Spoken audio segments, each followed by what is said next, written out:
Like the crystal spires of Lothlorien or something? No, it's not. It's called Crystal City for a reason. I'm just getting the buffer loaded to actually do its job.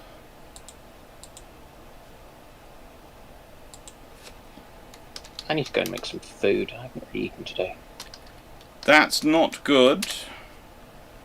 Why is it whenever I'm around my ship-shaped colleagues, I start to feel like their mum at certain points? Because they're usually telling me the things like, "We haven't eaten today," and I'm the one going, "Go eat now." Well, I meant to make some food before this, but clearly failed. But I did. I have built a Billy bookcase. That is good. Hello everyone, welcome to 250. I would like to point out that something beautiful has arrived. I now have the fluffy cruiser. I want a fluffy cruiser. I have a fluffy cruiser. You had to have ordered it from Hoy when they were making it things. And even I wasn't quite sure when I put my money down whether I was being stupid or not. But I've got a fluffy cruiser. To go with a fluffy submarine and the fluffy torpedo, I now have another teaching aid and tax write-off, known as the fluffy cruiser. Are you sure it's not... Are those Japanese flags on it? Yes, there are. And for some reason, it has a fluffy Mikasa? It has all the tabs at the front. It is a cruiser, not a Mikasa. You sure? Positive. Superstructure. Single funnel. Technically, they were trying to claim it was a Snagato Jumbo plush battleship, but I consider it a cruiser. It's too small. It's not a battleship. It's a cruiser. I mean, look at it compared to the size of like the submarine.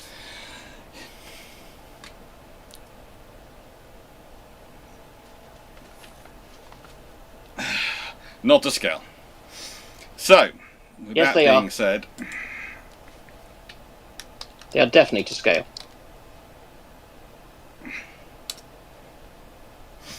Hello everyone, hello to Twitch, hello to YouTube, how is everyone doing? And I can now say questions are open. I've had confirmation Discord. I've also got a fridge here.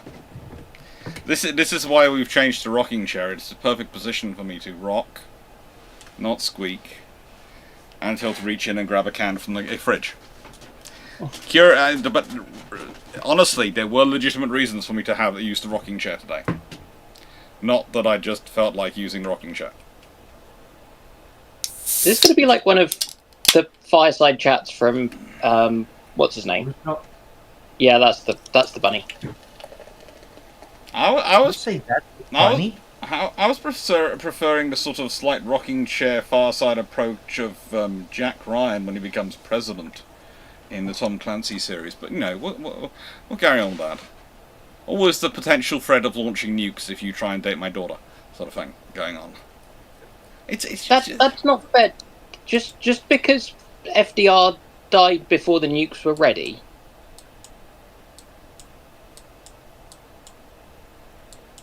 Yeah. Let's go with that. That's a better position. So hello everyone, Grandpa Dr. Clarke. Thank you, Jack Ray.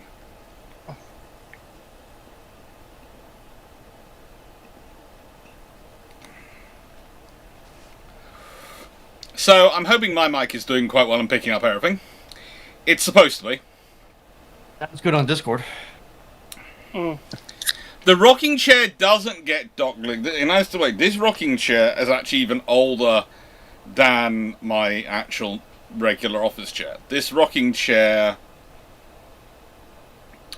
belonged to... Well, it come down from my uncle's dad. That's my aunt's husband's dad. Passed it on to me because I was a fellow. I liked model railway trains like he did, so he decided I should get his rocking chair.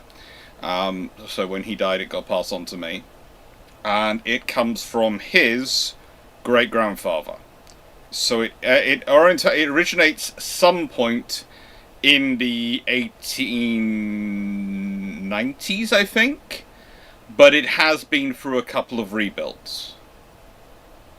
But yes, I am literally in a chair that in parts is older than HMS Belfast. By several decades.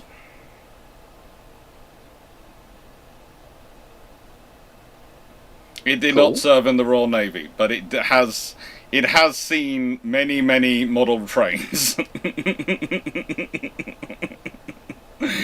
Oh, caramba. So it's a chair of Theseus, is Yeah, what I'm hearing. it is basically. It is, but it's a nice one. And longer term, it will be the chair up here in the this room, which will be my lounge space / spare bedroom for when people like Dan F come to visit and want a place to stay. So probably Dan F at some point will be using this space. Cool. Right then. Now, with that being said, ooh, actually that goes quite well there, doesn't it? Admittedly, that does look a bit weird, me staring there. So what I'll do is I'll put them there, get that out. I want to be able to see the full. I don't need that. I need that. Oh, things are doing fun today with this mouse. Oh, that's better. Right. Is So it how is unhappy that- due to my squeaking? How is everyone doing Is it today? unhappy? I exist. You heard my belly aching earlier. Yes. It is too hot, and I stayed up too late watching the football. That's a Well, move. you're still better than me because I didn't even watch the football. I have a firm belief though that when I watch the football, though, England loses. Norway were pretty good, and probably playing better for a chunk of it. And then England just had more oomph, kind of going through to the. Was it as usual when England actually wins a game like that? It's because actually we're quite good at passing to each other and teamwork, so whilst we're just as tired as the rest, we're slightly less affected than the rest. Pretty much, I think. Yeah. And the It's the I swear it's the amount of times you play pass to parcel as a kid in nursery schools in the UK. It makes us inordinately good at passing when we're on professional teams. That's my entire reasoning for it. Right. Let's have a look at some of the questions that have come through today. Ooh. When are you and Drac returning to Canada? We'll offer cookies, poutine, maple syrup. Poutine is actually a negative. And where do I buy the fluffy cruiser? Okay, Hoy Hotsvine did this on have done it on one of the on Snagato, I think it is. It's a makeshift product. It's a makeshift, and this is one run. They are going to do, as I understood it, there is potentially going to be another run as well. So if you're interested in them, they're on makeshift. I actually specifically have a makeshift account because of things like this which come out, and I have plans to someday do my own makeshift plush for this channel. I will probably do two, because there is part of me which thinks I have to let a fluffy Blackburn out into the world for some reason. I obviously have not gotten enough sleep because my brain did not parse that correctly on initial reveal. You what? You don't think a fluffy Blackburn should exist in the world? I didn't hear fluffy. Why is there a Yamaha case behind you? That's my trombone. Ah. I have both trombones sitting behind me. I have been practicing again recently. Also, Questions do or not current fret. The stream will be going quantum at some point. once the quantum reaches the appropriate temperature. No. Right. At no point is it going quantum. When are we returning to Canada, though? The poutine probably actually would scare off Dan F. But for me and Drac returning to Canada, we do keep having plans for it and keep looking at it and talking about it, but I think other things come up. But the thing is, I'd like to visit Hyder again. I'd like to visit Sackville again. And honestly, there's part of me which is, if the channel's doing well enough, when I finished the current phases of building work on the that house, it's a trip I'd almost be tempted to do. Well, I don't think I'd do it solo, because I think if again I announced I was going anywhere and Dan F had any free time, I'd probably at least have one person with me. And Garius and I do have that weekend trip thing we do occasionally, those videos. So probably I would end up with at least a couple of friends popping along, and more than likely if we were both going, all three of us were going, Drac could probably go, you go without me? I come too. And, you know. But we'll see what happens. We've all got lives to sort out, and that's one of the fun things with Shipshape at the moment. We've all got lives and all interesting things going on, but we're quite interested in doing other things as well.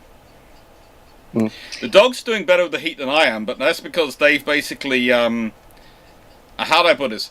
Corgi has decided that there are spaces in the house which are normally cold, and seeing as he's banned from trying to curl up in the freezer, I kid you not, I had the drawers out to clean them, and I turned around, and the Corgi was in the freezer. I had turned it was turned off at the time because I was getting stuff out to clean it, but it was still cold, and literally the door was open, and the Corgi had got up and curled in the freezer, inside the freezer. He's finding other cool places to go. He likes bathrooms, and the poodle is insane and likes to go and lie out in the sun. And we have to drag him in. But yes, the poodle is the poodle. Quick thing, just having a little look at the makeshift site. Paradox Interactive have a Admiral Platypus and Commodore Platypus. Yes. I have in the past got their platypus, which came with a German helmet and was the Emperor Platypus. I will probably also be ordering one of their platypuses at some point as well. This is one of the things of I order more of their plushies than I do actually play the game. I enjoy the game occasionally when I get around to playing it, but I'm usually playing other games. Iron Nest is particularly fun at the moment. Anant, is there a possibility Chile buys Lion and Princess Royal 1920-21 in lieu of Cochrane? If so, how do Brazil and Argentina respond? If Chile has two fairly decent battle cruisers for powers of that size, plus a battleship, then Brazil and Argentina are potentially going to panic a little bit. And also they can afford it. Running them's going to be interesting, but they can afford it and do that. I think potentially, I don't think they really can respond because they're economically not in that great a position, but they're probably going to actually have to spend more money keeping their actual capital ships going if Chile has that capability. And then it's going to be interesting to see how those vessels will be upgraded during peacetime. But saying that, honestly, there is a reason why Lion and Princess Royal do not last long in Royal Navy service, because for any of the major powers, they're really not up to the scratch of what you want post-World War One. But for Chile, they could be useful. For Britain wouldn't mind you handing them over, because it means they don't have to hand over any money. They're really happy. Actual money is a good thing not to hand over. Carrot 151 with a 1920s World War One. Would we see the Royal Navy have 9.2-inch cruisers by 1920 as they're planning post-World War One historically? Yeah, they're pretty much heading that way. As I've said before, basically the moment you get to your battle cruisers coming in at roughly the cost of Tiger, suddenly the whole, we don't need to build armoured cruisers because we don't need some, our battle cruisers are going to be in enough numbers to do that role. is deleted, and the light cruisers aren't big enough to be the Imperial flagship station flagships. The interesting question becomes: do the small powers like Canada, Australia, etc., then shift their affection from potentially buying capital ships to buying 9.2-inch gun cruisers? The answer is probably yes.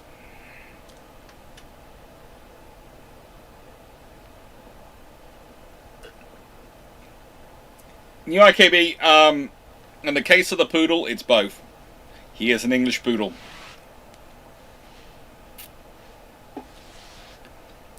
Well, let's be honest, if World War I holds off to 1920, then Hood's probably not built, but something is built. There will be another class of battlecruisers after Tiger. There will be a 15 or even a 16.5-inch class battlecruiser. What do you think they'd call such a thing? It's going to depend on what Agincourt produces, because if Agincourt is an 18-inch gunship, and they decide to move the battleships up to 18-inch guns, then the battlecruisers will be 16.5-inch guns whilst they're upgrading the infrastructure. The odds are they're looking for a name which suitably shows their status and capabilities, which means they might actually go with admirals. And they might go with battle names, like Trafalgar, following on from Agincourt, as the beginning of the 18-inch gun ships. Then you might go with traditional battle names for the first-rate ships, Trafalgar. It's a few battles which they could go for. That might be what they go with. HMS Nile might be done. Terrible applause. Not a history question, but do you think the Trump class could still be built post-Trump if the Navy remarkets it as not a battleship but as a cruiser replacement for the Tychos? Well, as I've said before, they pretty much are a cruiser. That's pretty much what they are. They're being called a battleship because we need to call a large escort something. Large service commanders being called a battleship. I think it'll be interesting to see what happens post-Trump. It's going to depend on who comes in to power, and if somehow it does still continue to be a Republican presidency, then you might well see it might carry on as the Trump-class battleship. If it's a Democrat, they might get a rebranding. I think cancelling the program all out is going to be very, very difficult, because honestly, realistically, there is a large argument which these ships are a realization of chronic underfunding in terms of large surface combatants of the US Navy. Because by just building Burkes, you need to buy yourself time for getting over the Burke hump. No, you can't say it will be the Democrats, because as much it might be normal that it does overturn that way and does go Democrat, Republican, there is always the chance it isn't. And presuming it's going to go one way is the quickest way to lose an election. It's happened enough in history, and if you consider in the UK, it's happening. And this is getting far into the politics away from history, but just explaining this one, the amount of times that elections which have been assumed they would go one way. I think the previous one was 1993 election, which was going to be a Labour win. Everyone was sure Labour were going to win it, and they didn't. John Major managed to eke out a win. Still to this day, even the Conservatives were surprised they won that election. John Major probably the most surprised. But that's the thing. So you can't. It's going to depend a lot on candidates, on who stands up, and again, that is what can cause problems. If the Democrat Party, I'm sorry, they do have a habit of doing this, that picks a candidate because they're super people like them. I forget what they're called. They're the super delegates like them, but no one else does. You're probably going to get a rerun of the last election. Super PACs is probably more accurate. A super PAC, it's a classic thing of if it's selected because they are very attractive to a small group of people who know them, who go, they're wonderful, we know them, so everyone else is going to love them like us, but they haven't managed to actually bleed through into the public, then they probably won't get elected. Yeah, the statement that, of course, everything is going to swap hands every election cycle is very ignorant of current U.S. domestic politics Yeah. and domestic legal wrangling. If if the Democrats get super majorities in both houses, which is unlikely, Mm-hmm. they may get majorities, but it's unlikely they'll get super majorities, so 60% or more. Then yes, I would agree that it will probably follow true to form of left, right, left, right, left, right, left, right that we've been doing for the last 80 years. If they don't, then, Yeah. well, we'll see what happens. And that's the reality of it. You've got to be very careful about presuming things before they happen. As in using one of my past, in life when I was volunteer campaign manager in local elections and those sort of things, I would regularly be told things about polls, especially national polling. And I took great fun in responding that the only poll that matters is that which happens on election day and the votes that come in, and B, more often than not, I bucked the polling trend in the constituencies I was running, in the spaces I was running. And it comes down, especially UK politics is especially weird because it can be so retail, but there's also large sections of American politics which can be very retail politics, which really do matter what you talk to people on the doors, because when you call up people on the phones, they will tell you complete and utter twaddle. Right, 1984. When did the Royal Navy realise before the vicious... When did the Royal Navy realise, before the vicious North Atlantic storm that was starting, the RN fleet in the face, staring the RN fleet in the face, that the Sanders of Trinidad was never going to make it to Gibraltar? As late as possible. They had carpenters working on it up until almost the storm hit. So yeah, they were trying their best to try and get in, but honestly, it was fun. Yeah. And that trait has been inherited by the tribal class. Yeah. No, mine. I kill it, I keep it. Yes. I kill it, I keep it. Basically, they're like my poodle and the corgi. My toy. I chew it, I own it. No, that's a chair leg. No, it's my toy. I mean, it could be worse. It could be, I pee on it, I own it. Thank God I don't do that. No, in John Major's case, and I use this to describe other leaders we've had more recently, you have never had someone who has had less personality actually win an election. And in many ways, he won the election because he had virtually no personality. He's a very nice, personal person if you meet him in person. He is lovely. But his personality doesn't manage to get through a television screen, radio ad, or a photo at any point. He is the single least telegenic politician to ever, in the TV era, actually win an election. It's amazing. He is a perfectly nice guy. I don't agree with all his politics by a long way, but he's a perfectly nice guy. He is the living avatar of the colour grey. Yes, he is. He really is. He is. He's the most...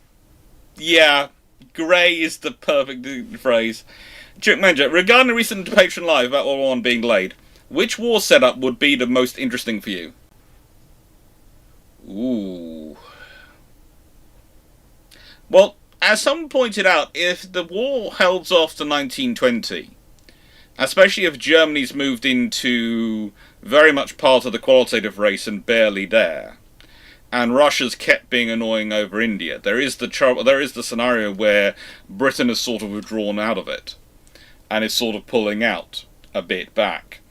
And there is also the scenario that Italy is very much not wanting to be part of the Triple Alliance because of the issues they have. So there is a scenario where you end up with a Franco-Russian alliance taking on an Austro-Germany force over something happening probably in the Balkans, because that provides more events than any other, and the British and Italians and the Japanese all staying neutral.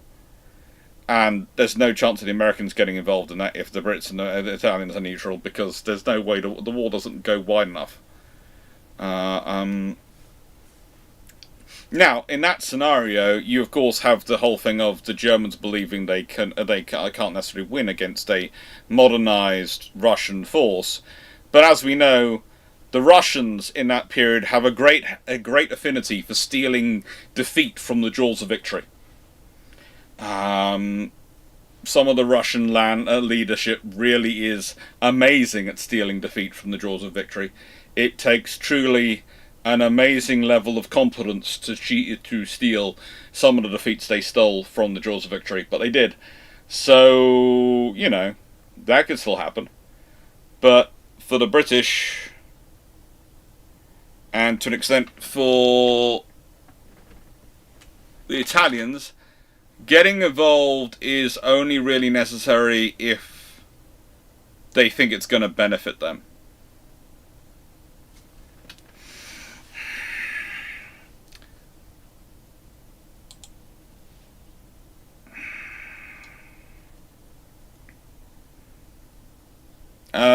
Terrible. Save your questions for when the Q&A stuff opens again. Then you can put the questions into the Discord and we can take them properly. I'm not going to keep taking them from the chat because people have put questions in the chat into the Discord. But there is an actual system. Can someone put it in so the Terrible Plus can send them when this changes, when the orange changes to questions open, you'll be able to put the questions in quietly. Yeah, they could always try something in Afghanistan. They could.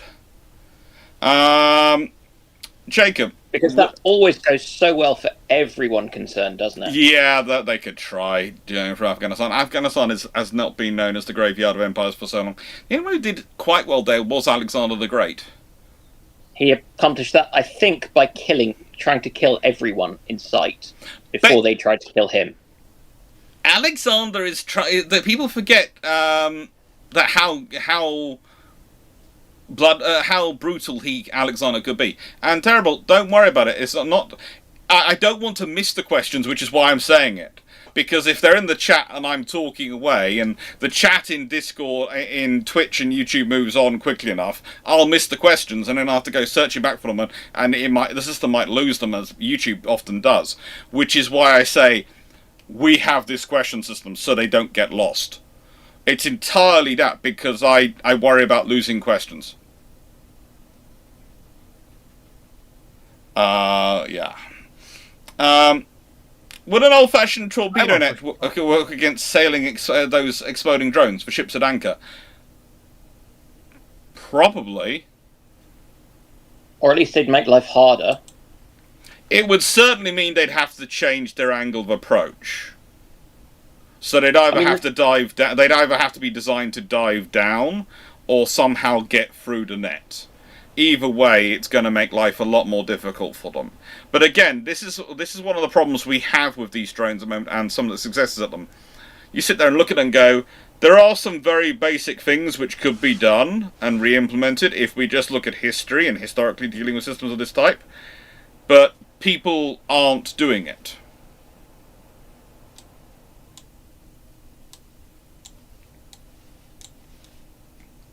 And it's a case of, I don't know, well, we can all realise why they're not doing it, because that would require them to spend actual money.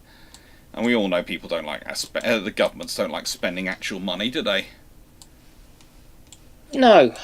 Well, especially if people might expect them to do something kind of with it. Well, yeah. It's very awkward for them, because it's like, what did you do with all this money you took from us? Well, my friend gave me an awesome holiday. That wasn't what it was meant for, was it?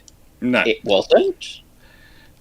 It's a thing of, these days, I was actually, interesting enough, because I was having a discussion actually yesterday, Friday, yesterday was Saturday, Friday with someone about that idea. And I was honestly going, are you telling me it is beyond the wit of modern engineers to be able to create an automatic system you can deploy when your ship gets into port and stops, that puts the net around the ship? Are you honestly telling me we are not able to create that? that they could have a system in the 1910s which did it, but we can't do it today. And now it was, well, what about the radar and stealth profile, etc.? So you need to have the netting systems go behind covers to protect the stealth profile of the hull, instead of sitting on the outside of it. Again, are you telling me we cannot invent a door? Or a flat hatch?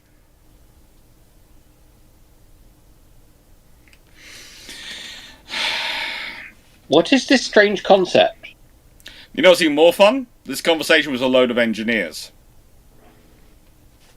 That's about as much information as I can reveal about it, but also a load of engineers. Well, there's your problem. It's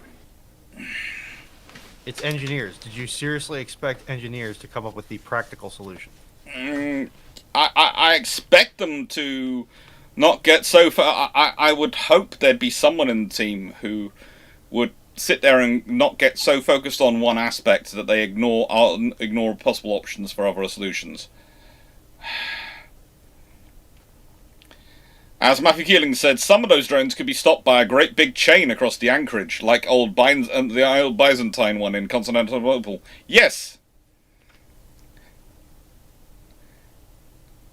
You know, and I feel like, as an engineer, I feel like that is a very easy solution. That is probably the exact trouble. Can't be that easy. It's an easy solution. Can it? Seneca Nero, what is the weirdest idea with boats or ships you've heard of?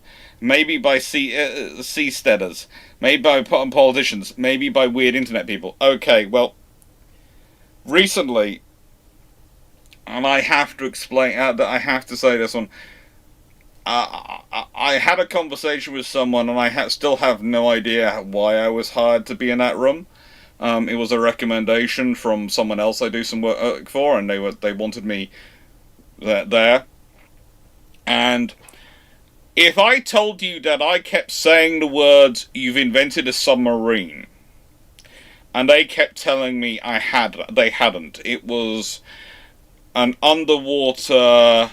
No, what did they call it? Okay, I gotta be careful about this because I could get into trouble legally, so I'm gonna change some of the some phrasing, just enough. But basically, it was a underwater, relocatable, self-propelled living space. A submarine. But they called it something fancier sounding. They may have changed water for a different word, etc. But yes, an underwater, relocatable, self-propelled living space. A submarine. And, yeah. Those weren't those weren't seasteaders, though. Those were people who... They thought they could make it so you could have a family holiday where you could hire it kind of like you hire a camper van.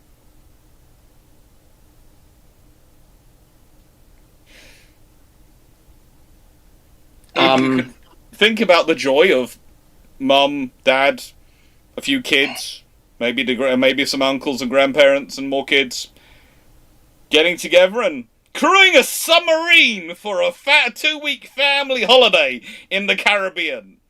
Wouldn't you like a few dozen of these things wandering around the Caribbean? How much fun could be had? Is it bad that I can think of a couple families that I'd like to hook up with that? Does that make me a bad person? I might have suggested the Bermuda Triangle was going to get a few new victims.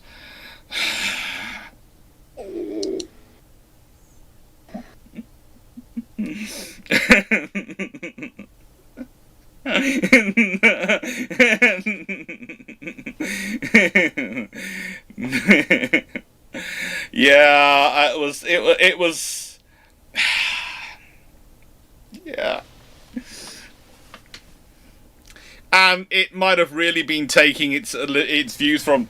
at one point, I started because of the colouring they'd chosen for it, I started humming a popular song. And they didn't realise it was a tune which had actually been made and was actually made. They thought I'd invented it. I'm not going to say which one, but I'm fairly sure Dan F. and others who probably have, I don't know, can think of what a Beatles song might be appropriate to this subject. We all live in a da-da-da-da-da. Yep. Except it's we all die in a yellow. They thought this was me buying into it and saying it was a really great idea and giving them a new jingle which they'd never heard from it. Seriously. They had... that was me just sitting there going, oh, good lord. I'm sure the record label will love that. Yeah. Well, I mean, at least we know why you were brought in to this. To say no, loudly, and a lot. Because whoever had hired this team was struggling to work out how they had managed to hire people quite so dim. With quite so many qualifications, and they thought, you speak enough engineer that you can turn around and go, no, repeatedly enough that eventually they might listen. Curiously enough, this is starting to become a whole thing. I haven't got a website up for the consultancy I do or anything like that yet, or the speaking agents, and I should get that website set up and tested and set up, and I should get it sorted out, probably through Squarespace or something like that. I'm sure Drac has a bonus, a cheap code, or a cheap code or something for Squarespace, probably somewhere. But the thing is, it is starting to become that a large chunk of my actual consultancy work seems to be me being hired by companies to talk to their engineering teams and then come back and explain what their engineering teams are A, doing, and B, whether it's sensible or whether they've completely lost the plot. And I sit there and go, don't you have people who are supposed to be in charge of these people? They don't understand them either. Either you need to find a manager who can speak to the directors, or who comes from your engineering team, or you need to find someone who speaks engineering to be their manager. It's one or the other. You cannot have a manager whose entire qualification for being it is an MBA and has no understanding of engineering, trying to be in charge of engineers. I'm sorry, it doesn't work. The engineers will run rings around them. Doc, look at Boeing. It's worked very well for Boeing. No, it hasn't. Since the McDonald's. Santa Canary, what is the weirdest idea? Answer that one. Channel, what is one naval-related trope that you hate with a passion? Any ship is supposed to be unsinkable. Saying anything is unsinkable. Or then going, well, because it can be sunk, we shouldn't build it. The whole thing is, yes, everything can be sunk. The best armed ship in the world, the best warship in the world can be sunk. The best, there is nothing you can build that's unsinkable. If I'm willing to use enough firepower, I can sink that ship. It doesn't matter if it's an aircraft carrier, submarine, whatever it is, there is nothing which is unsinkable. You still do them, because sometimes the level of firepower I'm going to have to be used to deal with a task group, a carrier battle group, is immense to try and overwhelm it. And the thing is, you might go, well, that's going to be cheap compared to the battle group. No, it's not. Because the battle group only has to survive. I have to actually kill it. And if the battle group pulls out and maneuvers around, then I have to find it, then I have to launch the missiles, then I have to ensure they hit. It is not an easy task to sink a ship. It can be done, but it is not an easy one. Or a battle fleet. And the whole thing is, it goes backwards and forwards depending on what you're arguing for. It's on the either very easy or very difficult. And you sit there and go, it's not an easy task, but it's also not impossible. It can be both things at once. We've got to stop this idea that sinking ships are unsinking, that they're unsinkable, sinkable is a binary option. It's not. Every ship is sinkable. Every ship is also difficult to sink if it's properly handled. Hello, Jamuska. Welcome to your 7th stream streak. But again, all sinking ships are one of two things. Either there is a hole, which is letting in so much water they can't stop it, or it is on a fire which can't be put out by the crew. It's always one of those two options which sink a ship. And someone turned around to me the other day and said, but what happens when a torpedo breaks the ship's back and splits it in half? That, by definition, has created holes which they cannot fill, and water is seeping in. If it's just air which comes in a hole, that doesn't sink a ship. No ship has ever sunk because it's taken on too much air. It's because of the water which has come into it. You realise I'm now trying to think up a scenario where a ship could sink due to too much air getting in. The only thing I can think of is a submarine that is forced to the surface where it then gets shot up.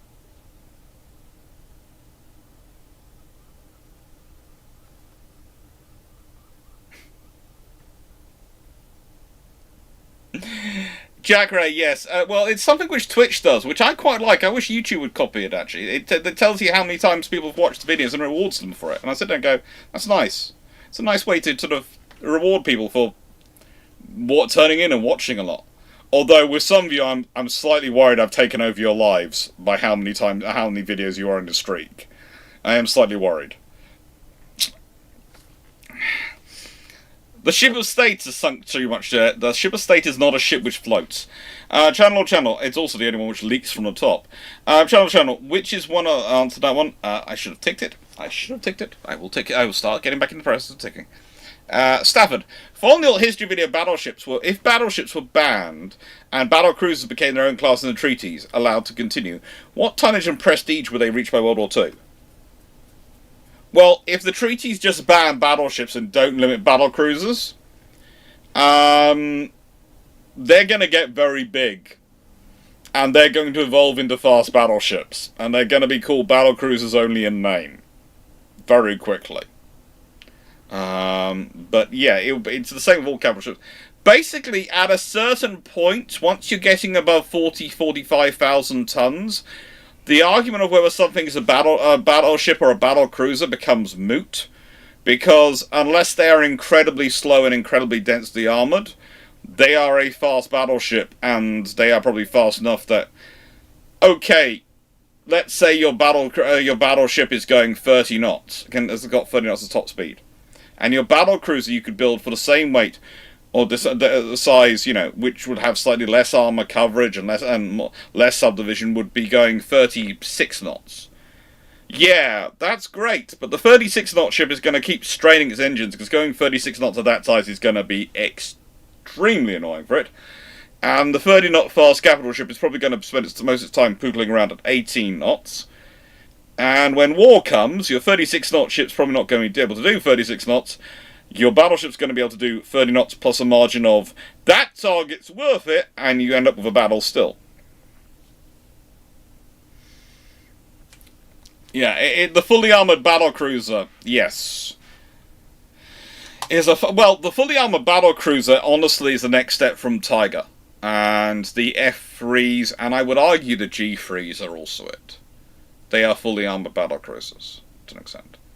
They are still battle cruisers. Their subdivision is definitely that of a battle cruiser, but they are heading for the fully armoured level. The F3s are definitely there. The G3s are enough of the way there that, frankly, most people are going to go, we don't like you. Aragunjan, if Iowa class was not retired in the early 90s, what do you think is the latest it could have remained in service?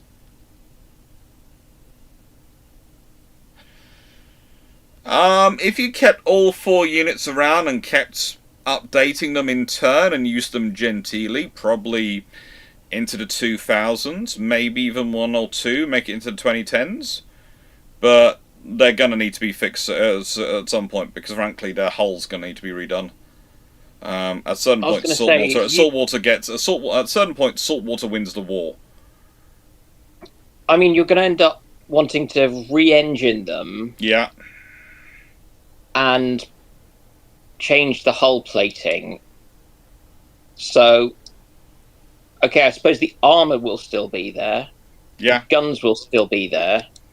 But there won't be a huge amount else. And the temptation will be to take do a lot of work on them. If they last any longer, it's going to be great refit time. Really great refit. Because I'd be very, very tempted to put them into to take off at least the rear turret and use that for missiles, because you've suddenly got an amazing missile magazine that's nice and that's actually protected. I'm still getting over the fact that those people that had it was even yellow coloured and they'd never heard of that song. Doc, they're engineers. They're engineers, Doc. How in the English-speaking world did he get to the ages of some of them were older than me and not have heard of that song? Doc, I have never deliberately listened to Beatles. It doesn't matter if you deliberately listen to it or not. That song turns up all over the place. It's in the movies. And I believe there was a smattering of both genders in the room. Well, yes. They're all engineers first before anything else, so you sometimes when they're in working mode you can't really tell what they are, but we'll go for that. And some of them did have kids. I heard them reference that, so they have people in their lives. Surely they'd have heard that song.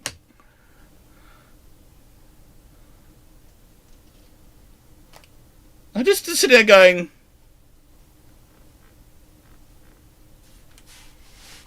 yeah. Just yet again, just despair at humanity. Witching Gaming, is it only historical questions? No, it's a 250th episode, so I'm taking more than just historical questions when we actually open up. It is Doc. It is the name of the Beatles animated film. Yes. It was just. There are sometimes I'm sitting in these spaces and I'm going, I need one of my friends who are more actually socially aware and, how do I put this, more knowledgeable in terms of popular culture than me. Kind of like, well, Runon, Foxo, Dragon, in here with me to back me up that I'm not weird and that I know these things. You're doomed if you think I'm more aware of pop culture than you are. You are utterly doomed. I feel you are. Montana 67, how many crew members are needed to operate a quintuple torpedo launcher, and how many are needed to maintain the torpedoes? Okay, so, theoretically, if you're just operating it, just turning it and aiming it, you can get by most quintuple launchers, not all of them, there are various different types by different nations, but most required 2 to 3 crew actually in the operation, because they were usually control, they had a wheel, they'd have one person aiming, guiding, and then have another couple of people assisting. But if you're talking about loading it, your loading crew is going to be about 1 dozen to 2 dozen people, depending on how many torpedoes you want to be loading at the same time, and how manually the loading process is. Castanea, what happens if Admiral Hart takes his cruisers and half the Asiatic Squadron cruisers to Singapore for exercise in the first week of December 1941?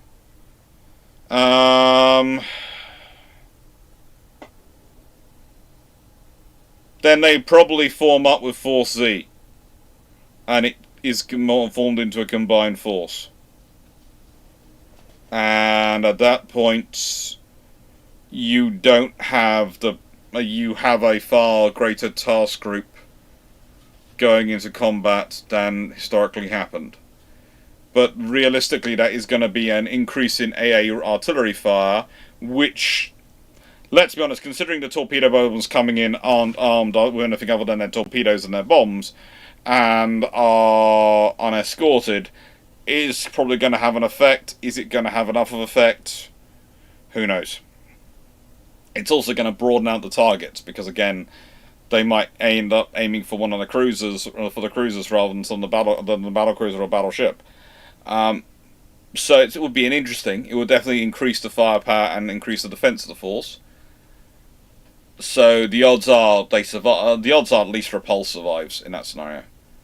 The reason I say that is because the Prince of Wales is distinctive enough in shape and arrangement of gunnery from above that she becomes obvious as to what she is to an extent. Whereas Repulse, let's be honest, there are enough cruisers which have a similar layout that she could be confused for a cruiser from a right angle. So just another cruiser. If that makes sense. Yeah.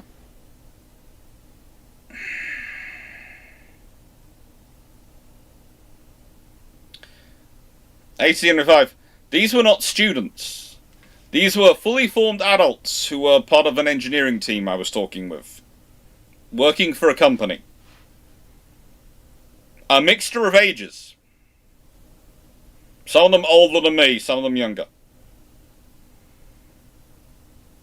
It was an experience.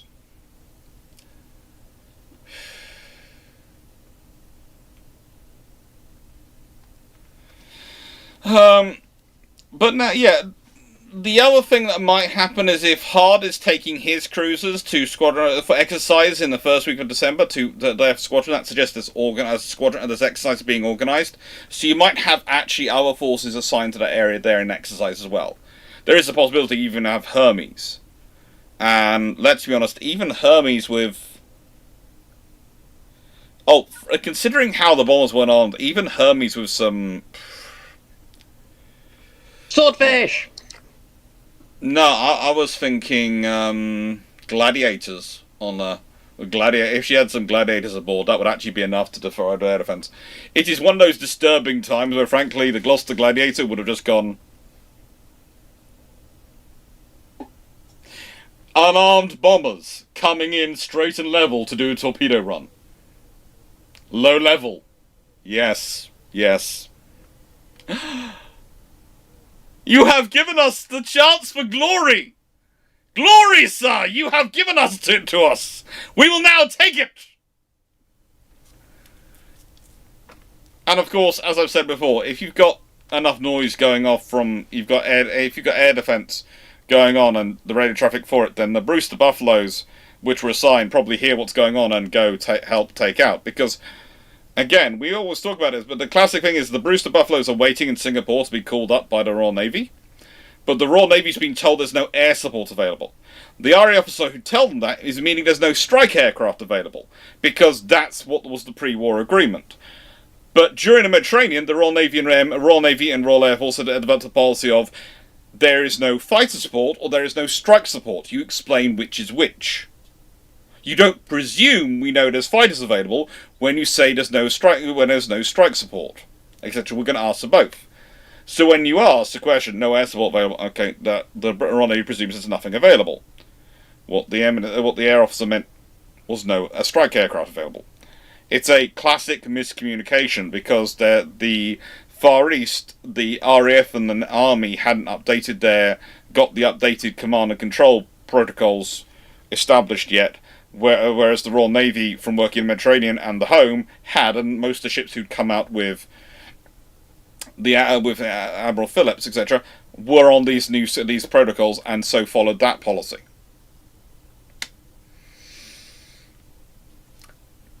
Let's be honest, as I said, the Brewster Buffaloes, if they'd been given enough time, could have got there and actually have stopped the attacks. And probably would have trounced the Japanese, and then also the Buffalo would have its... In some regards, the Buffalo's heritage would be slightly less tarnished. Oh, I don't know. It's a sad point of history all round, that one. It really is. Alan, is there any feasibility in having a large cruiser category in the Washington Naval Treaty? 2,500 tons, 10-inch guns, signatories get 10-10-644. Potentially yes. There is, if they've been built, but there's also a possibility that you get that as the ceiling for, like they did in the Washington Treaty. Remember what they did was they took the cruiser ceiling, and that was the ceiling for below which the ships aren't limited. So basically, if you'd had a 9.2-inch gun cruiser in service, which was, let's say, 15,000 tons, then the tonnage probably for ships not to be counted and limited by treaty will be 15,000 tons and 10 inches of guns. I'm feeling, honestly, given the bombers were unarmed, even some strike aircraft actual guns could help. Yes, there is the potential of swordfish aircraft becoming aces, but every time I talk about the swordfish as a combat fighter, people get upset with me. But there is the fact that there is a certain swordfish flying over HMS Warspite, which engages a German aircraft in Narvik. And the German aircraft doesn't make that back, and the German aircraft claims it was shot down by a Spitfire. And the only aircraft which was going around, which was British, over Narvik at the time, was a swordfish. So if it was shot down by an aircraft, it was shot down by a swordfish, not a Spitfire. No, it was definitely a Spitfire. I saw it, with the biplane on the rotary engine. No, it was lugging the big torpedo thing underneath. Oh. Spitfire, yeah? Oh. It's a fun time. But if they did have something like that for all the colonial roles, they'd have more of them than they have. They'd have to have more of them than they had capital ships. So it would be 20 for 20 and 20 for Britain and America. And it would then go down at that time point. Yes, a swordfish float plane, channel or channel. That is even more. It is even more. What basically probably happened, and what the British account was, they raked an aircraft which tried to attack them but overshot. So basically, they were flying so slowly, the aircraft couldn't actually slow down enough to engage them. They raked it, it disappeared. They're not sure what happens.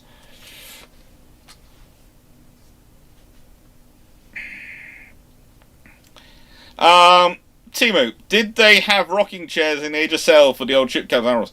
Rocking chairs have been around a long time. And honestly, they did have, some of the rocking chairs were implemented on ships to reduce the effects of the motion on your sitting.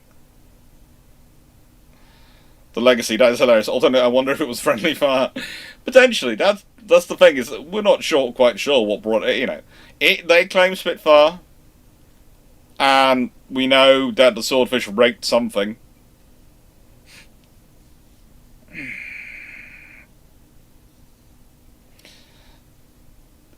Several. Yes, the Warspite at one time carried swordfish float planes, which makes Warspite one of the few battleships to sink U-boats. Yes, the other one, one of the other ones, of course, is HMS Dreadnought, which rammed and then reversed over a U-boat to make sure. That's the thing to me that sort of adds to that one for me. Is just so what did Dreadnought do? Well, she charged at the submarine, went over it, then came to a stop, and instead of turning around or doing something like that, actually pulled herself to a stop and went into reverse to go over it to make sure. I mean, it's not like she could have let herself be shown up by a cruise liner, so. Yeah, but it's kind of... It's the hit and run when a person reverses over to make sure they did actually take out the person they were going for. There's a level of, I am definitely making sure you're dead. Yeah, they're confirming the kill. What's wrong with that? Yeah. Are you dead enough yet? Are you dead enough yet? But I should point out there are 4 different accounts for the Dreadnought, and the official one is she just went over one time and then, came around to check. But there are several accounts which are said, which come, including from the engineer's memoirs, which recount them being thrown into reverse.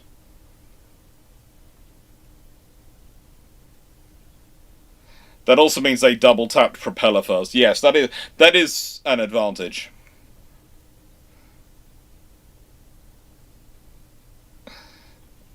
Carrot 151. Question about the 20s World War I vid. Would we see the advancements in capital ship torpedo production if World War I is delayed? Probably. Probably they would still keep getting bigger.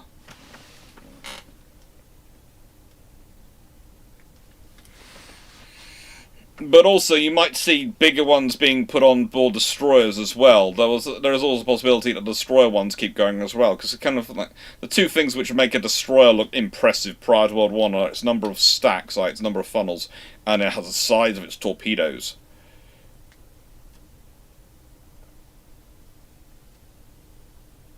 Because Usually, Legacy. What battleship was suggested to have gone on torpedo kill? Was it Warspite? I think it was Rodney. Because she torpedoed Bismarck.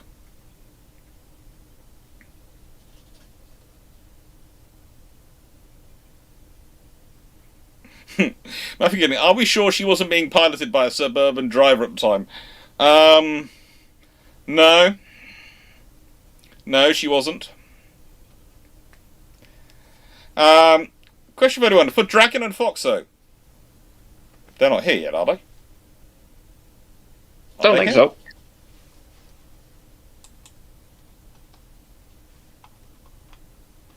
What was the question? The Dragon, question for Dragon and Foxo is as Elaine. So Yes, I'm going to put a which smiley face by it. Knowingly submitted, knowing they weren't here today. Yeah. I don't think they're here. The Legacy. What three historical ships that never made it off the drawing board do you wish were actually built? Okay. I would have liked the F3s to be built rather than Nelson and Rodney. That's my one for this one. I'm also HMS Agincourt, so that me and Drac actually had an answer to that question. Although it would probably have caused huge trouble in the world if it had been built. And honestly, I'd like one of the Tillman battleships to be built because I'd just like to see what actually happens in Congress when they get that bill. Does that sound terrible? I'm annoyed at Congress perpetually, so no, it doesn't. Okay, what are your submissions for free ships? Did the Sovietskis ever get steel cut for them? Yeah. So I guess those technically wouldn't count by the strict wording of the question, because they did make it off the design board, they just didn't go anywhere. Yeah. I'll take the long Tanas, because that implies that a more battleship-heavy post-World War. Yeah. I'd like to see Hoodicus Maximus built. Okay. And I'd like Hoodicus Maximus. whatever the maximum version of the hood design, the Admiral design they were looking at. Basically I something or other, I think. Okay. I can't say the Lexington, unfortunately, because the Lexingtons did have steel cut for them before they got redesigned. The CVO one is tempting, Paul. USS America could be interesting. That did have steel cut. That did have steel cut? Crap. Literally. Yeah, United States had steel cut. Yeah, it had steel cut. It was literally cancelled, like, the day after it was started. They literally just laid it down. They got all the yard space. They ordered the steels. They laid it down, and then they cancelled it. Most expensive way to cancel an aircraft carrier. Steve, on a Type 83, as I said in the video, there are a whole lot of general elections between now and that decision being made. Most, I think those are only two I'm gonna get. Mm-hmm. Because, Malta's. That would round out the three, because they didn't cut steel for Malta, right? No. Oh, actually, they didn't. No, they didn't. It gets very, very messy because they were recycling names and to some extent orders with shipyards. But no, nothing was laid down that was going to be a Malta. I like the post-war cruisers, frankly. Mm. The decent-sized ones, so you're not just stuck with modified Fiji holes. Yeah. Stafford is upset because Stafford has a question for Dragon and Fox, so that would cause an argument between me and me and Dragon for some reason. Well, that's not nice. By the way, if you're ever late at night, you manage to catch up the debates between Steve and Foxo over medieval weaponry in the Discord server, they are well worth listening to. You won't get any sleep, but you'll listen to them. Doc, you don't get any sleep to begin with, so what's the difference? I was talking about other people. Me, I don't need to sleep. Oh, okay. Don't worry. Over the weekends, I make up for all the sleep you don't get. That's good. I'm glad to know someone is. No, it's not good. I had stuff I needed to do this weekend, and guess how much of it got done? Diddly squat. Yes, but you need the sleep. Diddly squat diddly squat might actually be an improvement, Dan. Did you manage to add things to your list of things to do? No, my father manages consistently to add things to the list of things that I need to do because he tends to write. He seems to, over the last 2 months, be writing checks that I, for some reason, have to cash. Ploppy78. Without consulting me with those checks. Ploppy78, the midlife update of the Type 45 has been rolled back a bit. Not really, Daddy. And one of the few things which actually was funded in the Defence Investment Plan. They were being paused up until recently because there wasn't the cash for them, but the cash has actually been made available for it in the Defence Investment Plan, so they're actually getting the midlife upgrade. It's all good, and that's actually one of the few things which was actually funded in the Defence Investment Plan, i.e. they actually allocated the money before they got to the funding black hole for the Defence Investment Plan. It's amazing. We'll see what actually happens.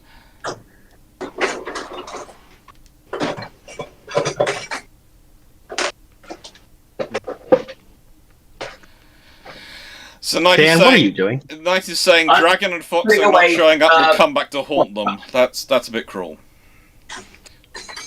Emptying my dishwasher. Dan.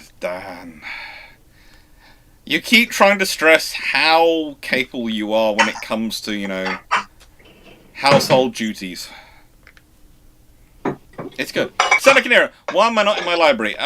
Because there is building work going on, and basically I've moved up here, and I'm going to be up here for quite a while, probably a few months at least. I'm just going to slightly mute Dan, because he keeps managing to climb time the bongs of things with clinking with me talking. So I'm just gonna. Where is the? Nope. Yes, I'm doing it deliberately. There you go. Muted. Yes, and so remember to unmute him when he comes back. I think he can unmute himself. No, you client-side muted him, so you will have to unmute him once he's done. I'll let you know. Okay, thank you. That's fine. Basically, I'm in the library. I'm not in the library because it's going to be building work down there, and also this is the last room which is going to be done. So I've moved to here for a bit, and then I'm going to use, while I'm out of downstairs anyway, to do the painting downstairs, and hopefully get the new desk which I need for downstairs, which is going to be the standing desk, so I can have a desk which goes up and down. So I can work standing up, so I don't spend a whole life sitting down, because I hope that'll help with stopping myself getting quite as large as I seem to be at the moment. I've lost weight, but not enough weight for me to be happy. Probably because I spend so much of my life sitting down, reading and doing things, whereas if I have the table be raised up, I can put it standing up. Hopefully that makes me more likely to walk around and not getting quite so lazy. And, yeah, basically paint it orange and sort it all out. And do it all nice. It'll be fun. But it does mean I'm going to be up here for a while. And then eventually this space, as I said, is going to get turned into the lounge / spare bedroom. But it will have an ensuite bar for a minute. It will have an ensuite because it's going to end up with a couple of dormers, one this end and one that end. Sort of this end is going to be the bathroom end, that end is going to be the... have a big sofa bed in its end. Huh? I'm trying to just chirp in here and say that Dan is rapidly approaching Long Island Italian plate fight levels of noises. Yeah, yes. This is Dan and the dishwasher. It is. All that's missing is It is a semi-abusive relationship he has with the dishwasher. Mainly the dishwasher abusing him, but we'll leave that to one side. All that's missing is the multilingual profanity. Yeah, and he's not only doing the dishwasher, he's also playing a game at the moment. It's just... he's having fun. Well, somebody has to. Volunteer per order Sullivan, was it ever attempted to fit Red Angel rockets to the Buccaneer or Scimitar? I think it was to the Scimitar. I don't know with the Buccaneer. I think it was with the Scimitar. I think they did look at doing some testing, and I think they might have actually tried it out, but I'm not 100% sure on that. Or Scimitar. Scimitar, yes. Scimitar. Scimitar. Scimitar. Scimitar. Yeah. Somebody now needs to draw the Scimitar. I don't know what it looks like, but it's probably got a lot of gold trim and oversized shoulders. Could I angle the camera slightly more to the right? Why?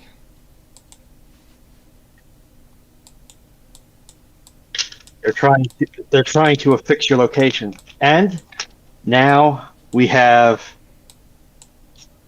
the stream is now going quantum. Well, I was trying to... So you saw all the stuffed toys. I know there are boxes here at the moment, but they're going to be unpacked soon. And that's the trombone stuff behind me.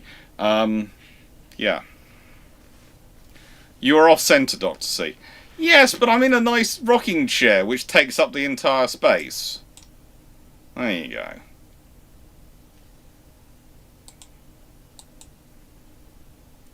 I have no idea what's behind me over there. That's just music. That's mute.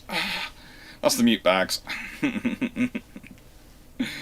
Oh, it's always funny being in this different space.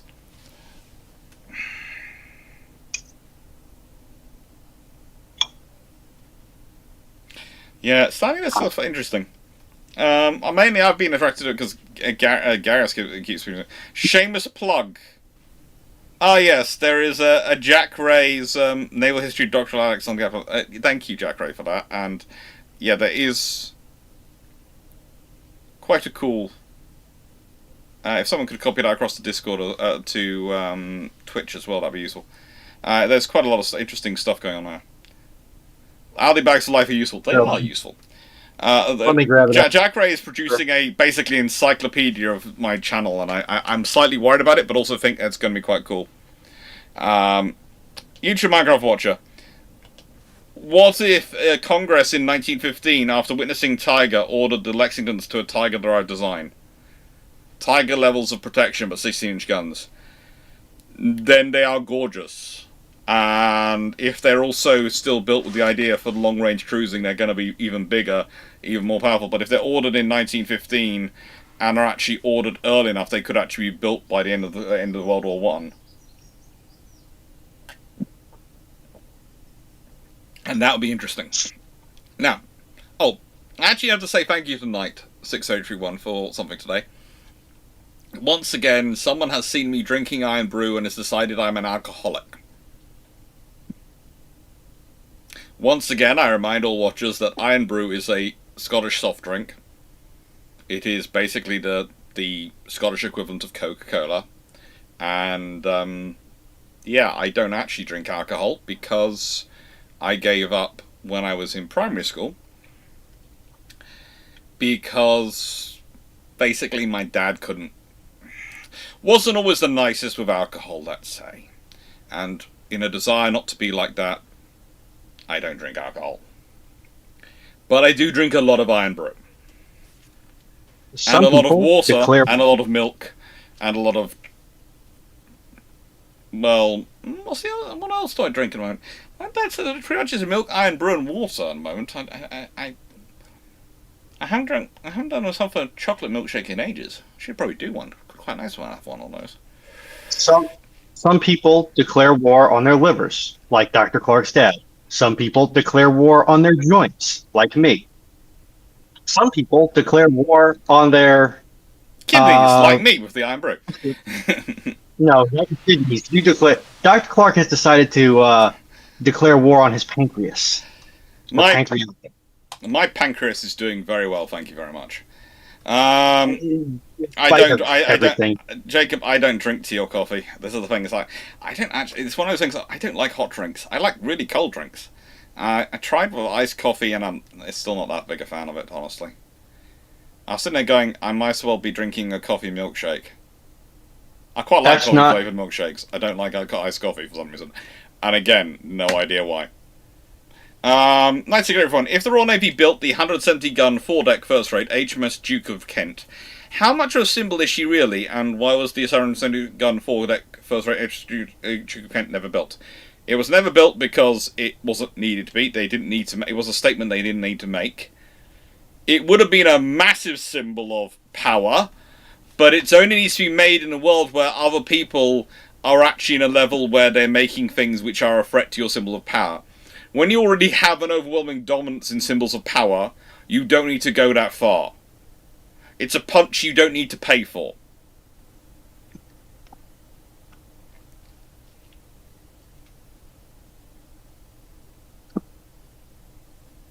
Dave Harrison, Americans check themselves into rehab for drinking in a week what a typical Brit drinks for breakfast at the airport before going on holiday. Okay, Dr. Dan is here, and is he back talking with us, or is he still with the dishwasher? No, he's still doing his best impression of a happily married Italian couple. Okay, so I can say this with him listening, but he can't really respond. I have known him in airports when, essentially because he's travelling, he's a medic, but because of the issues, it prefers not to deal with problems in flight, so we'll literally have a drink before we get on the plane. Which I perfectly understand for him. But it is a case of sometimes we're sitting there, and because we are sitting there talking about aircraft, and we're both usually smart, comfy dressed, we don't look like we are in the complete slobs, but we also don't look like we are, how do I put this, on work, people who are in business suits mode. We do occasionally get people looking at us and coming and sort of going, checking if we are pilots when one of us is consuming alcohol. And I always find that kind of hilarious when we're in airports, because usually the people trying to check us are Americans. And I think, when did it happen? Was it? I think it was in one of the Canadian airports. It happened. It was quite funny. Toronto, Pearson.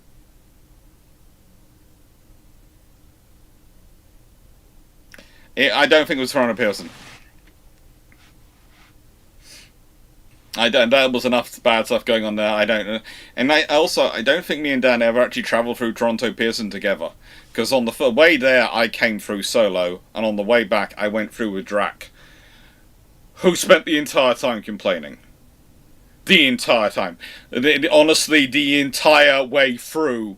He was redesigning at an audible level how they should be organising the airport at a loud volume, explaining what they were doing wrong. He managed to hold it in for like 45 minutes in the airport, and by 45 minutes were up, it was coming out, and it was coming out strong. By hour 2 in the airport, getting through to the flight, it was very, very strong. So what you're saying is that Dan and Drac and myself would probably be very interesting as we both rip buildings apart in our heads? Yes. Yeah, I gave blood this past week, and in order to assure the phlebotomist that no, I am not going insane or having a medical issue with the fact that you're pulling 2 units out of me, had to explain, Dan, what in the blue blazes are you doing? Right now, it just sounds like you are tossing your Tupperware drawer just for the sheer ambience of it. Yeah, I would like to add, though, in Drac's defense, it was really, really badly designed, and he did hold himself for 45 minutes. And I did not exactly help with the things, because I was not exactly disagreeing with him on how, and there was quite a few other people who were quite loudly agreeing with him as well. In Drac's defense, he managed to hold it in for as long as anyone humanly could before it got to the point of, We're going back around again. I can actually see the start point again. Why are we here? Why are we going round in circles in this building?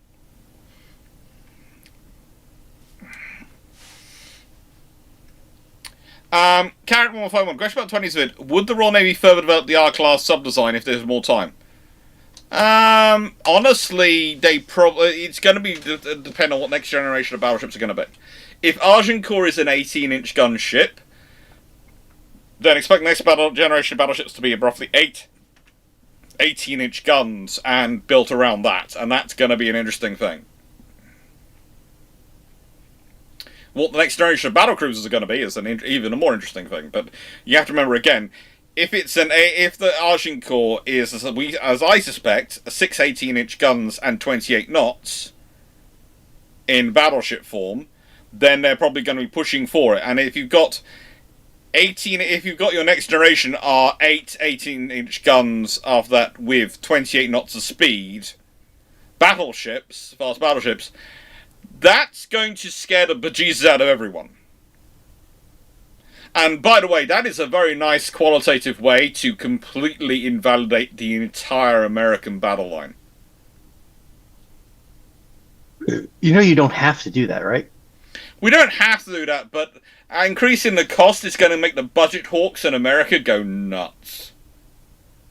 Especially as they voted for Act of Parliament and they were keeping to 21 knots as their standard anyway, and as the speed of everyone else was creeping up. Yeah. Why must you do this? Wait a minute. You're torturing Congress critters. No, carry on. I'm sorry. Yeah. I'm sorry, but you had experience Toronto Pearson. It was even better. It was Toronto Pearson during the tail end of COVID.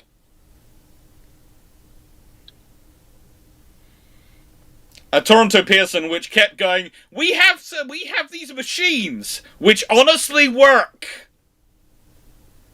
And they didn't.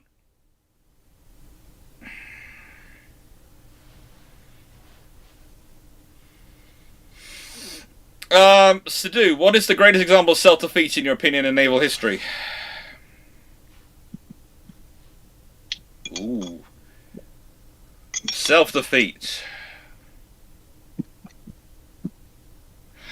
The Italians at the Battle of Lisa do a pretty good job of self-defeat, although Tegetthoff is also fairly good at taking advantage of the enemy's making a mistake.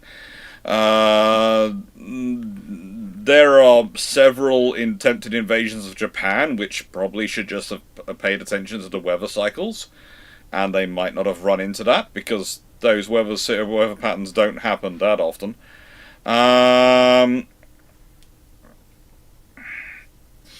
Force Z is a very good example of communication errors piling up to be being an issue.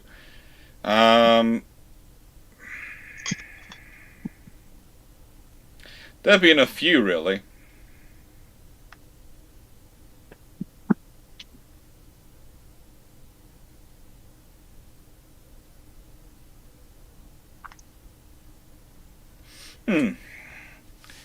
Mahanus, do not ever go to Hartsfield International, the only airport that presents itself as a city unto itself. Yeah. Bonus, I think the question was the R-class submarine. Oh, well, if it was the R-class submarine, sub-design. I thought you were talking about the R-class as the Canadians were looking at, as well as the Queen Elizabeths. Yeah, this R-class submarine design, yeah, if you've got... And basically, that's going to keep being worked on. That's always going to be worked on, because the Royal Navy's doing an evolutionary approach to submarines.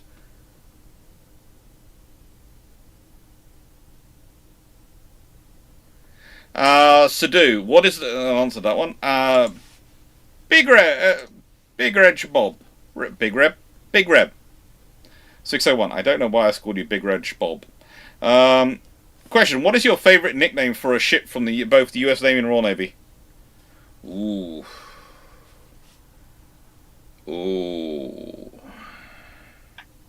Greg.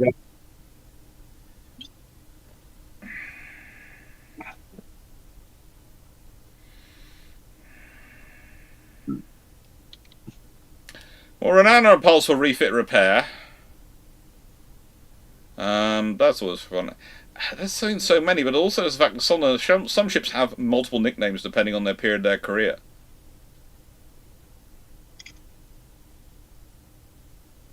Ooh.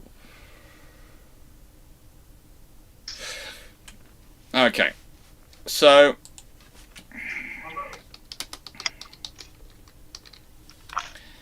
there is an HMS Thunderer, right? 1911. She is a battleship in the Orion class dreadnought program, okay? And she was nicknamed the... Basically, she was called the toilet. Because whenever you went to the loo, there was a loud noise because of the flushing water, and it sounded like thunder, so they called her the toilet. And because she also had problems with her toilets. And so it came together. And that was always quite a fun one, because you think about Thunderer, that sounds an impressive name, and then it's... I'm using the word toilet for it, because the word they actually used for it isn't within the criteria of being little cousin friendly. But I'm sure you can all imagine what the other phrase might be that sailors would use that isn't little cousin friendly for toilet. Agincourt was called the Gym Palace because, well, she was built out as a gym palace. She was supposed to be a flagship for a smaller nation state, so yeah, she's going to be a gym palace.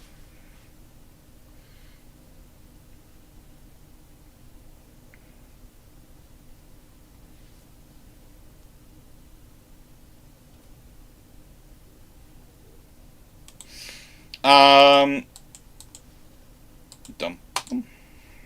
Right. How are we all doing today? Is Dan back yet? No, he is still fighting with pots, pans, and dishes. Hilarious, laborious, and spurious. Courageous, Glorious, and Furious actually go through multiple names at various points in their lives, depending on who you're talking about. There's the Fleet Aeron nicknames for them are different from the sailors' nicknames for them. Rick Vasava, is there any reason why Turkey shouldn't get F-35? Okay. The issue with Turkey, and I mean this in the nicest way, is Turkey's pretty independent in their procurement policy. And whilst they are...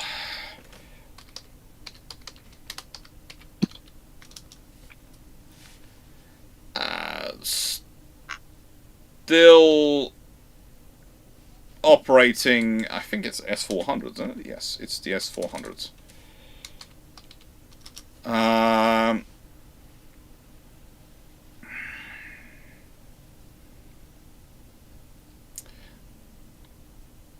They're still technically got them. Yes, they're planning on removing them and selling them off to someone else, and maybe selling them to a Gulf state or something like that. But whilst they've still got them, there is an issue with them having S400s and having systems, because realistically, the thing is, if you have them as systems, to make them work on IFF and actually coordinate together, you have to start disclosing a level of information to the Russians for their programming, which is then a problem in the security of the F-35 program. And the fact that they didn't even see that as a problem when they were procuring things makes them a bit of a worry. Because... how do I put it? So if I'm making a system which is going to be cooperating with other systems, or I'm buying an off-the-shelf system and I'm going to have it integrated into my system, it's going to need to know how to communicate, talk with, and spot what are my own systems I'm operating. And that is where you get the problems when you have someone buying that kind of level of Russian hardware with the F-35. Because the argument was made, well, the Greeks operate Russian-made hovercraft. That's the same. It's not. The transport hovercraft is not the same as the S-400.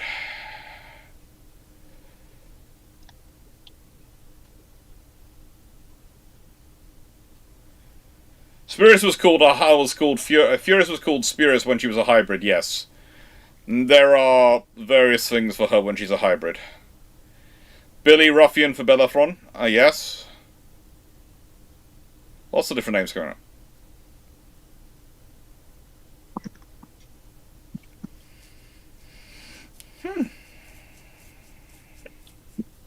Nelson and Romney were called Nelsol and Rodnall. Yeah, they were. They were nicknamed after oil tankers because they looked like oil tankers because of the way they were organised.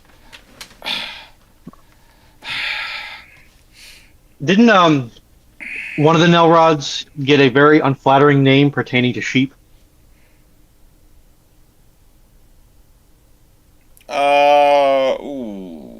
I think one of them did, yeah, at one point.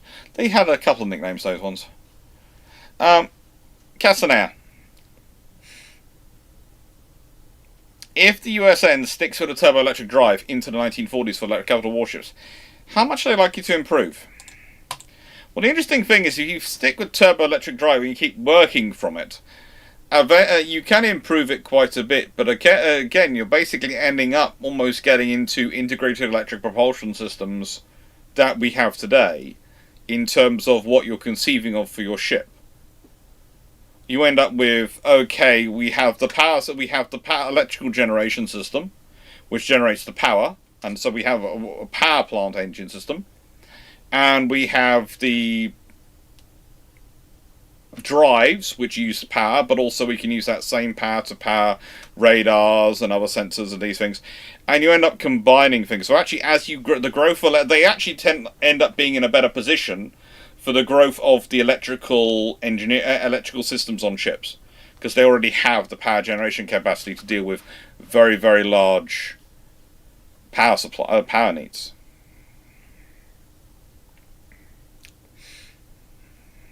The problem I would see is what are they going to look like during World War II, because they had to sacrifice so much of everything else to pay for the weight under the treaties. Well, the thing is, if it's into the 1940s, then the treaties are over. They're still doing it. It's going to be interesting. They might have had to do a lot of investment work to try and get them, but they are going to be, interesting. Legacy, you moved that or they're going to be upstairs. Either that or they're going to be flagrantly whistling past the policemen on their weights. You mean like Lexington and Saratoga did? Hey, listen, the American engineering firms are so good, they're able to get a very large, very complex, reworked ship into exactly 33,000 tons. What are you talking about? Yeah. There is no malfeasance here. Alright, have you had a chance to look at Rob Monroe's video about the easy wins in a dip? If so, thoughts? Not yet. Not yet. It is on my list of things to watch. Volunteer per Order Southern. Which would have been better weapon if developed had continued? The Red Angel rocket or the bootleg rocket-propelled torpedo?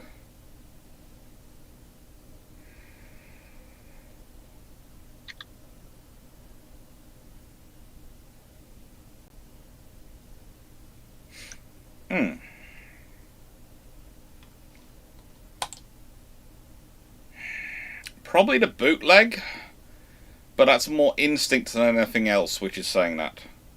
I will admit that.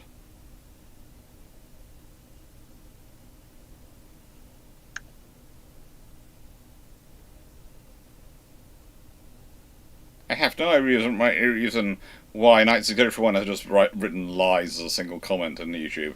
No idea at all. And I read what Timu wrote originally as back from my milk, not back from my walk. I have no idea why. This is the trouble with following the chat. Timu is getting milked intermittently?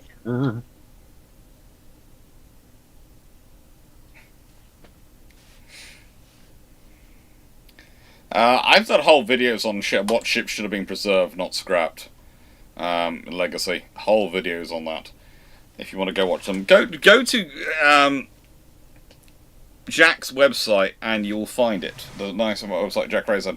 There's a whole. You can probably find a website. Probably find the video on there. Matthew Keeling. If the Invincible class had been armored cruisers using triple 9.2-inch turrets, Would we have seen 11 or 12-inch gun armor cruisers in service by World War One? Yes. Because if they'd been armored cruisers using triple turrets, and they'd used enough of them, let's say they'd used 4 of them, super firing, or similarly equipped, that would, because triple turrets you can't do wing mountings with a triple turret, even a triple 9.2. So it's got to be super firing. That's going to be a significantly interesting event and capability, which is probably, again, let's be honest, there is already the Blucher, and well,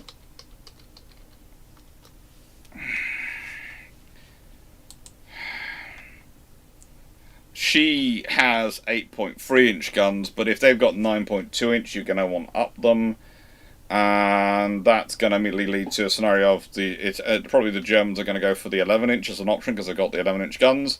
Remember, they stick 11-inch guns on something, the British are going to go for 12-inch because it's the same thing. That's the guns they've already got in service on the older dreadnoughts. They already have the ammunition for them. They can quickly do it.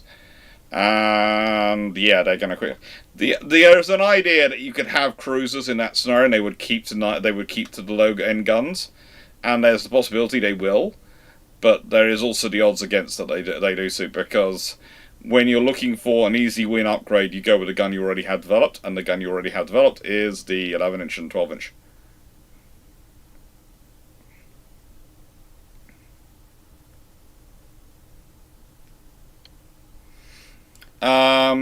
Second area. If a 150 plus gun, the first rates become standard, will there be a reclassification going on with victory becoming second rate or even third rate?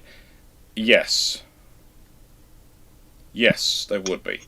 If 150 gun first rates become standard, then you're probably talking somewhere in the region of your second rates being 120 to 150. And your third rates being 90 to 120 guns, depending on which sort of type they are. So, yeah, it probably ends up becoming third rate.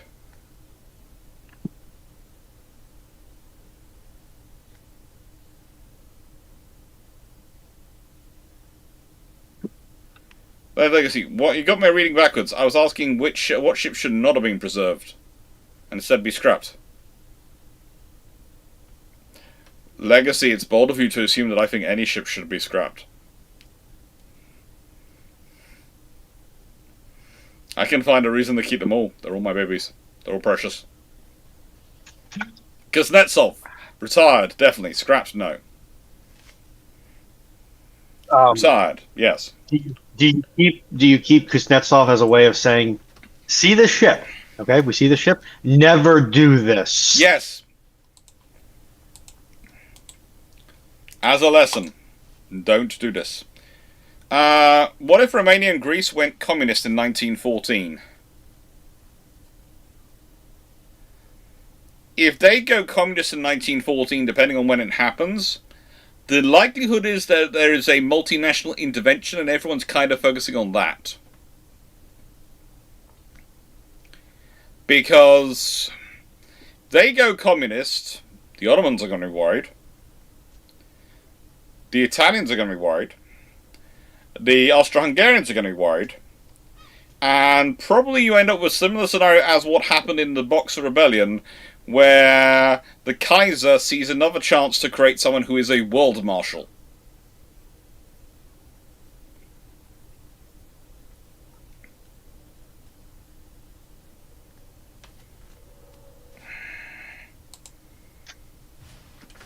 And the Royal Navy turns up and goes, okay.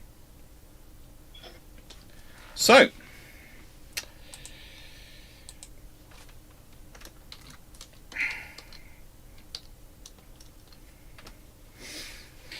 now, yay. Questions open. Let's take in another 10, shall we say? 10,000 questions. Questions are open. I know a few people had questions ready to go. Ooh.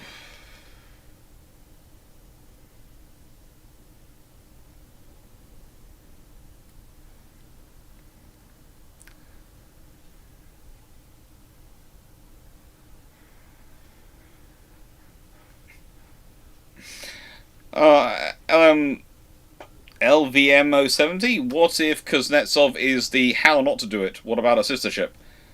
I think they're all still in service, aren't they? All her sisters that are still extant are. I think there's one in China that's like, we're turning this into an amusement park, and they've never done it because they never were going to. Yeah. Well, no, I'm not sure. Liang is in service. She's with she is the ex-Varag. Well, Riga and Varag, which is in service with the Chinese, and Shandong is more of a. Let's be generous and call her a subclass. Terrible. I'm happy to answer that question, but put it in the queue, please. Yeah. So basically, you put an exclamation mark Q&A in front of it, and it'll get put into the queue.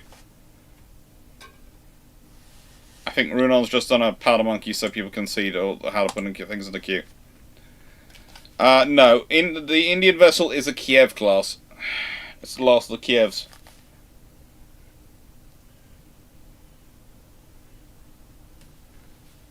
Yes, you are, because you continue to make Italian dish fight noises. Once you stop making Italian, once you either go to push the talk or stop making Italian dish fight noises, I will ask the good doctor to unclient side mute you. I think Dan is making a strong case for being unmuted. Dan is still making strong Italian plate fight noises.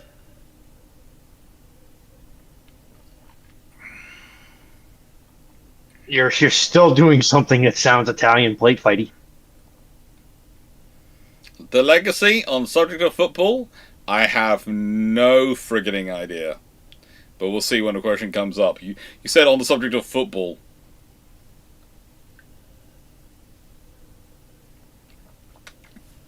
That is slightly worrying. Rugby, I can talk about. Football, no. Don't stab yourself. For the record, Dan is protesting greatly because now he's only cutting up an avocado.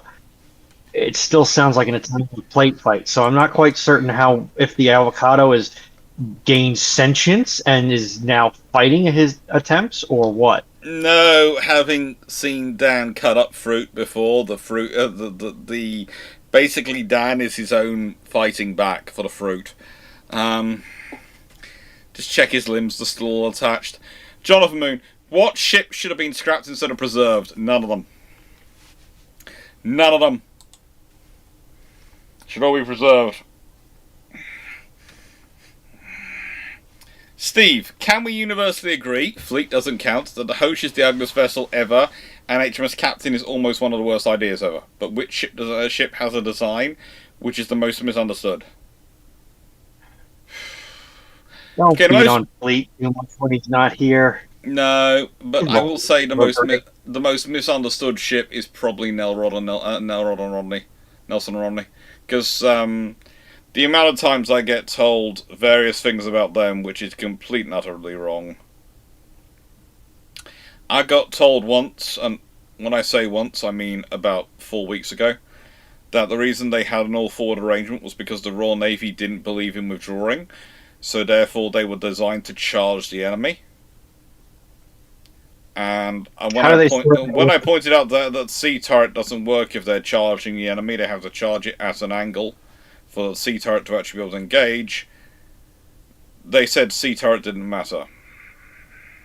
How do they square that with the French all-forward arrangements if the French, presumably also by this person's standards, are always expecting to be running away? Well, they didn't realise anyone else had actually designed all-forward arrangements, let alone built on them. They thought it was a peculiarly British thing. So this person has never... Okay. Yeah. I think the only polite thing I could say to that is, okay. As said, I've had the last couple of weeks, I've been dealing with a lot of people who I am wondering if they have used Google. Before they announce their ideas to the world, I'm wondering if they checked with Google. I'm not saying you have to check all ideas of Google. I really don't want to come across as saying all that. But there are sometimes I sit there and go, you are making a point. If you're just talking to me down the pub, I don't presume... it's kind of like, I would hope if you're talking to me in a pub, you wouldn't presume I have any knowledge about anything, and I wouldn't presume you had any knowledge about anything. We just presume... you just listen and then work out from what you're saying, what your baseline knowledge of each other is on any topic. It's like when people are talking to me and they bring up football or something like that, and there's me sitting there going, I know I kick the ball towards the other side's goal, and I tackle other people who have ball who are from the other team. But that is I haven't played football in a long time, and that's the sole part of my memory. Don't please try and explain to me what the offside rule is. I don't need to know. And that's not me being rude. It's just not my interest. I'm sorry. I'm not. I would love to be equally interested in everything, but I'm not. There are things which I'm interested in, things but I'm not. I'm human. But yeah, last couple of weeks I've been in professional settings, dealing with people who are talking about things where they are claiming to be knowledge and well, one of them even said, I don't know why we have a consultant historian here, because, I already know all that it needs to be known about this subject. I've done the research. And that was, by the way, the same person who didn't realise anyone else had built all forward gun ships, let alone designed them, other than the British.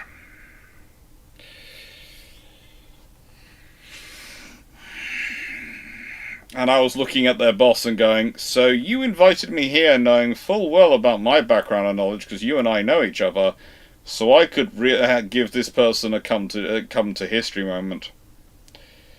And I could tell, because the way the boss was looking at me with pleading eyes of going, please, I've been trying, this hasn't worked. Okay.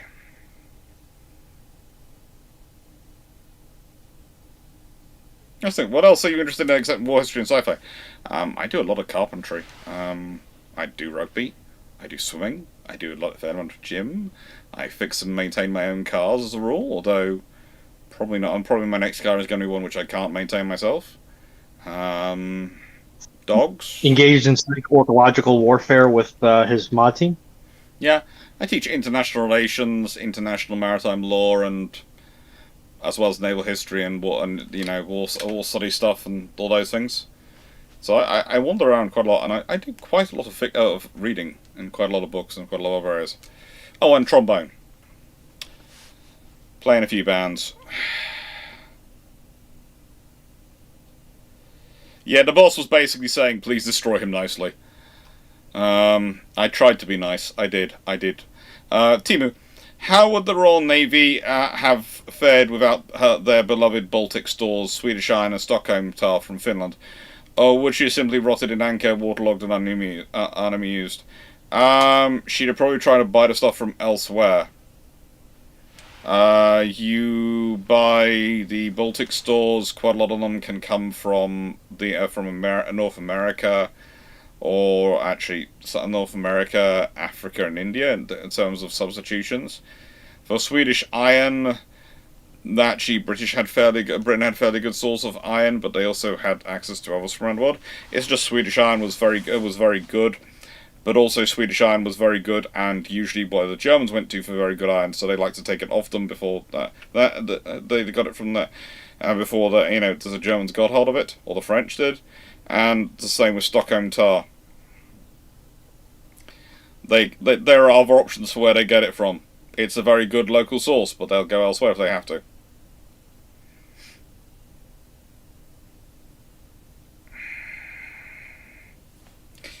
Seeing as I even remember the difference from my days working as an IT technician in between JSON and XML, that is slightly worrying, Jack Ray, that you encountered specialists in API tooling who didn't know that.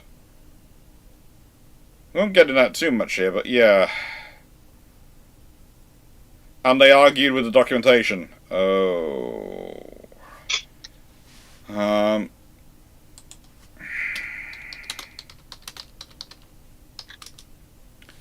Now,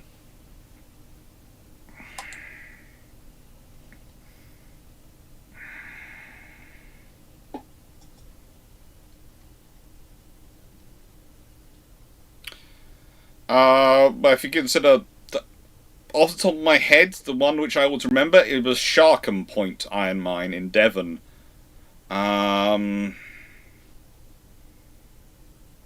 There are a few others as well. But, yeah. You know, there are, mining is something that there has been a lot of in the UK for a long time.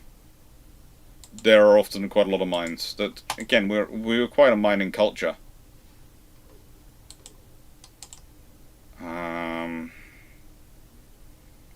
I think Weirdell. Yes. They looked at all the trade routes and said, "Mine, mine, all Yes. mine." Yeah, that's also one of the reasons why you have the yards set up where they were, with the shipyards, etc. They usually set up local to various proportions of supplies of coal and iron, and that's how we had the Industrial Revolution. There's even some iron mining in the Forest of Dean, but Frotheringham and North Yorkshire, Cleveland. Basically, iron is fairly common in the UK. Large enough quantities to mine is slightly less common, but yeah, it was fairly good quality.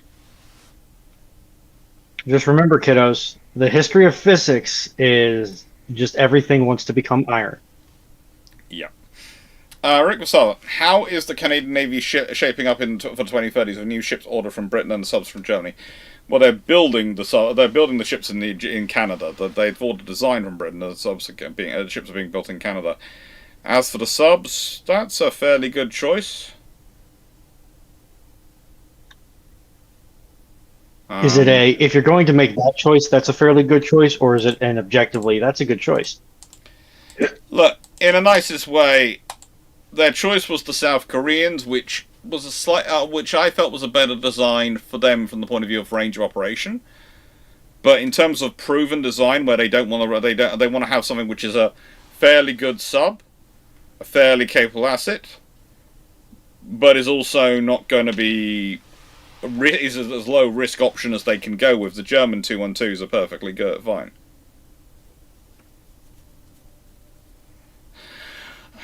Yeah, Balestine, I preferred the Korean option, but I had a feeling they'd go German because Khan is a Europhile. A massive one.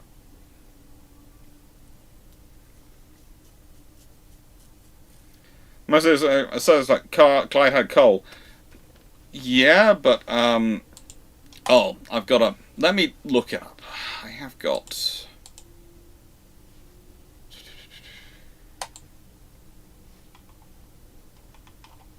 Yeah. So, for those who are interested, I remembered something and I had a link to it. So this was the Northern Iron Mining Society's page, I think. Yeah, not.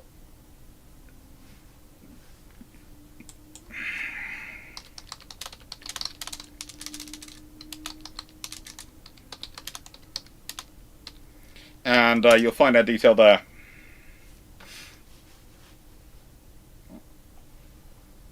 Yeah. The fact that there is an organisation in the UK called the Northern Mine Research Society is always a fun thing to me. But they are nice people. I've worked with them before.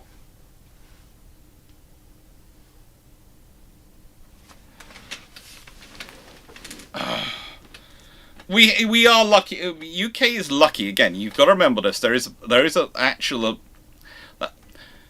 Look, some nations are lucky than others in their geological deposits. Some are very much, we have this, we don't have this. Some have a whole smattering of different stuff. And one of the reasons why Britain can do the Industrial Revolution is because it has a lot of cheap coal and it has a lot of cheap iron itself, and doesn't have to get them from elsewhere.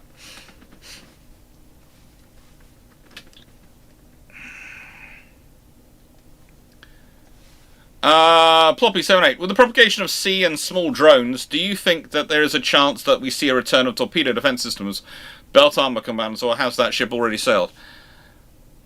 That's an interesting thing, because, as said, we were talking about earlier the torpedo nets. There's also options that you do need, that maybe a little bit of armor to resist, or at least maybe how do I put this?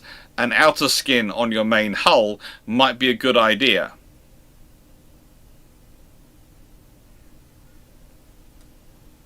Good idea. To prevent these things causing trouble. We'll see what happens, but there are a lot of passive measures which can be taken to mitigate some of the effects of these, especially the cheaper systems. And again, it's a case of people going, well, what happens then? Well, if you've mitigated their capability to be as effective, then you've raised the cost they have to be.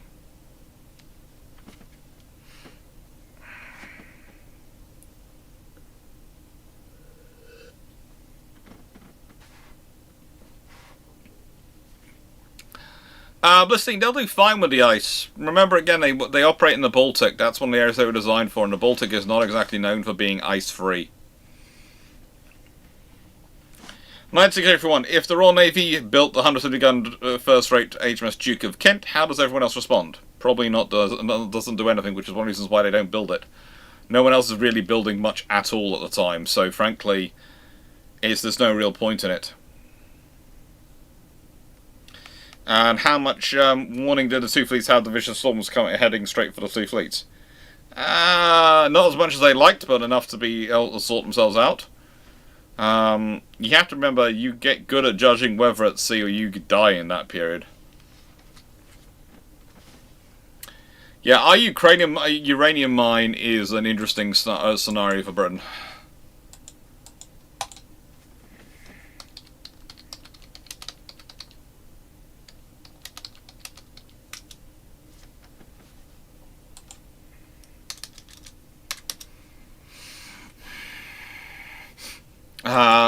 Basically, they're all in Cornwall. All the uranium mines are in Cornwall, and they're all around the tin areas. I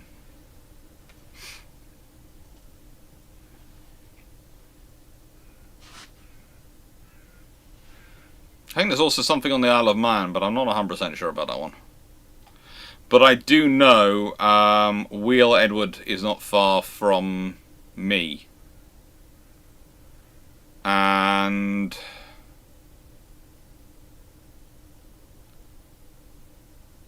yeah, I think there's also one of the other mines not far from me is where it is. It's fun basically. I think I've got both uranium mines in close proximity to where I now live. You know, it's the way the cookie crumbles. Now you will be the one with the funny-looking kids. Yeah. You also get radon gas as well, which is why I have to. And that's why I've had to put. We're building extensions onto property in terms of we're building a new garage extension, etc., and all these things, and both of them had to have radon sumps put underneath the construction to allow the radon gas to collect in a space underneath the foundations and get it make its way out safely, rather than coming up in the property is the aim.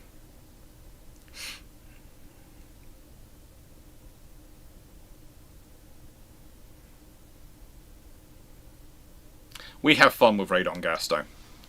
PDP processor. Drac covered World War 2 ice cream budgets plus 2 basic ice cream recipes. Would the complex recipe be for officers or the ship?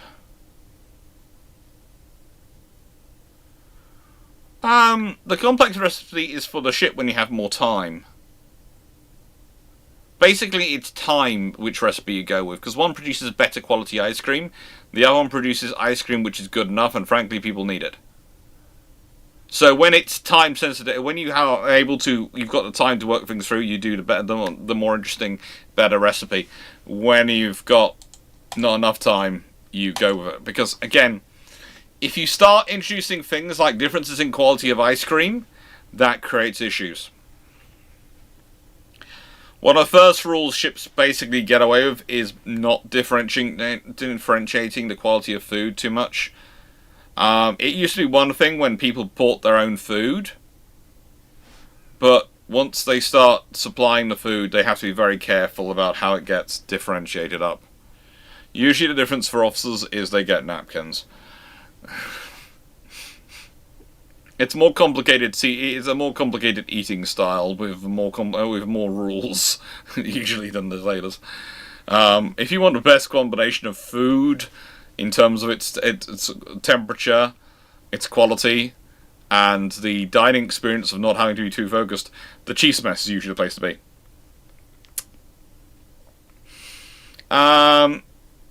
AC-75. You're shipwrecked on Auckland Island, 285 miles south New Zealand, in the mid-19th century. Which naval officer, any period, would you most like and least like to have with you? True story. Okay, is Dan back? He is being quite quiet, so I'm assuming he has done his deadly death-defying duel with the dishes. And the avocado. I believe so, yes. He's Okay. gotten very quiet, which either means he has he's plotting his revenge, or I don't know. Probably. AC, well, let's see. What do we think about I this? will have vengeance on this avocado. Oh God, not again. Not again. What was the fruit you were having vengeance on in Japan in the morning? It was at the smaller hotel which we were staying in. I think it was the one in Tokyo. Possibly melon. Shibuya. Yeah, you had fun trying to cut it up at one point. Mm. Did the melon send you into melancholy? It was fun. But no, so who do you want to be shipwrecked online with? Honestly, if I was going to be shipwrecked with anyone, I would want it to be probably someone with an engineering background who could help me with the engineering stuff. So probably a destroyer officer. I'm not going to take Vian, I'd take Sherbrooke, because he's going to be more level. Vian is a little bit more... how do I put He will this? attack the sharks. Vian will declare war on the island. Sherbrooke will work with the island. I'll take Sherbrooke.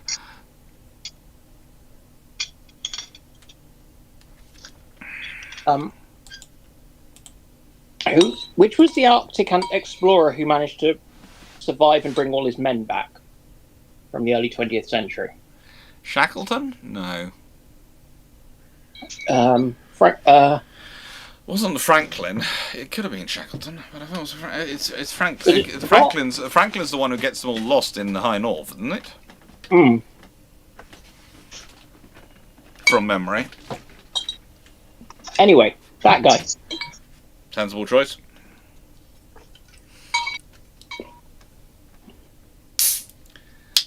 Alright, then. Do you think HMS President will be saved, or is it too late for her?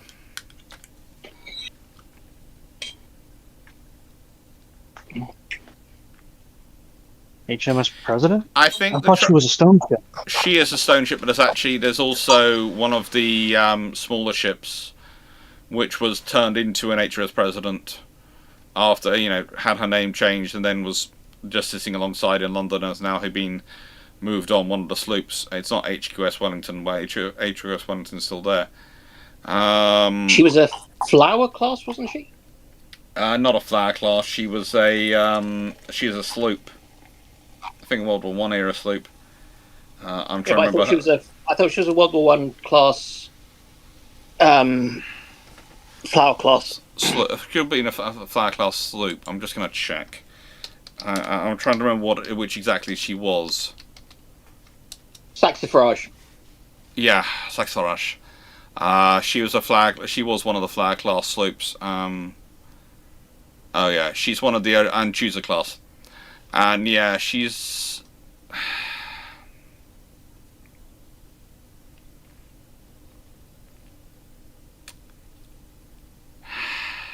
Oh, I've just seen a thing saying there's an update from this month from Kent Online.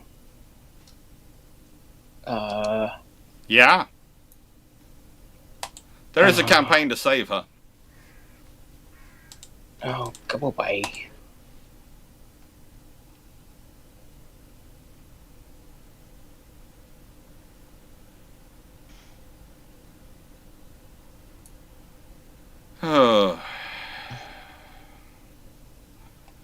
there is a campaign to save her, but I honestly don't think there's... It's one of those things of, you would need instantaneously people to jump in with a lot of money. And there's no one going around who's going to jump in with a lot of money. Because she would need to be dry docked immediately. And I think they're at Chatham, and I don't think they have the space there. They don't have the space in Portsmouth. They don't have a free dry dock that you can use for that. I'm trying to think where there's a small dry dock which would fit, which people could probably get rid of, would probably not mind getting rid of, not being put out of action or not used for quite a long time. None of the ones in Falmouth fit that category. There's nothing in Weymouth. There might be one in Appledore. No, that's being used for LUSVs. No, there's a historic one that's unused.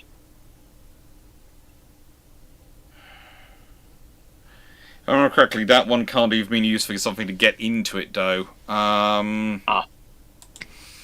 me pull up my map of Appledore.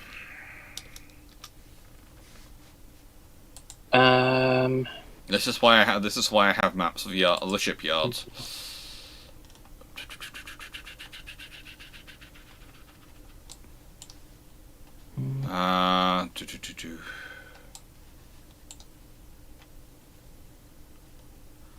No, that one's not able to be used anymore. Oh, shame. She was built in Scotland. Anything up in Scotland? But well, potentially it's the Richmond dry dock in Appledore itself, not the one in the yard. The Richmond dry dock. That would require money to get it working, because the trouble is it's silted up in front, so you can't actually pull the ship in. You'd have to first dredge it out, and then clear out the yard. The place has been used as a bit of a dumping ground, I think, from memory, into it.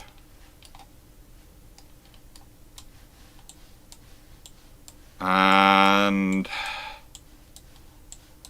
yeah, it's one of those things of, I'd love to be more positive than I am, because I really would like it to be reserved. But I don't think there is any way which it can be. No.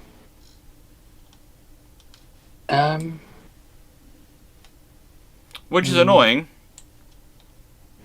It is annoying. But you would need an instantaneous investment of cash, and then you need something like probably some money from the lottery as well to be able to do it. And honestly, things have been interesting for a while with that poor ship. Most of our platforms are gone. Most of our works are gone. She needs a lot of care and attention, a lot of love. Yeah, she needs a lot of fixing. In all kindness to the people, she has had a lot of very enthusiastic people, but not a lot of well-supported people in her life in recent years. And that is why we are where we are. A lot of support, well, very enthusiastic, but yeah.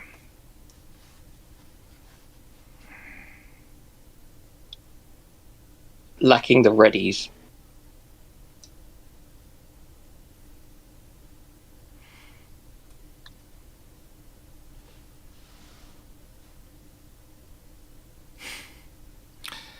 Matthew Warwick has just done a beautiful thing which has just flashed up and something I should point out. Why warships are awesome? It's the difference of scale. The British King George V's carry 2-pounder guns, the same as the Matilda tank. The Matilda tank carried 93 rounds. They're expected to last a battle. The King George V carried 86,400 rounds for its 2-pounder guns. It could have fired all 86,400 rounds in 20 minutes of continuous fire. Matthew is full of interesting things like that.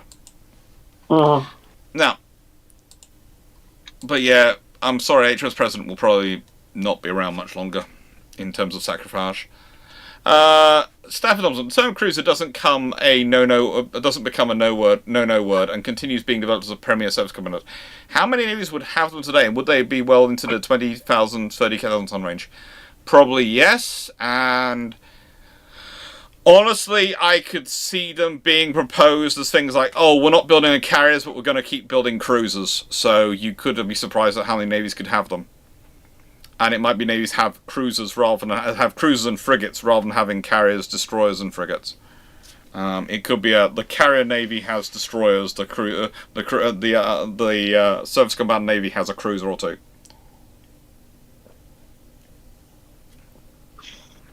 Can you get a pub lunch on a Queen Elizabeth? Yes. Or at least I've had enough pictures of friends eating food in the pub, so I'm presuming they can.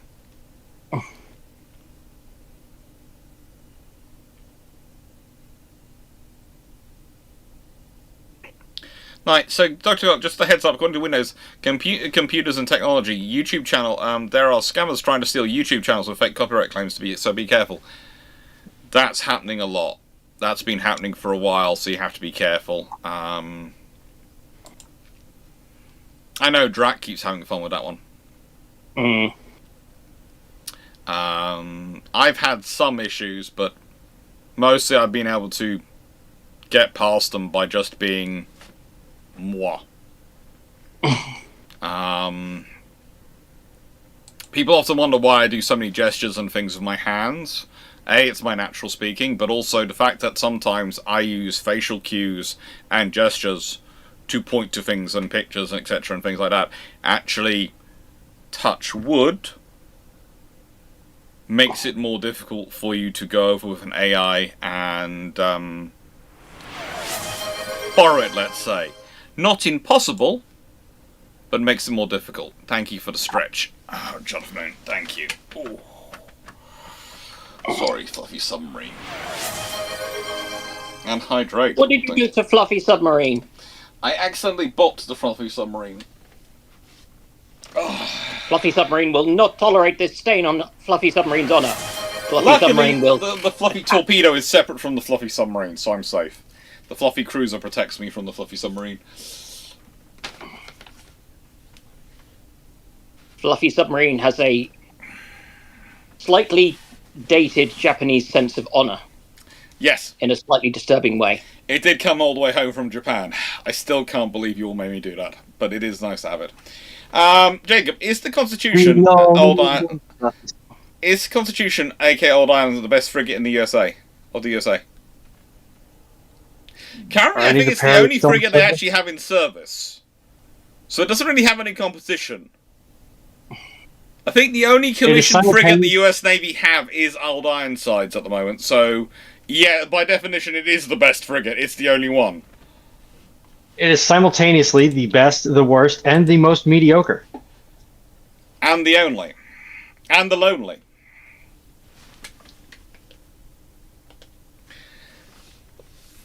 Okay, so I'm hoping my colleagues can help me out with this one. Speaking of football, what are your thoughts on new changes to mistaken identity, which led to yesterday's yellow-red card of Imbolo and Switzerland versus Argentina?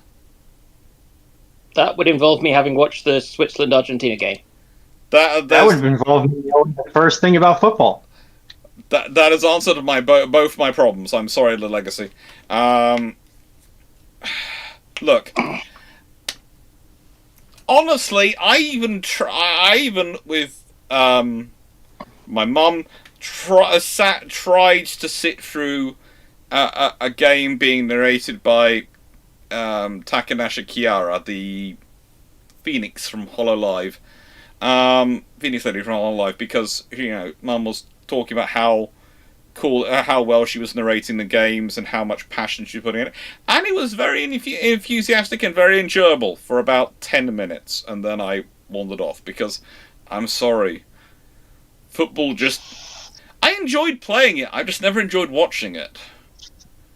And then I found rugby and I enjoyed playing and watching, enjoyed playing that a lot more, and I actually almost enjoy watching rugby. Sorry, rugby, ice hockey as well. Ice hockey was another one I enjoyed playing. Haven't played it in a while. I used to enjoy being a very very forward defensive defensive player.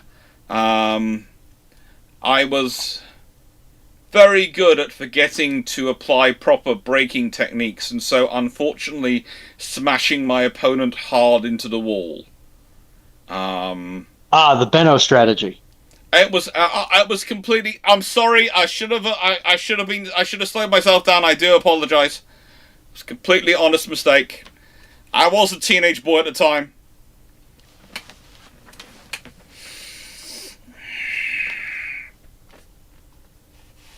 The question is, how many teeth did they walk away with? Oh, we usually were wearing mouth guards. If they forgot to wear a mouth guard, it wasn't my fault. G-Man, on the 1920s video, I don't know if it was just misremembered, but the US does try to rapidly drop ships attempting 12 just in the 16 to 17. The Colaborative only paused because Jutland. Yeah, that's part of the Daniels Plan. And the Daniels Plan in some ways gets the massive amounts of ships being built because of World War I happening. So I don't know if I don't think the Daniels Plan happens as it did in 1916 if there isn't World War I starting in 1914. Because you have to remember, if the World War I isn't going on and they aren't having the issues with Germany and also with Britain in the Atlantic and the issues going on with their fleets and the potential of getting actually involved in an active war, I don't think you have Congress vote through and support the Daniels Plan and do that act. I just don't think it happens. So I don't see them getting into that. There's also the fact that as much as the Americans do quite a big build-up, at the point of they're doing the big build-up and they are building those 16, 17 ships and they're sort of ordering them, etc., that's after Britain's already churned out goodness knows how many 15-inch gun ships. And as said, we'll probably be going on to 18 and 16.5-inch gun ships, and they're a lot faster, and that's the problem, basically, for the US Navy. So it's a thing of, I don't see US Congress being that generous in a time of peace. Let's be honest, in the run-up to World War II, the reason why the US have a shortage of destroyers at the beginning of the conflict for them, when they're actually at war, is because Congress has delayed ordering destroyers right up until they are at war, pretty much.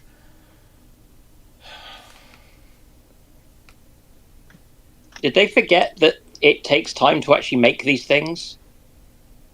No, they pop into existence as soon as you cut the check. Come on, man. Haven't you ever heard of American logistics before? Just-in-time supplies. They're perfect. They will never go wrong. Yeah. Can't see Doc's face right now, but I can hear it. Why is that? What's Lyons just said? What has Lyons just said? Something in the Master Arms chat for the mods to consider. He wants to increase the cooldown to 3 minutes. Well, I'll let the mods decide what they think of reasoning. Yeah. I can think of at least one person who is going to complain bitterly about such a change. 1981. If the Royal Navy built the 170-gun 4-deck first-rate HMS Duke of Kent, how do they avoid the issue that plagued the 140-gun first-rate Santissima Trinidad? For starters, it's going to be built from fresh. It's not going to be something which is literally evolved. Santissima Trinidad is practically the ship of Theseus, the way it goes up, and they keep adding on decks and modifying and changing its gun arounds. That poor ship is... well, it goes through it. Basically, it's the Aegis sail equivalent of HMS Furious. So it's going to be built from the starters as the 170-gun ship. And secondly, they've learned a bit of stuff about naval architecture in that time. And I think, if I remember correctly, she's going to be both longer and deeper in the hull than Santissima Trinidad was. So she's probably going to be more... how do I put this politely? She's probably going to be less of a handy sailor. She's going to be an absolute pig to sail in terms of steering her, but she's not going to be unstable.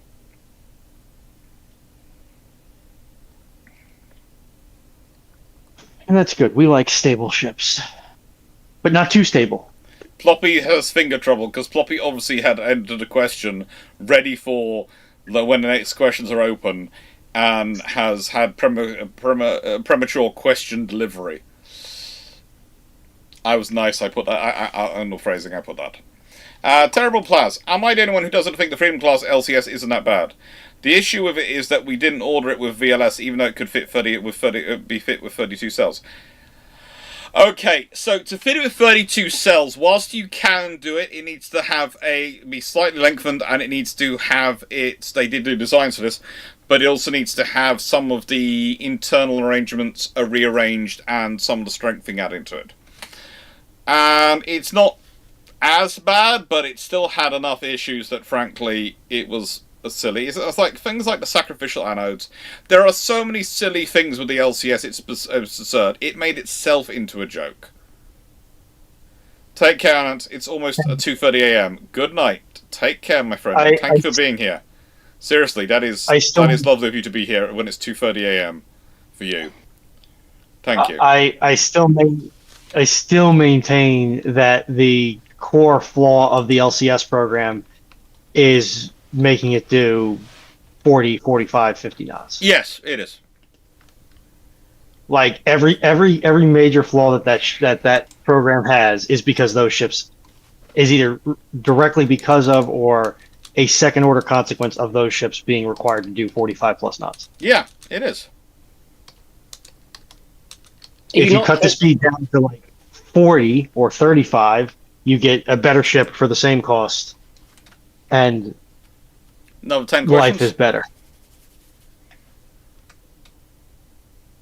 You're just biased because it's the Rumsfeld Association. No, yes, I blame Rumsfeld for the decision. However, the decision, regardless of who made the decision, even if the guy who was Biden's SecDef made that decision, or I honestly can't remember who the SecDef was for Obama.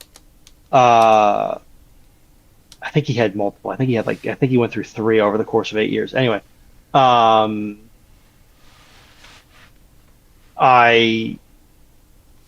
it's still a dumb decision. You don't need to go better than 40 knots on a ship that is multi-thousand ton. If you need something that is a surface craft that needs to go in excess of 40 knots, that's what a rib is for. That's what a fast boat is for. Or a helicopter. Yeah, or a helo. It's like at that point, like you're not going to carry that many people and go that fast. So there's very little difference between that boat and a Sea King. Yeah. Or a Seahawk. It's just use the helo. The helo will go, 20 times 10 times faster, or 5 times faster, however that math works out. And you will have what is probably a cheaper thing to run that already has an extant supply line. Okay, good. Doc's eyes are moving. Stream hasn't frozen. No, I'm fine. I'm listening to you.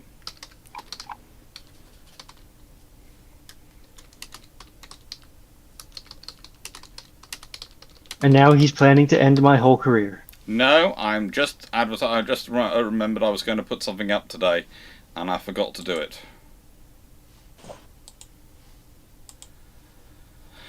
I was going to schedule something for November, and you reminded me of it. Yes. Speaking of schedules, yes. Well, we have a penciled schedule. Is October, and it is penciled in for 3 weeks in the middle of October, but we haven't got the confirmation yet, so I haven't been able to ink it all from Greenwich, but we have to put the things in. So we'll see when it comes through. But that's also, you have to remember, Gareth was a little distracted this week because Napoleon did go missing. What? Napoleon, I would assume, is his cat? Yes. Okay. No, he's the dictator of France. He escaped from Elba? No. When somebody's pet goes missing, I won't joke too hardly about that. No. I'm assuming he's turned up, which is why I'm joking. He came back today. He disappeared Yeah. Thursday night. He came back today. Yeah, I'm only joking because I assumed that the cat was back. Yeah.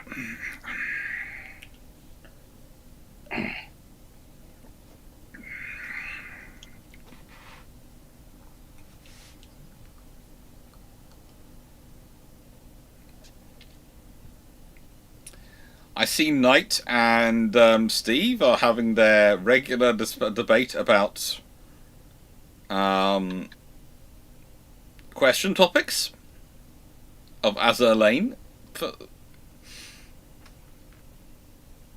I mean, Fleet can ask them. We just can't answer them. Well, I have some knowledge, so I will attempt. Some of them I will attempt solo.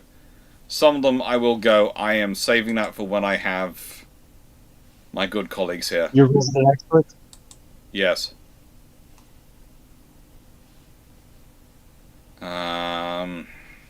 Is it still illegal to name a pig Napoleon in France? That is so beautifully French. I hate it.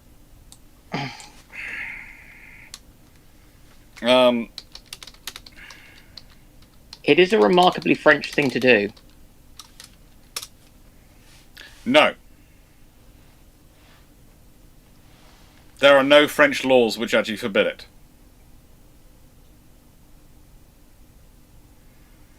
The only reason it's come about is because in Animal Farm, when the French translated the tyrannical pig's name, they named it Caesar instead of Napoleon.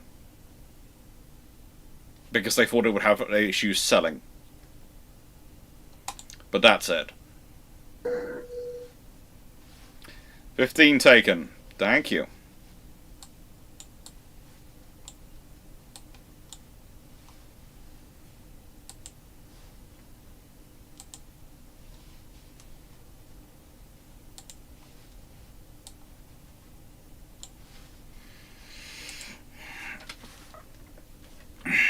Okay. Plus, what is the most entertaining comment received this week? Probably was some of the ones about me drinking alcohol. That it wasn't that I wasn't hot because I was drinking alcohol, and I was sitting there going, Googled weather in the UK. Although Knight was far more polite. This is why I honestly I didn't respond to them, but Knight did, and I'm glad Knight did because honestly I was reaching a point in heat where I was going, oh, you're going to get the full barrels of sarcasm. No, it's better not to respond. It will be the full barrels of sarcasm. Listen, just because it's a war crime level of sarcasm doesn't mean that some people aren't deserving of certain war crimes. I try not to deploy the sarcasm unless I need to. It's like I try to be nice. I try consciously to choose to be nice. Because I know my personality. So I try very hard to choose to be nice. That does occasionally make people think that I'm a lot nicer and softer than I actually am. Because I choose to be nice. Not because I am nice. I think the nasty thing. I just choose not to do it.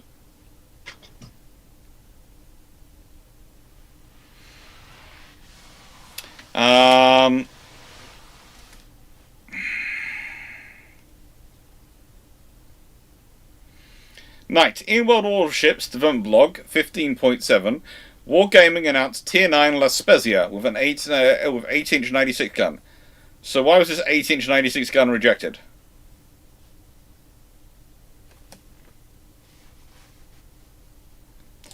Look, in the nicest way, I'm fairly sure the answer is going to be barrel wear. I'm going to check, because, you know, there is a part that my brain could be wrong on that one, but I am, from what I remember, it is barrel wear.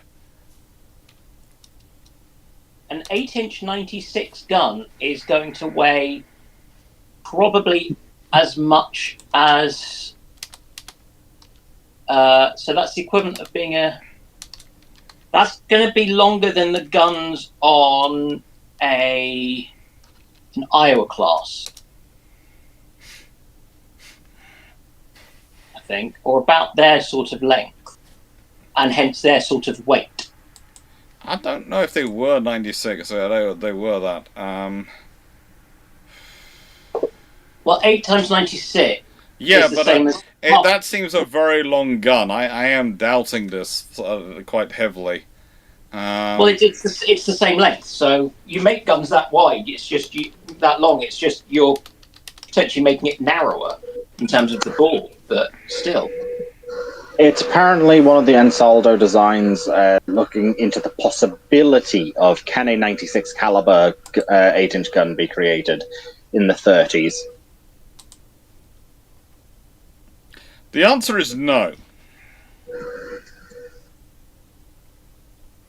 The answer is the barrel wear is a nightmare. The answer is no. Thank you, Dragon, for popping in. Yeah, I've had a hell of a headache, so that's why I've not really been around. That's fine. I don't mind. It's very nice when you are here. It's very nice when you pop in, but you don't have to. I'm not holding a gun to your heads yet. Wait till episode 300. We'll see how we do with that one. That would be fair.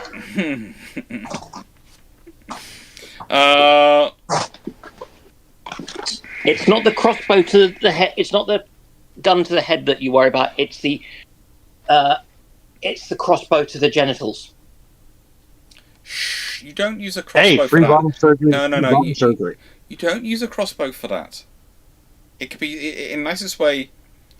If you're using a crossbow for that, then you're also going to do huge damage to the thighs when it springs and you use it, because of the way the torsion will hit, the bar will hit the thighs when it's fired. You don't want to use a crossbow. No.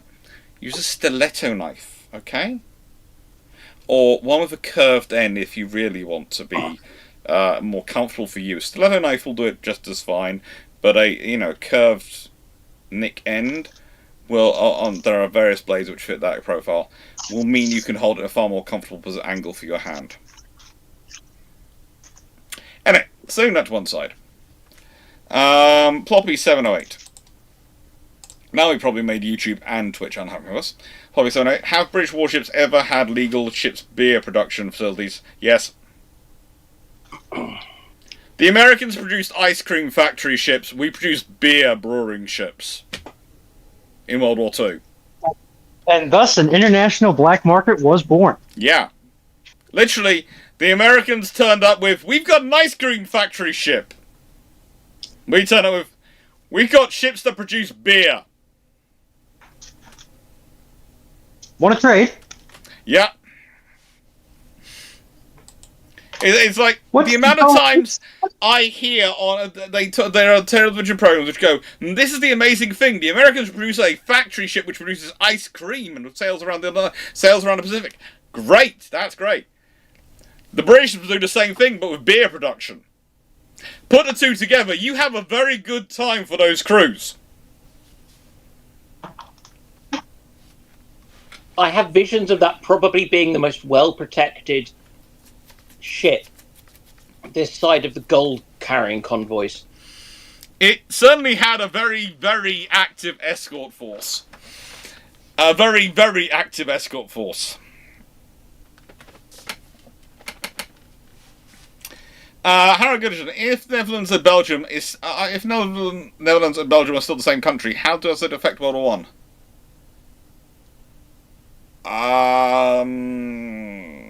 If Britain's going to war to protect plucky little Netherlands. Yeah, basically, but also, how do I put that? That either goes very well for the Germans and they end up with some great port access to the North Sea, which the British would be really, really annoyed about. Or alternatively, it goes badly for the Germans because the Dutch flood large areas, in which case their forces get held up by the floodwaters, and the Germans find themselves with a front which is most of the way into Germany.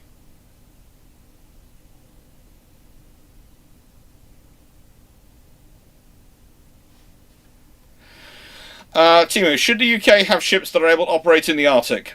that's usually a requirement for our ships. In fact, that's such a requirement for our ships that's one of the reasons why they were it was more of a criteria for the Type 45s than their hot weather operations, as it was felt that, the future of warfare was moving away from the Middle East, and, well, yeah, we all see how that works out.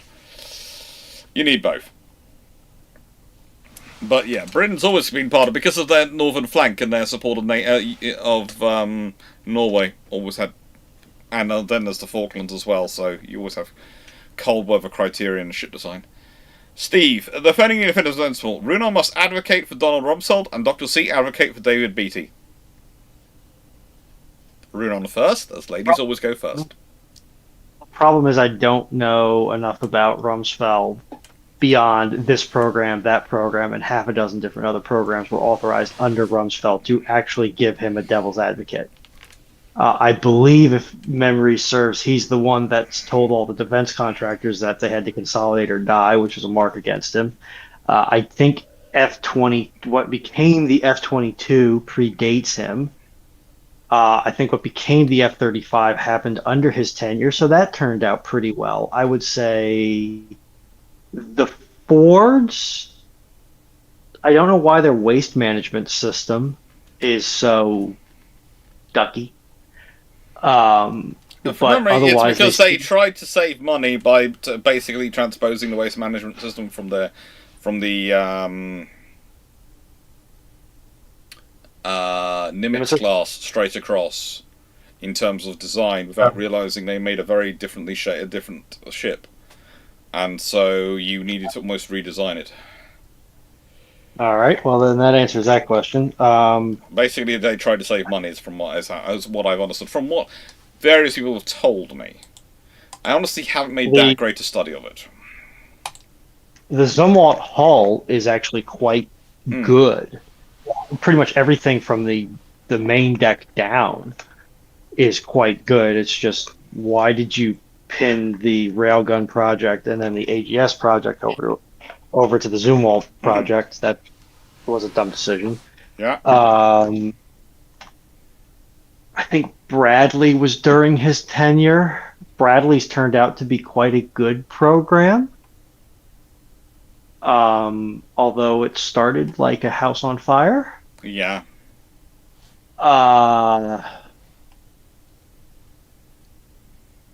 Abrams, I think, predates him. Oh, at least the A2. I think the A2s predate him. I'm pretty certain the A1s predate him. Mm-hmm.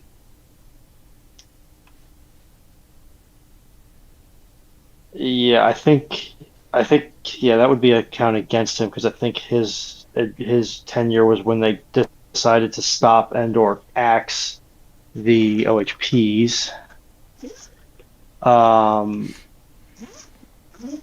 The problem is, I think a lot of, when you get to that nosebleed level, you start getting into, I am the ideas person, which means that you actually don't make anything happen. You just point people in a given direction, and I think a lot of the directions that he pointed people in have, in the long term, been hoodoo. I think the thing was, he tried to reinvent the world and he failed. He went down the technology, the tech will solve all problems passageway. And you can understand that the attraction. It's always so attractive. Tech is going to both make things cheaper and make things safer. If you're hearing that in recent UK government pronouncements, yes, it is the same talk. Tech is going to make things safer and cheaper. So far, However, tech has never made war A safer or B cheaper. However, we did take this week's Bruships Quantum, and it's coming out pretty well. There is no quantum in the. Pardon me. There is no quantum in this. Seriously, you're making me actually, retch with the phrase of the term quantum now. There is no quantum in this Bruships, none at all. Have you checked Cyclic? Go check Cyclic. I'm not checking Cyclic. I'm not going to be quantumed. Instead of rickrolling me, you're trying to quantum me. Go ahead. You cannot have any issues if you check Cyclic. Yeah, I don't believe you, Runon. As for Beattie, he was a very good ship's captain, and he was a good political operator for the Navy. He had problems being the brains of the Navy or being in command of an operational fleet. Blistine, how long would it take to design an AAW variant of the Type 26 hull? Well, it wouldn't take long to design it. Depends on how much work you want to do. Do you want to actually have a hull which fits air and area warfare role, or do you want to have a hull which just has the missiles put in? Because then you can just go and, I don't know, borrow the Canadian or the Australian version and go, but look at it.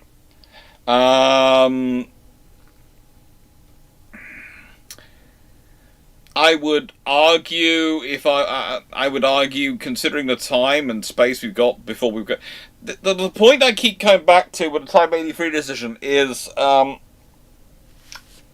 we weren't going to be making that decision till the mid-2030s anyway. Okay? There is another election in 2029. There is another general election in 2034. There are 2 general elections. So far, we are on the second government of this parliament. There could be a third one. It might be the one that sees us through. Who knows? I don't know how many governments there are going to be in the next parliament. Or in the parliament after that. So here is the point. We are multiple governments. Probably multiple, potentially multiple governments, potentially multiple defense secretaries, prime ministers away. Let's see what happens. As it is, the Defence Investment Plan itself, this glorious thing, which takes us up to £74 billion a year if it's funded on defence spending, which is 2.7% of GDP, not the 3.5% we're supposed to be at. So it's 26 billion roughly short of the target of where it's supposed to be, which would take us to 100 billion a year, which we're supposed to be spending. Is not funded. I think it's unfunded to the tune of about 25% of it. Hasn't yet had its funding worked out, which works out at something like 5 billion extra a year, 5 billion a year. So we'll see what actually happens. The odds are it's going to be a cluster fudge, which is what the British specialise in. But we'll see what happens. Hey, at least we know what we're good at. We are good at those. Yeah, you picked a skill tree and you doubled on it. I mean, there is something to be said for that. But Not I would much of it's good. also say with a Type 26, you have to remember that hull has been very much focused on anti-submarine warfare work, and you've got a lot of expense built into that hull, which you don't need, which actually are expensive features, which make it very good for ASW, but also mitigate it being as good for air defence. And that's going to be a problem you're going to have to deal with. Sector shot. You suppose the DIP decision on the Type 83 was reversed, and we need a cruiser fast. Would the latest Type 45 designs of the largest Type 45 design of the 5 be a good basis to be quickly upgraded, like what we did with the H140? It would not be a bad option. It would not be a bad option to go back to that design study and look at it. But honestly, we do have other design studies ongoing. You could go for the largest hull variant of the Type 26, which would actually be a fairly good starting point, because if you go from that hull as a design, and the largest hull variant does take out some of the features which are put in the smaller hulls, because it wasn't. If you go to the design study, it didn't have them added in at that point. But there are options there. Basically, what do you need for an air defense ship? You need a lot of power. You need quite a high speed because you need to maneuver around the fleet. You need a hull which can take all that, support a radar which is going to be as high as it can off the ship. I'm glad to see they stopped the idea of using a tethered drone as the radar system for the ships has disappeared. I'm very glad that's disappeared. I keep waiting for that to come back and having to shoot it down myself. But yeah, it's fun.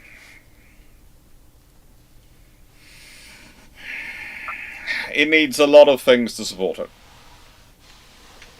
It's only when they realised that the ship could actually go faster than the tethered drone that they realised there's going to be problems, because the size and shape of the weight of the tethered drone to carry the radar.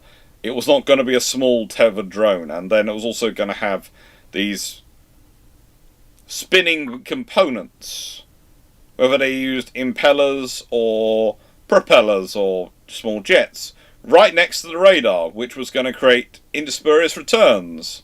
And they still were trying to get on with it. It was fun times. And flag facilities, yeah. Okay. Nice to hear everyone. In World of Warships Development Blog 15.7, Wargaming announced Tier 10 Togasa, a modified B-65 large cruiser with 15 310mm guns and 5 triple turrets. Was that doable? It's not impossible to do. Is it going to be expensive? Is it going to require a bit of a redesign? Potentially, but it's not impossible.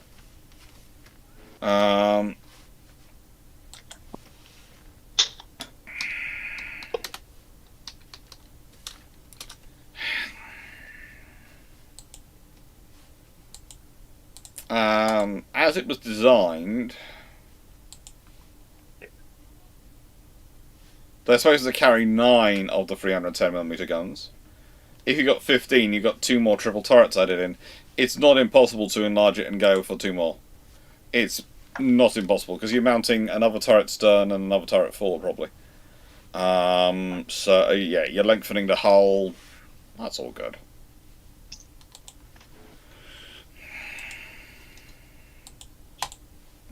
But you are going to end up with a very big ship.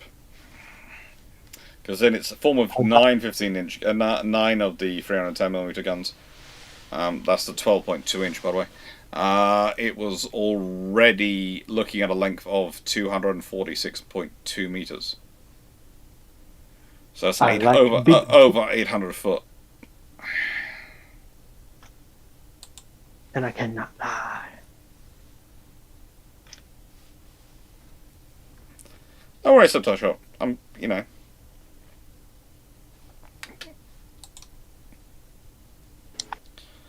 Steph Thompson, out of the Roddenberry portfolio, thoughts on the Earth final conflict, Star Trek and Andromeda being individual or chapters in a combined epic in that order?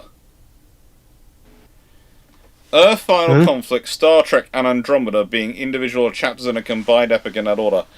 I don't think so. There are variations on alternate universes on decisions made. Variations. The Andromeda universe is one which involves a lot of genetic manipulation. Star Trek universe is based basically on, don't worry, the crew will figure this out. There's always going to be some elite people who are going to save the day. And Earth Final Conflict is just, yeah, that's just that.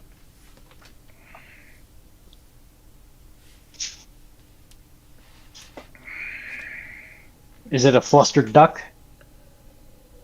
John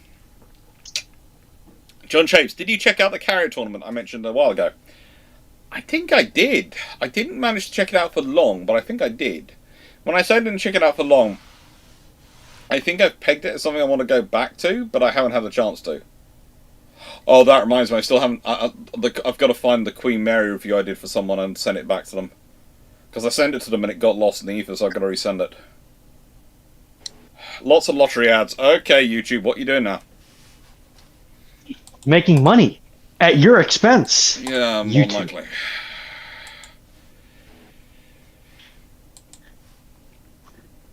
It's always nice when people tell me, because then I can go, I have an argument with YouTube and go, what the frig are you doing now?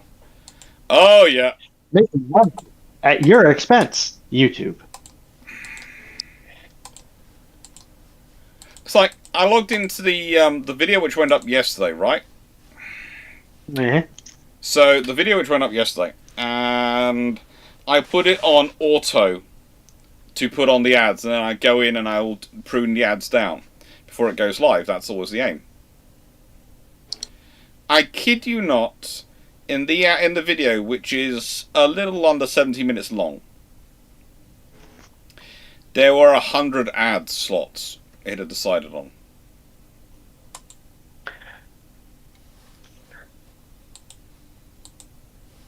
100. And you just go, how the frigate can you do this?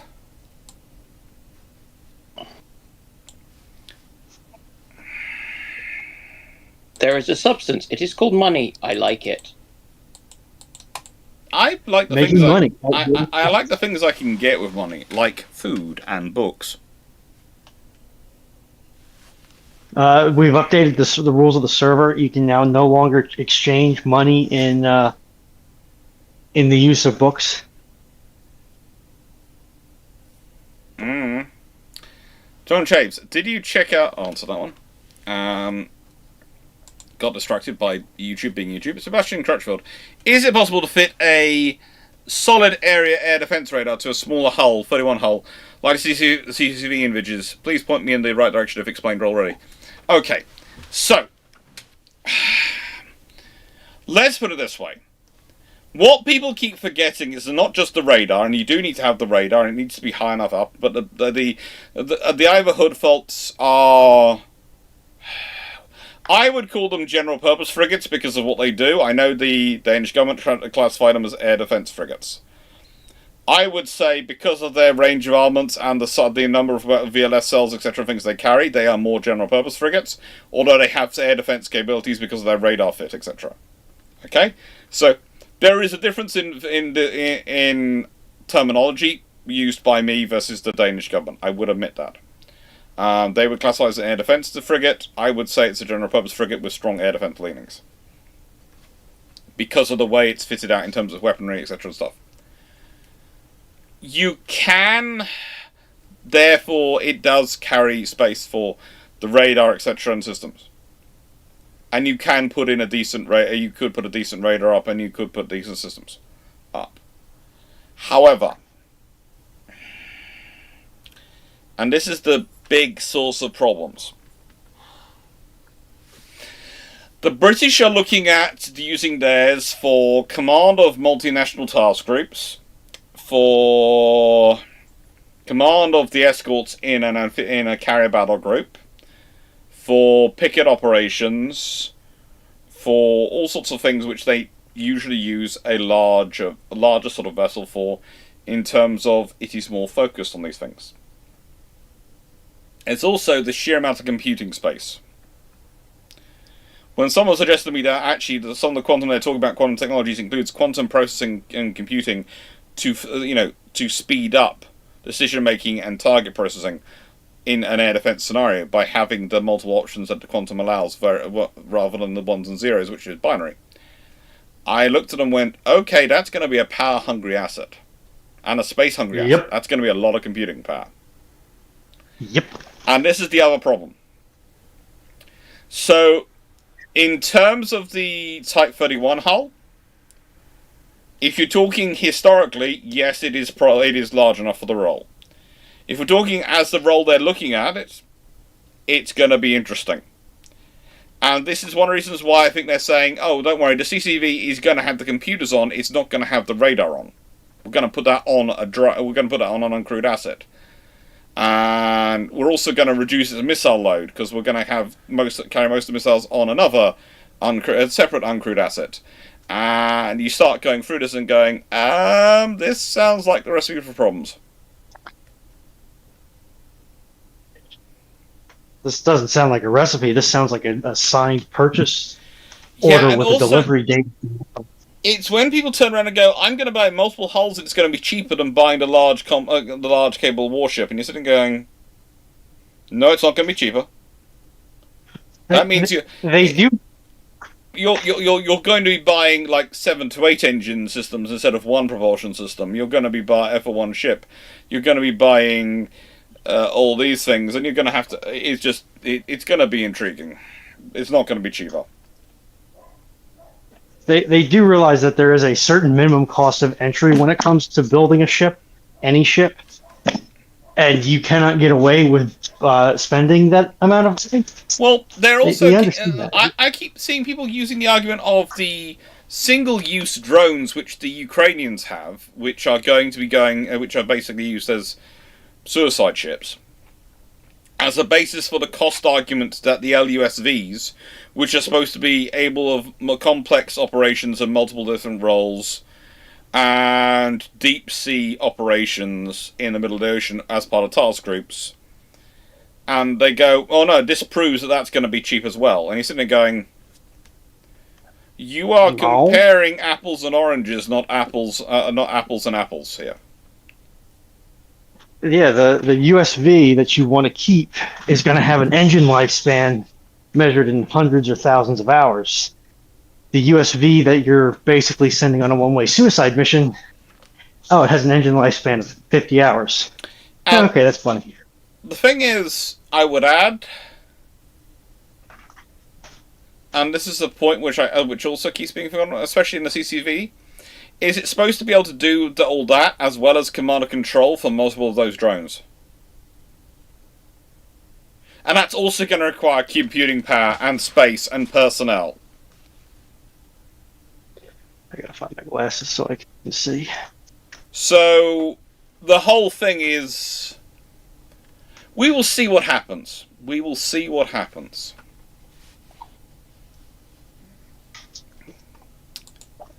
Paul Amos, if you could build any ship currently, what would you choose and why? Any ship? Do you mean currently under construction?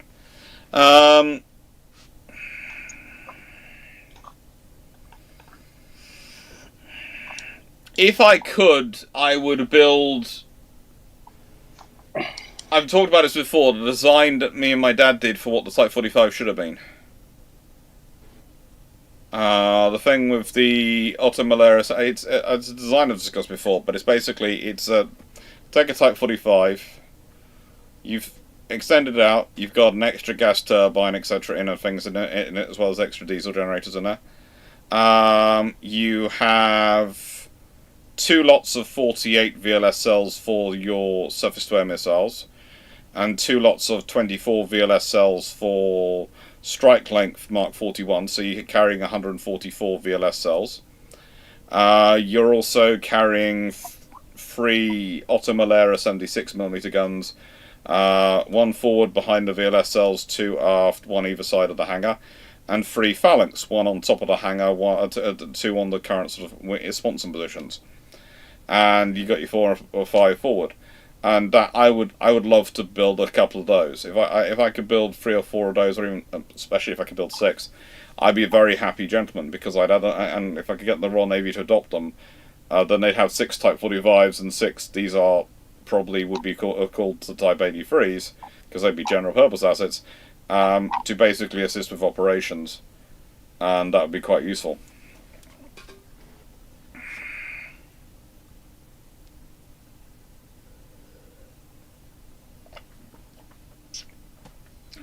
Because realistically, that wouldn't require a lot of extra crew compared to a current Type 45. How about you two? Anything you'd like to build? And while you're talking, I'm going to slightly close my windows a bit to stop flies coming in. Restart the Zumwalt production line. Build them. Build them and they will come.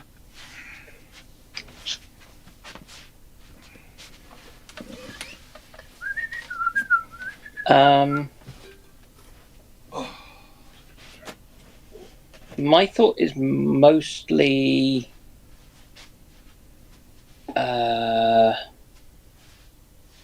build the it's going back in time, but it's build the kind of, there's a whole load of historic stuff the Royal Navy should have built and didn't, which it would be nice to see them do, I think, is my my kind of summary of that one. I mean, it would be nice if the Sovietsky Soyuzes hit the water, so this way we could continue the great steam and steel gun battle line era a little bit longer. Yeah, that would be nice, yes. That'd be fun.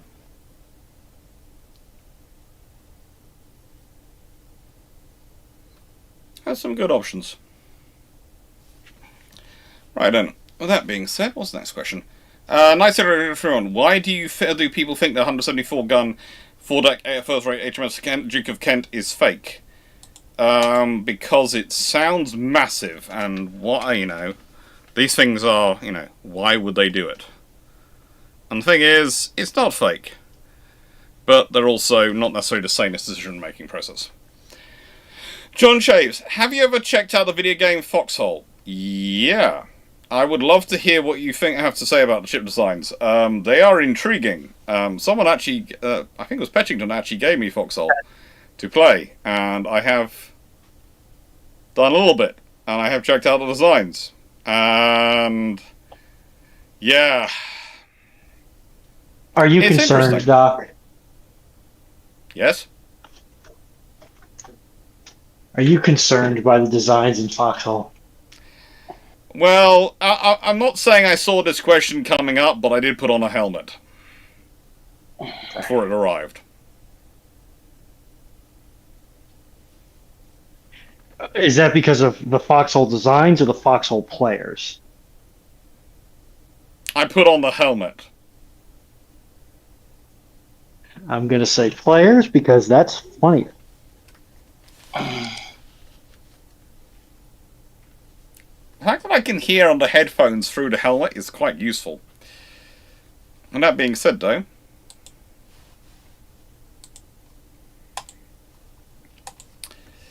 let's take in another 10 questions, shall we? What do you think? It worked. So what's your two plans for this week? Other than going to work in Crystal City, which I presume is also where Breaking Bad sell all their products because it's Crystal. No, that's Albuquerque. Hmm. And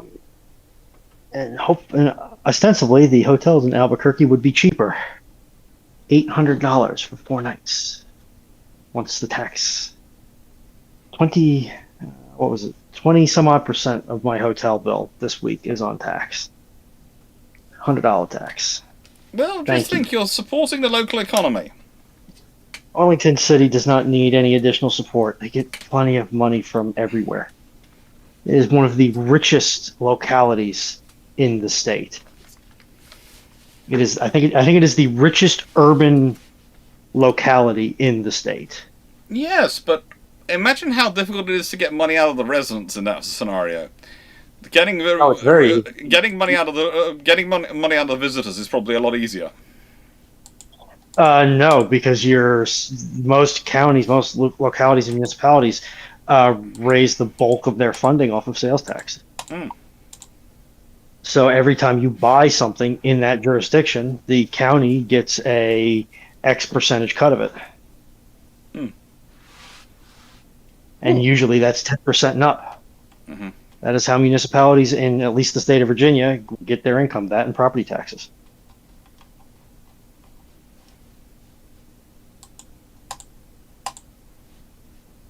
And there's a lot of very high value commercial real estate in Arlington. A lot.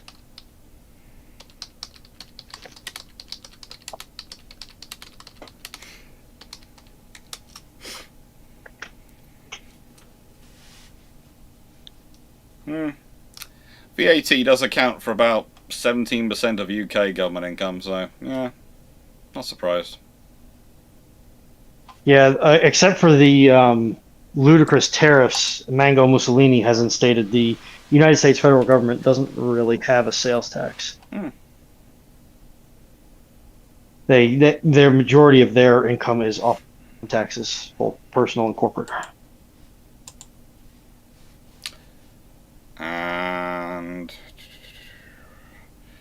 And stuff like capital gain. I've got questions coming in. There you go. Questions in.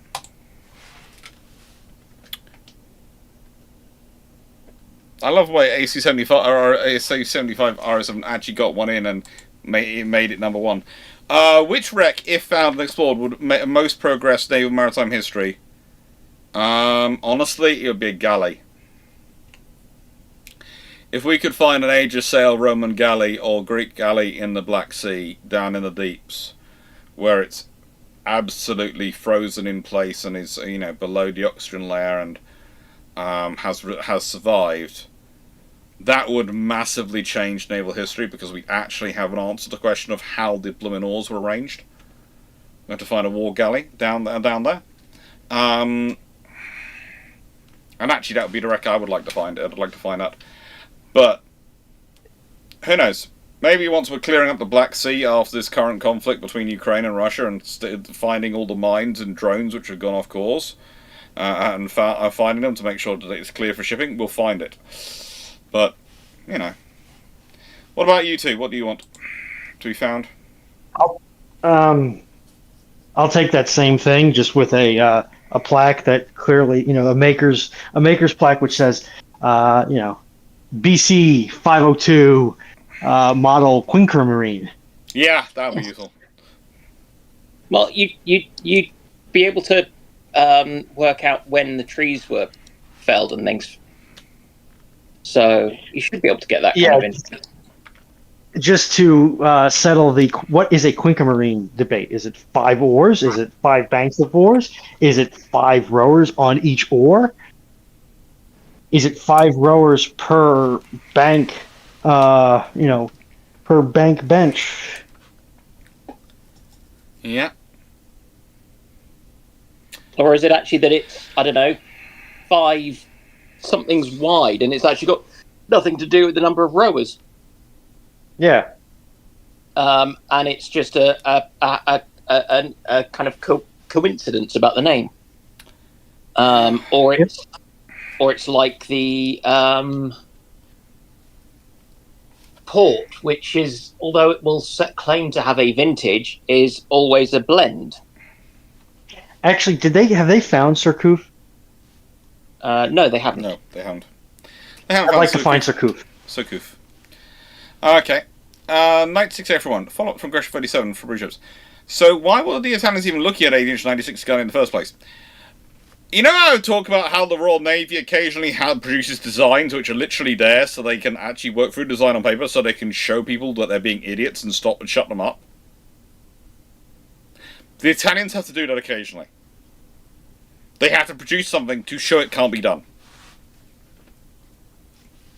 Everyone has to do it occasionally.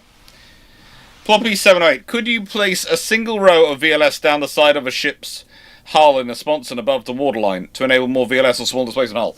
Have a look at the Zumwaltz. You'll find there is I think it's the Mark 50, is it 53 or 57 VLS? I know it's 57, which is a variant of the Mark 41, which can actually be placed along the hull, along the outside of the hull. And so you can do it. But realistically, it doesn't make you necessarily have a smaller displacement hull. Again, one of the ideas is, what do the VLS use? The VLS require power, they require maintenance, they require access to maintain them. VLS do not necessarily make it any easier or any reduce your space. Even if you can line them down, then you'll also have the length to beam ratio. So if you're putting them on the beam, you have to make it longer to get the same efficiency for your hull for your power system. The only thing it does do is decrease your time. Timu, why should the UK Army go back with old school helmets like yours? No. UIQB. World 1 German Project 50. Any good or Wunderwaffen? I think it was pure Wunderwaffen, but I'll have a look and check. If it's German and it's World War II, it's Wunderwaffen. It's World War 1. Oh. Then it might not be Wunderwaffen. It stands a vague stuff. It could be Wonder Malin. Yeah, I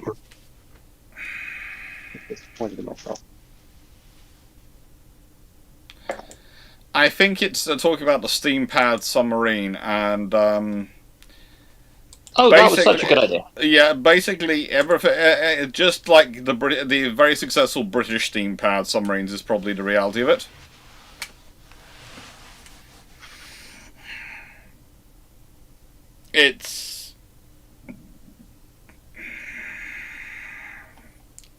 Look, it's basically an attempt to get SSN-like performance from the technologies of that period, and it's not going to deliver. I was sort of remembering and thinking, it's a submarine project, it's a submarine project. Checked, it was a submarine project. AC-75, what reaction has there been internationally to the recent UK dip, if any? Most people have been laughing.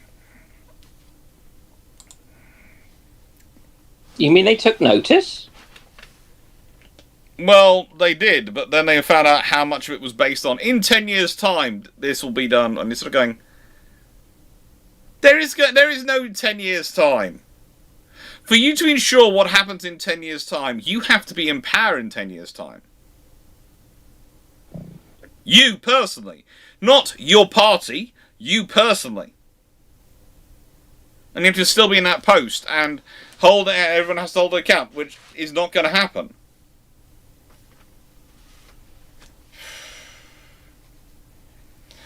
Everyone, with the 140 gun first-rate Sanderson and Trinidad, can she be a warning of ambition exceeded in reality? Not really. She's more a warning of the fact that just because engineeringly something is possible doesn't mean you should do it. You can do it, but it doesn't mean it's a sensible idea. It's probably better to build something new than keep redoing the same ship again. Biggest is not necessarily bestest.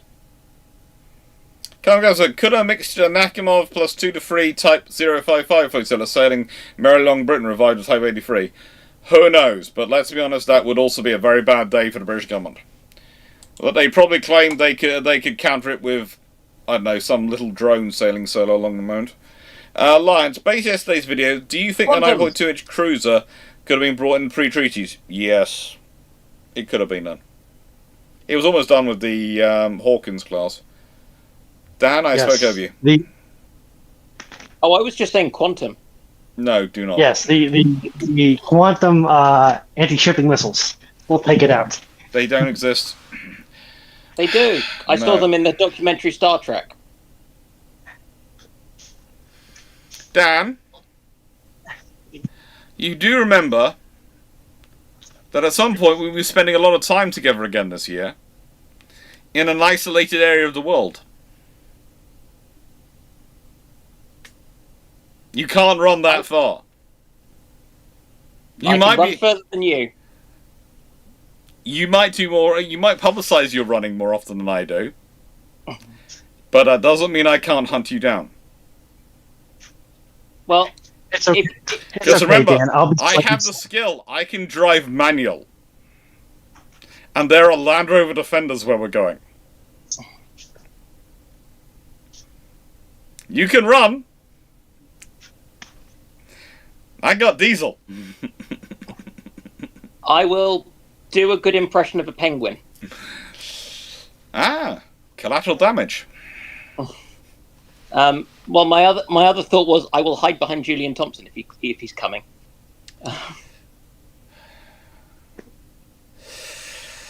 That might save you. Alternatively, if you say quantum to Julian Thompson, he might hoist you around in front of him. And use it and hold you there for me to run over. So, what kind of annoys me about it is, I learned about quantum stuff, and not quantum stuff, but what a quantum was for kind of GCSE and A-level chemistry, and it's like, I don't think that's what they're talking about, but it's just a buzzword. It's a buzzwordaholics. Yeah, it's annoying. Stafford Thompson, what is the panel's ultimate 21st century cruiser design with only released weaponry available for design? Probably a Zumwalt with a Aegis style superstructure and a mixture of Mark 41 and 53, isn't it? VLS systems fitted on it, and basically use that. But what do you Because Zumwalt had Aegis. A Burke style focus in terms of its Aegis and stuff, rather than being obsessed with a stealth system and air defense system. By gum.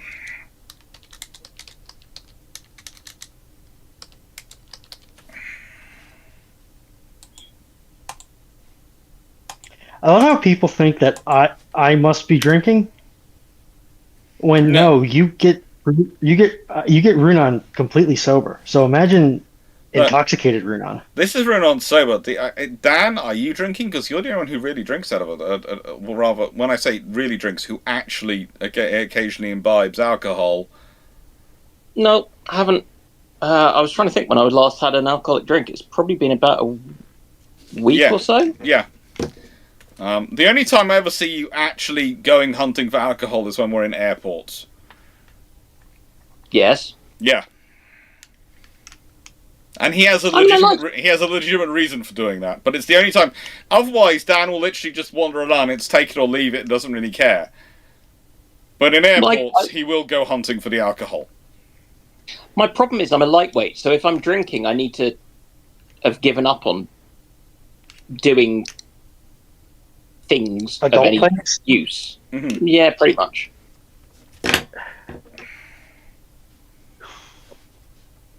And yep, now it pops up.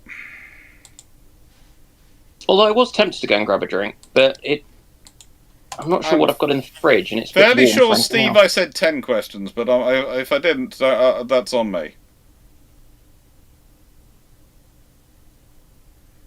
Stephen else, they're taking 15 questions, and I thought I said 10. But he might have got distracted with the talk about Dan hunting stuff in airports.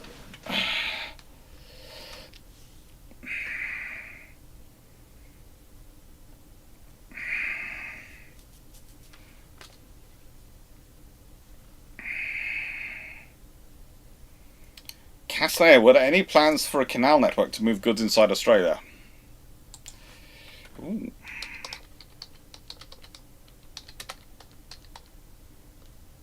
I've never heard of any.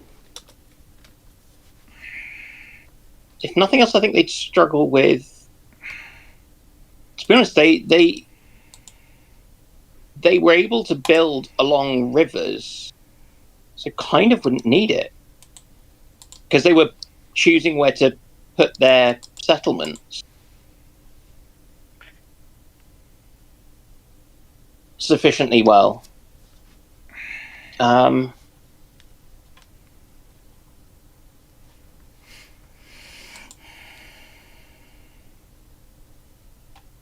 if you think about, Melbourne's got a gorgeous harbour, Sydney's got a gorgeous harbour, Brisbane's on the river, and so is, and they're good-sized rivers. I think I'm going to have fun in that question when we get to that question, because there's at least 2 programs I know about which are major canal programs for Australia. Really? Yeah. They're both nutty. I'm short of iron brew. I'm drinking a lot of iron brew today, but it's been very hot, so in my defence. Yeah. I basically have 2 things in my liquids in my fridge because I'm out of chalky milk. Because the regular milk doesn't live in my fridge. It's iron brewed water in here at the moment.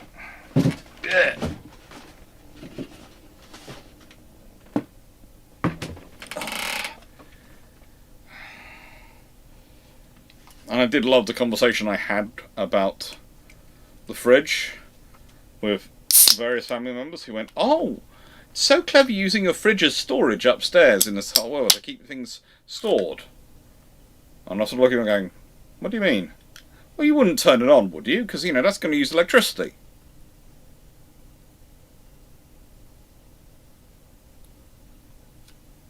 Why would you not turn it on?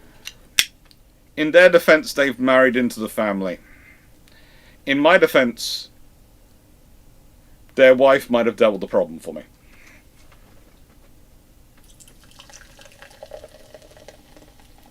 They are very, very worried about the environment.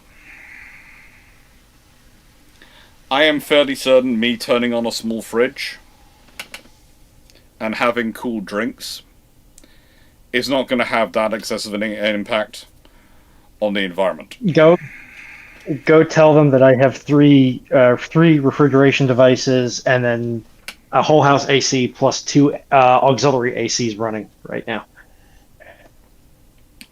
watch their heads melt. Look, this was a person who not long ago tried to convince the family that natural BO smell is better than using even roll-on deodorant. Better in what way? For the environment. I mean, there is an argument there, but also, no. I don't like my environment to be that stinky. Again, I think there were, judging from the way the smell changed, I don't think that experiment would last long when the wife got back from her trip. My cousin has a sensitive nose, and I don't think she was going to tolerate that one. He just wakes up being held down and deodorized. Potentially. I don't want to speak about their relationship too much, but I'm not sure if he even woke up. He might have just found himself tied down and showered and then deodorized. And Hey, some people are into that. yeah.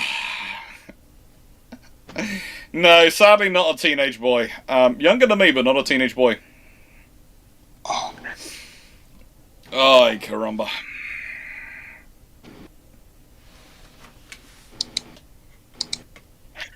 Stafford Thompson. The BBC, I mean the boring but competent party, comes to power in next general election. What reforms or development would the Royal Canadian Navy get, and how do you rebuild the environment and enlistment protocols? So we're not only coming back to power in the UK, but also apparently coming to power in Canada as well now? I think we're reclaiming the empire. Okay, well... We've seen the Wikipedia page. We are responding. Yeah. If I'm rebuilding the RCN, I'm probably looking at their infrastructure and sorting out. As for the enlistment protocols, I would probably try and fix the wage structure and the pay structure and improve accommodations again and see if that didn't help the enlistment. Because the thing is, going straight to a national service strategy or anything like that only works if you have the spaces to absorb those people. If you don't have the ships, if you don't have the accommodation and the training facilities to take those people, you're just got a load of people milling around doing nothing, costing you money. There's no point in that. So you have to actually do a lot of investment before you can start increasing it.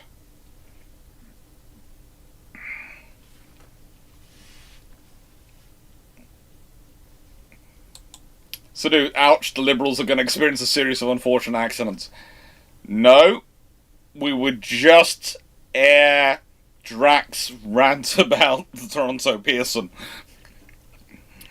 with the message of, he will keep talking until you get rid of the government that implemented this.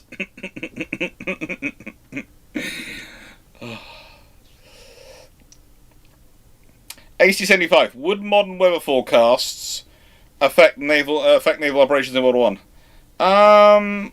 They'd probably improve it in some perspectives. But not as much. Probably not as much as... No, there aren't the amphibious operations, and realistically, by the time you get to World War you're in that sort of period, the big impact in terms of weather forecasts is on amphibious operations.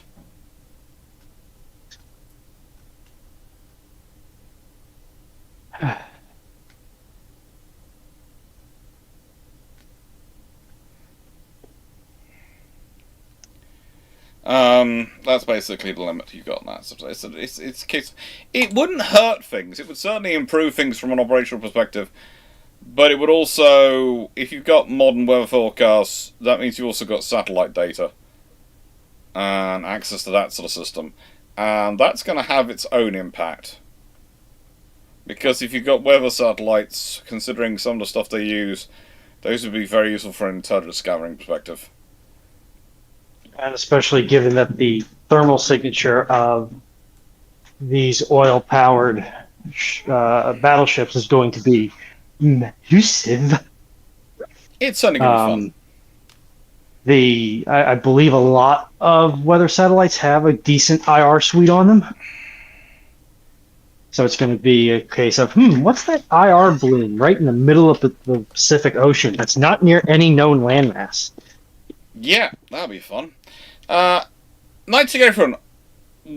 Why were the American turtle submarines built if they were never going to be any use? They sounded like a good idea at the time. It seemed like it was basically that, but also you have to remember when you're designing these things back in that period, in the period of the American Revolutionary Wars, etc. You haven't got computers to do a simulation. All you've got is build it and test it. So you build it, you test it. It doesn't work. Okay. It does work. We'll sort something out. Great, we'll do some more. That's your options, and that's not, again, nice way. Sometimes doing stuff and failing is the best way to learn. Actually, it often is. You often learn more from failure, which you can probably cross-examine, than something which looks like a success when it does it the first time. And then people get surprised when it doesn't do well on subsequent scenarios because it actually went through, and could the bin actually win the election? There is a theoretical possibility the bin could win the election. I am doubtful of it, but you never know. It's quite a funny candidate, and we are the we are Britain. We are the people who voted for Bodie McBodyface. But there's also part of which goes no, because face.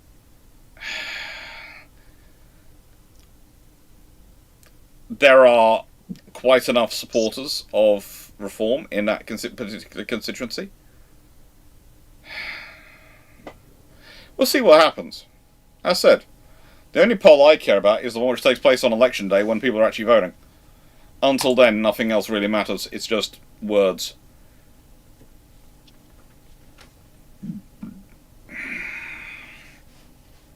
And we've got the 15 in. Castanea, were there any plans for canal networks to move goods inside Australia? Yes and no. Moving goods was a side, and I must admit, I will strongly stretch this, a side benefit of what was considered the Bradfield scheme. And it was going to use water, it's proposed in 1938, from Herbert and Birken rivers, and I think from the Tully River as well, from memory. And it would make a massive, basically, lake and irrigated area, and with various canals and other things in it, in northern Australia. Basically, it's one of many plans to irrigate large chunks of Australia which come up. And sometimes they involve making canals. Sometimes they're things like the Logan. This was the other one which I remembered because it was weird. And I remember because I read about it when I was in Perth. The Logan Northern Australia Water Scheme, which sounded to me like something was going weirdly wrong. I thought, hang on, isn't this place from which the guy who plays Wolverine comes from? And they're calling it Logan. What's going on here? But no, it was actually named for the chairman of the Western Agricultural Industries, who opposed it. And I only know that because I looked it up for tonight when I asked the question, but I remembered it because it was called Logan and I'm Wolverine. Sometimes I have to admit the reason I remember things is for weird reasons. I'm like most humans. And there are divergences. Yeah. Castanea, answer that one. Nice everyone. Of the tribal preliminary design as A to E, which one was it that ended up becoming the tribal class?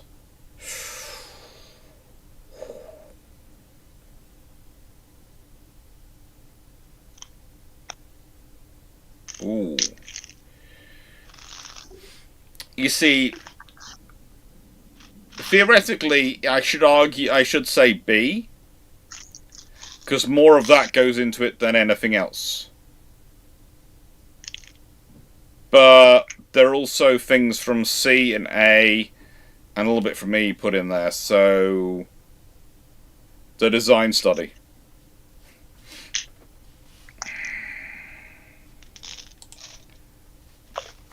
Basically. So the problem is they basically decide to have their cake and eat it. Yes, and they managed to get it through. To Prop 20. How would one plan a procurement program across different political administrations to make sure they get built, and who would have to make the plan? Okay, so this is not an impossible thing. You look at the aircraft carrier program, look at the Type 45s, a lot of these things have been procured across multiple administrations, so it's not unusual to build something across multiple administrations. It's just it has to reach a certain amount of critical mass before it does. Now, the other option you could do is you could make procurement by Act of Parliament. You kind of like the French do. And therefore, if you want to change things, you have to pass another Act of Parliament and remove it. And that makes it adds a level of difficulty to changing your mind. Because this program is funded by Act of Parliament, not by Act of Government, by Act of Parliament. Currently, we've always traditionally run finance of defence, etc., and these things through Act of Government. But there is a certain tendency to sort of say that there should be minimum force strengths, minimum capabilities in terms of, logistics and other things as Act of Parliament, i.e. this is a minimum level below which we cannot drop. I am tempted by that.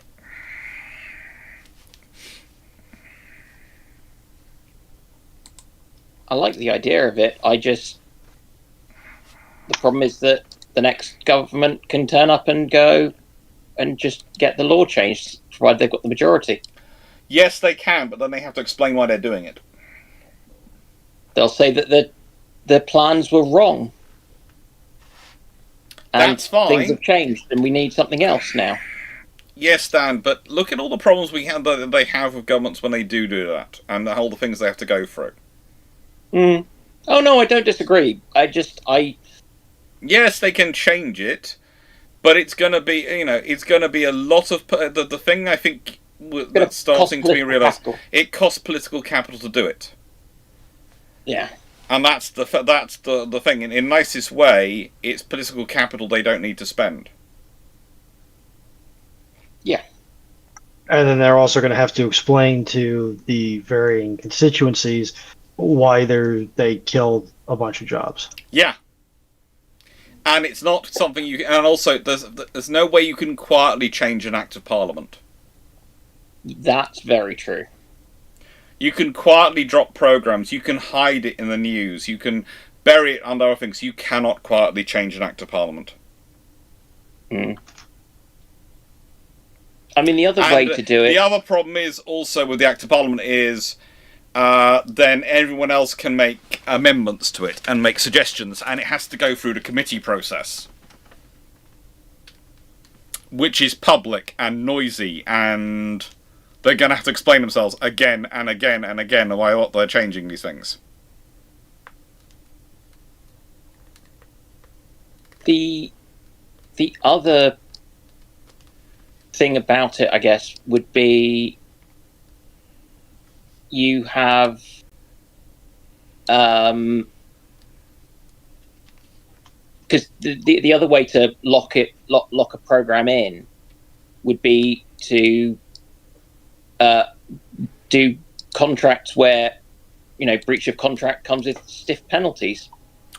Yeah, but the trouble is, as much as that's a nice idea, and it did work for the carrier program and a few others, if you consider the way they've managed to muck up the F-35B procurement plan alongside the carriers, because whilst that one came with stiff penalties, the other one didn't. Act of Parliament would have gone, and you'll procure this many aircraft for these ships as well.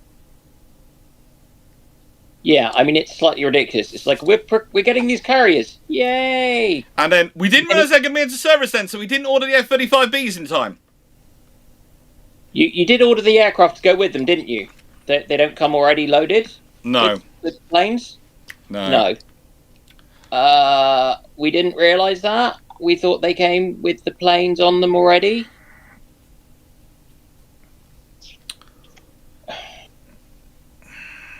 Yeah. I'd love to stop being amazed at levels of stupidity, but people just keep on managing to They keep on hit finding the lower levels they can go for. Stafford, Yeah. which nation would be able to make the best, easiest use of stretch batch River 2 OPVs to become the next frigate? Nah. No, you can't make the. You can't. You. The river class OPVs are really not a good basis for a frigate. They're not. I love them dearly, but they are not. They are designed to be very good, very easy to maintain OPVs. To make them a frigate, you'd have to cram so much stuff in that hull and rearrange so much stuff, it's cheaper to just leave them be. Design a frigate to be a frigate. Design a Basically, OPV to be an OPV. it's a presence ship. It's a presence and maritime security asset, and it does it very well.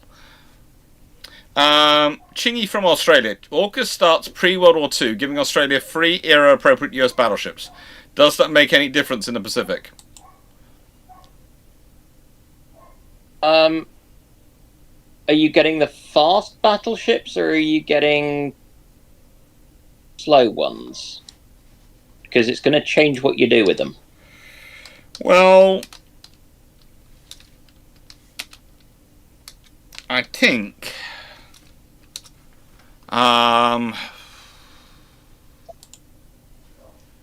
Ooh.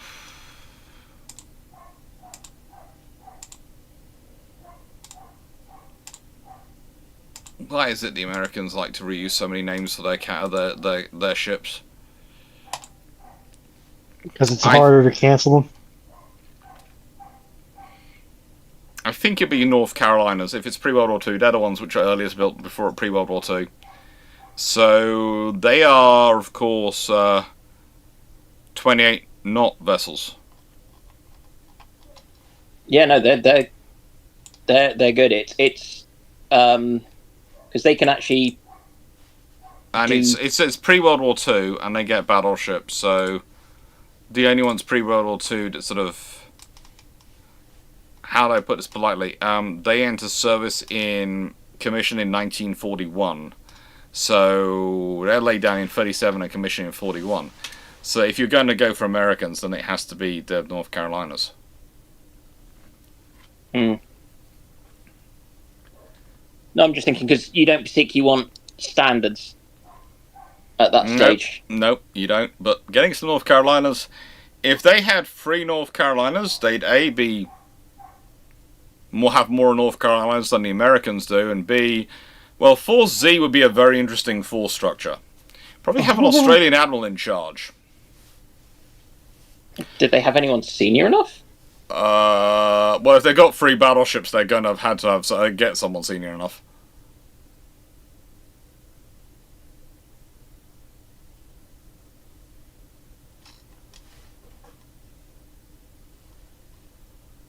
Because I could see them. Because if they were looking at the, Just a if they quick were bringing second. up the standards, I could see them taking the R class for kind of trade protection. No. If they, as I said, the question is an AUKUS one, but realistically, they needed a Lion or a King George V. Lion probably more than a King George V because they needed a 30-knot ship. Stafford. Yeah, the thing is, I can understand why you're saying it about the rivers, because there is so much graphics and so many people like to talk stuff about how they could be made into this, this, and this, and those people have never actually looked at the rivers. Because whilst they might look like they're a lot of open space, they're not. And it's one of those things which it comes up quite regularly. I am regularly told, we could do more with the river class than we're doing, and I'm going, yes, do you want to refit them to do it? How much budget do you have? 9681. If a follow-on pair of monitors based on a Roberts class with twin turret 9.2-inch 15 Mark 11 guns had been built, where would they have been useful? Pretty much anywhere monitors are useful. If you're doing an amphibious operation, if you're doing riverine operations, inshore operations in Korea and those sort of things, the 9.2-inch guns are not going to be unuseful.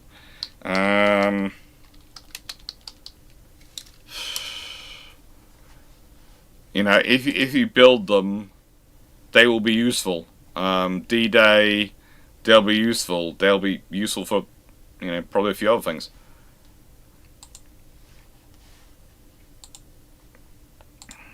Yeah.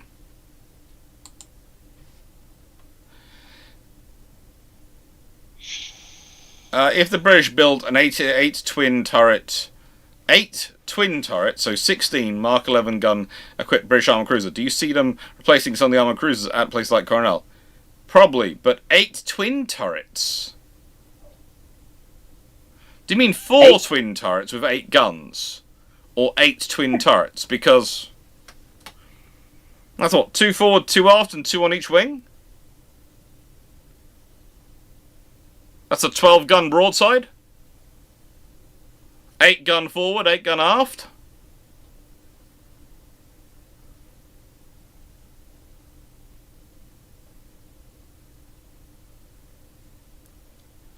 Ching from us, Singapore could have been saved by the mighty Australian battleship task force. It's more a case of if you have that much firepower, the Japanese are going to be very cautious about coming that far down there.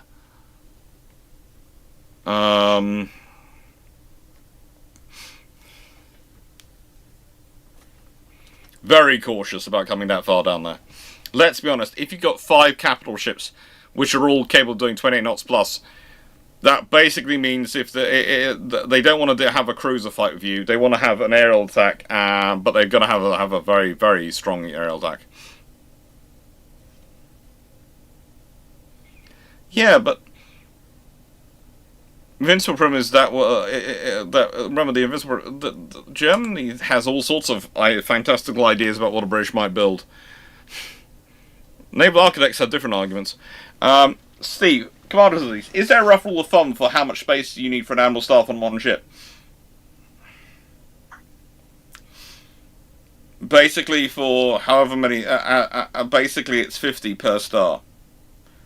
So if you've got a brigadier and a commodore, you're talking at least 100 staff, because you've got an amphibious task group. And usually these days you prepare for 200 staff, because you're thinking you're going to have coalition partners and other things along. If you're talking a commodore on that's a single star, you've got to prepare for roughly 50 staff. You might not need 50 staff, but you've got to prepare for it, because there could be things added on. And that's the thing, people go, oh, the staff structure you actually have, you only have 25 on your staff when you actually go out, 25. And so I go, yeah. Did you gain any additions while you were doing it? Well, yeah, we then had to take extra medical staff and extra this and that, and now it's 50. Because there's extra people who added on to support the people you have in the staff. So, yeah, if it's a rear admiral, it's going to be roughly 100. If it's a vice admiral, it's roughly 150. You've got to sort of start thinking about that. Once you talk about, because it's not just the direct staff, which are the admiral's staff, there's the people who then need to exist to support those people being on the crew. And the people who come in as additions, if they are working with allied partners, the representatives, the communications officers, the observers, the lawyers, everything else they have. Staff structures are fun, because you have this is the number they're theoretically supposed to have on paper, and you have the reality of what turns up, and you also have a very loud corgi downstairs who's currently complaining because I don't think he's got his sausage yet.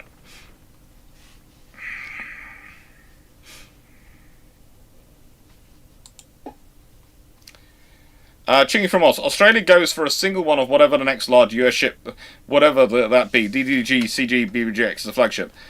Does it actually make a difference to our power?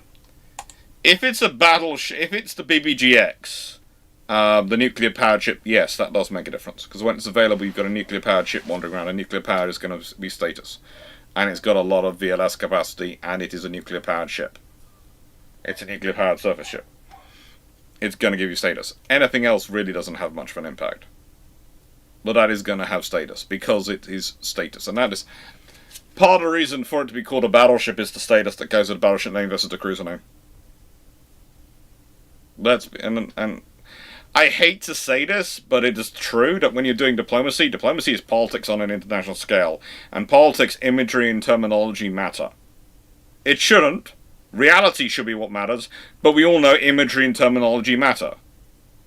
And calling something a battleship gives it a status.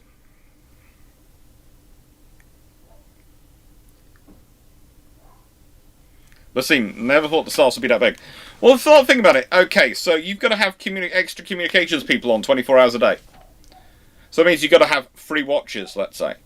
So you've got to have at least one comms officer on duty, probably an NCO, probably a couple of comms specialists, so that's 4. So that times that by 3, that's 12 people for comms. Then you've got your engineering staff officer, you've got your medical staff officer, you've got your operations staff officer, you've got your logistics staff officer, you've got all of these people with their people. You've got your intelligence section, which again, and all these people have to be staff, so there's someone awake 24 hours a day watching for the things come in, so they can start processing the information, and if they need to, wake you up to make a decision. Or wake up their senior officer, who then wakes you up to make a decision. So, when you start talking about it, 50, 100 people is not actually a lot of people. So you're dividing it by 3. Yeah. You basically got a watch of roughly 16 people. Plus a cheaper staff.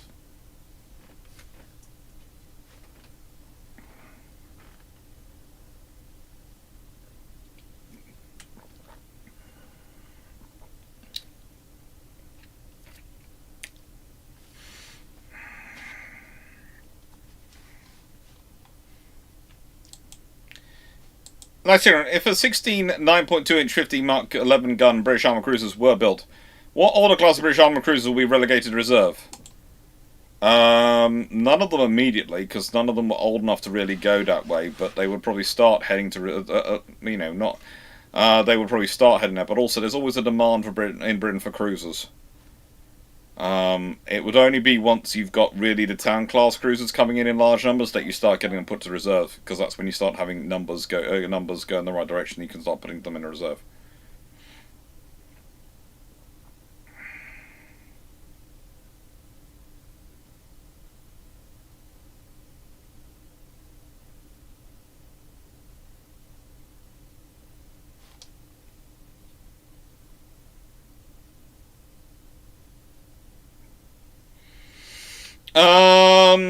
Sadu, the PPA program is an interesting one. Don't necessarily think of it as a frigate or an OPV. Okay?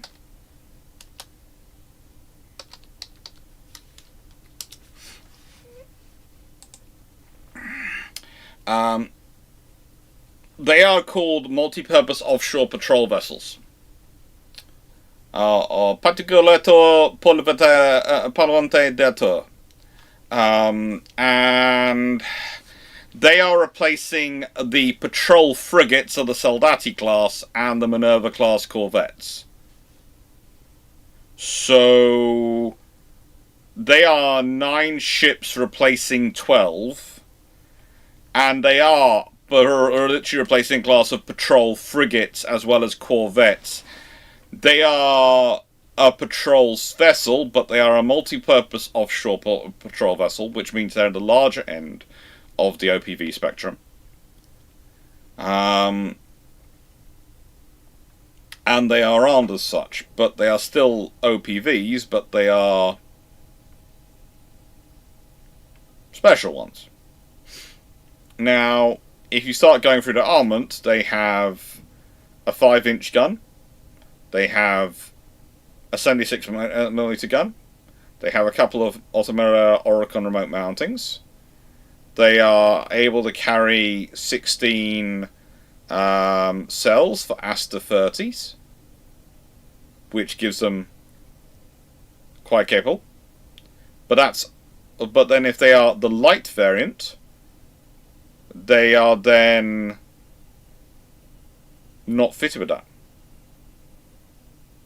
Some of them are fitted with that, some of them aren't.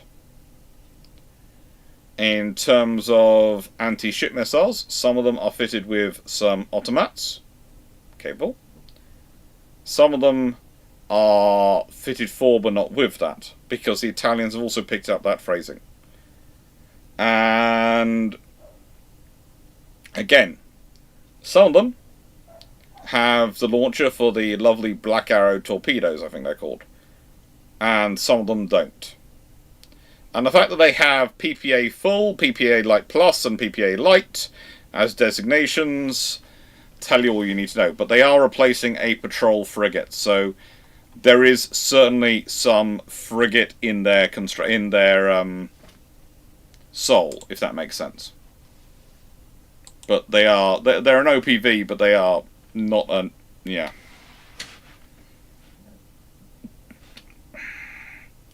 But they're not to replace full-size frigates, and their hulls certainly aren't built to be replacing full-size frigates.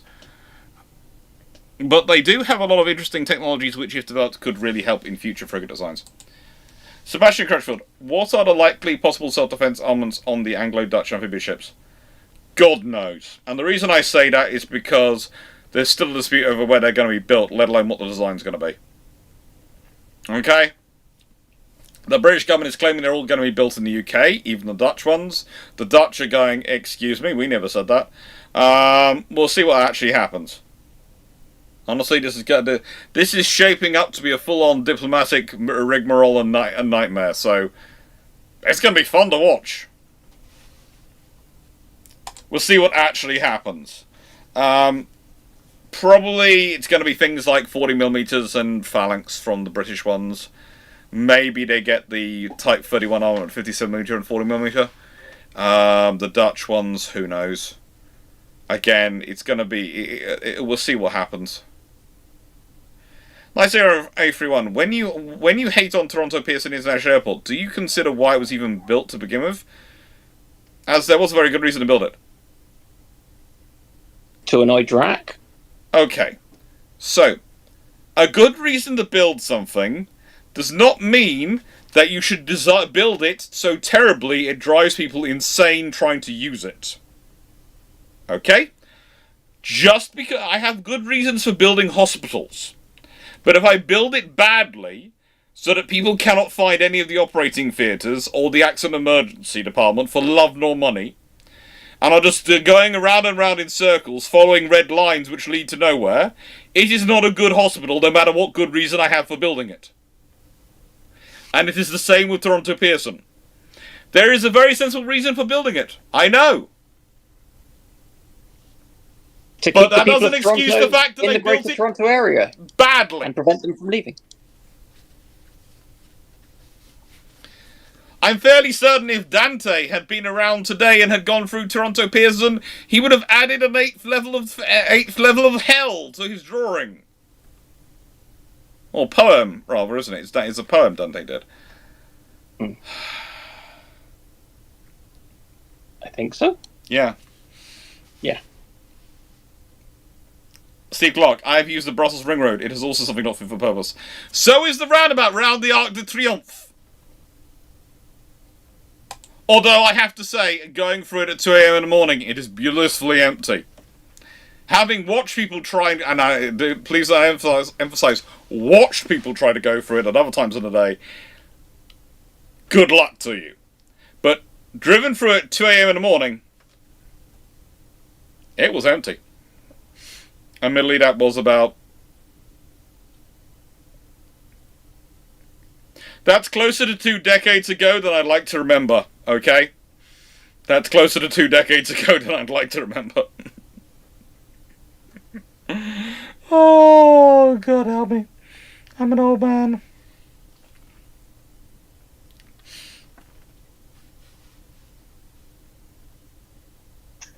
So apparently there's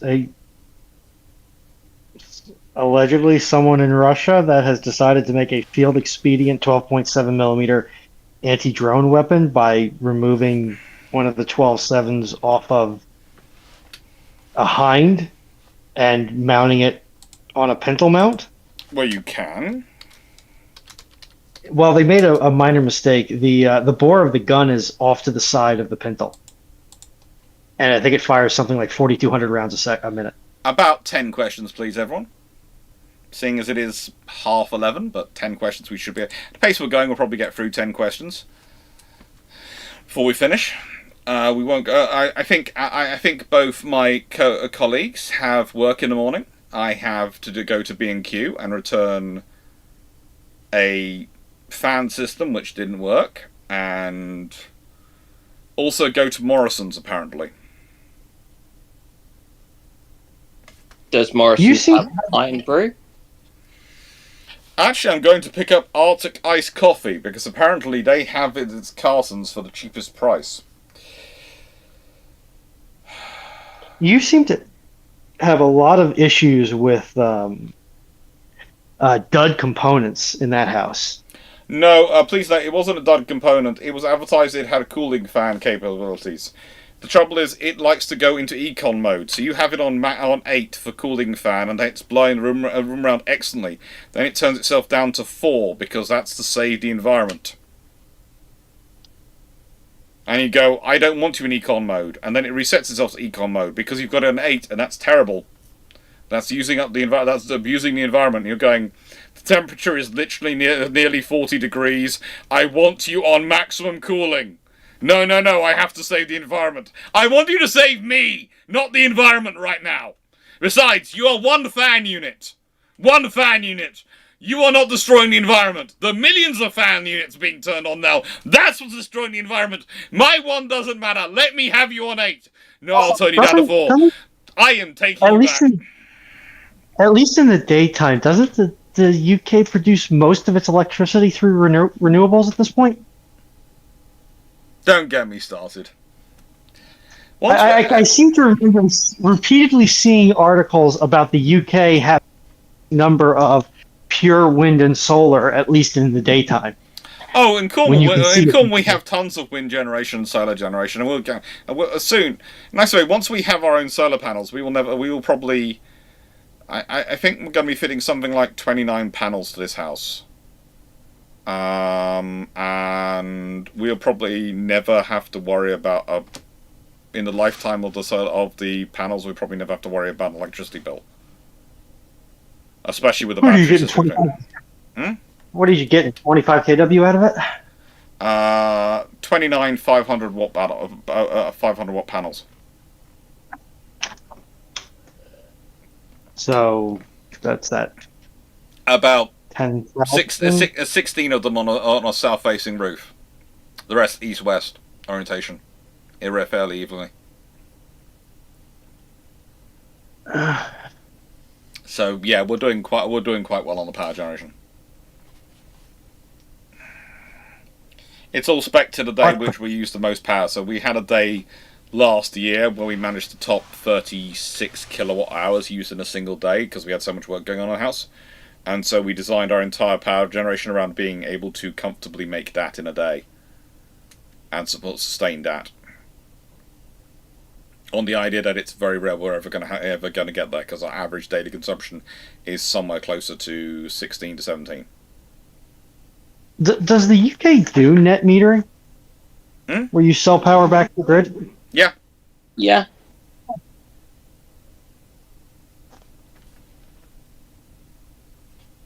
And well, that's the thing is that's the scenario I'm looking at, IKB, because of my next car. Is basically I'm going, I will probably end up buying an electric car because all the cars which are in my price range now, I can no longer. Any car which I would like to get, because I'd like to be able to work on it myself. The parts for it are so expensive and difficult to get hold of that it makes it problematic for me to do it myself. So if I'm going to get a car which I can't fix myself, I might as well get an electric car because I'll be able to charge it off the solar panels and run it all for free. Pretty much. So that's on my thing of getting the next car is going to be probably an electric car. Yeah, because you can charge it up overnight. I can charge the nicest way with the east-west battery, east-west panels. I can charge it up in the morning before I use it. Because if you consider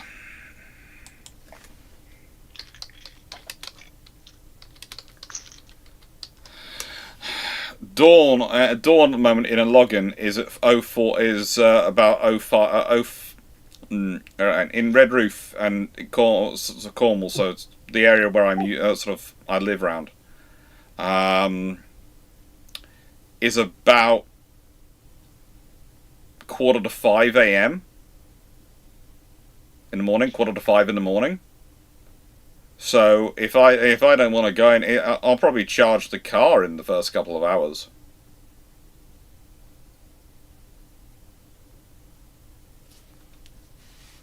I know.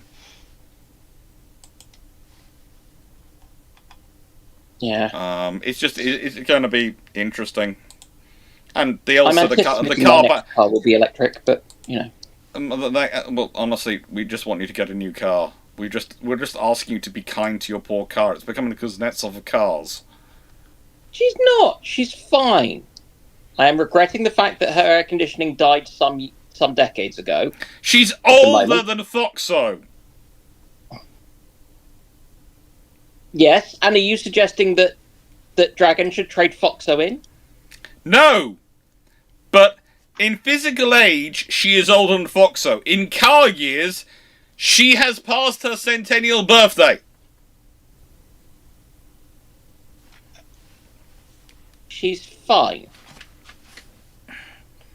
She wants a hip operation and some sleep. She's had a hip replacement equivalent. Alright. Knights Again through 1. Is it accurate that if the Washington Naval Treaty allows ships already ordered to be finished, unless the UK is allowed to build the N3 and 4 more ships, the British will walk out of the treaty?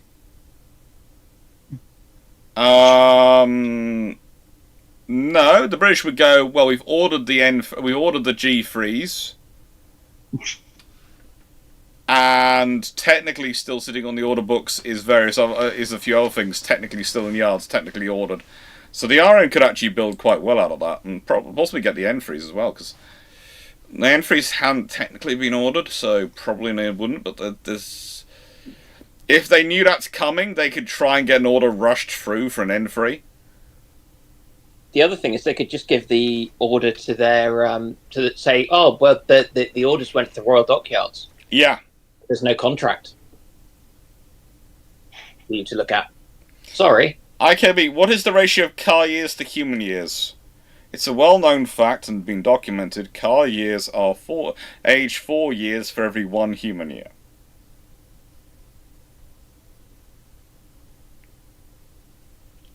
So how old in car years is your car, my good friend Dan? She's 88.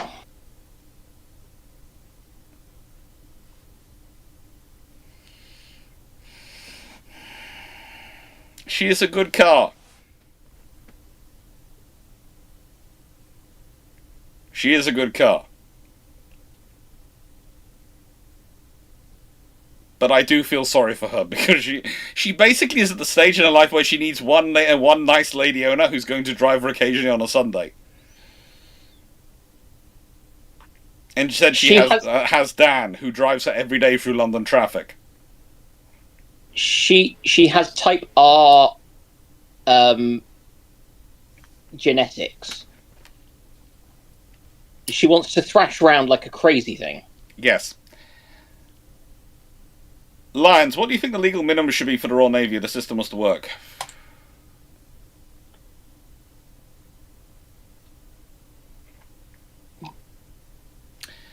I would put everything on multiples of 4.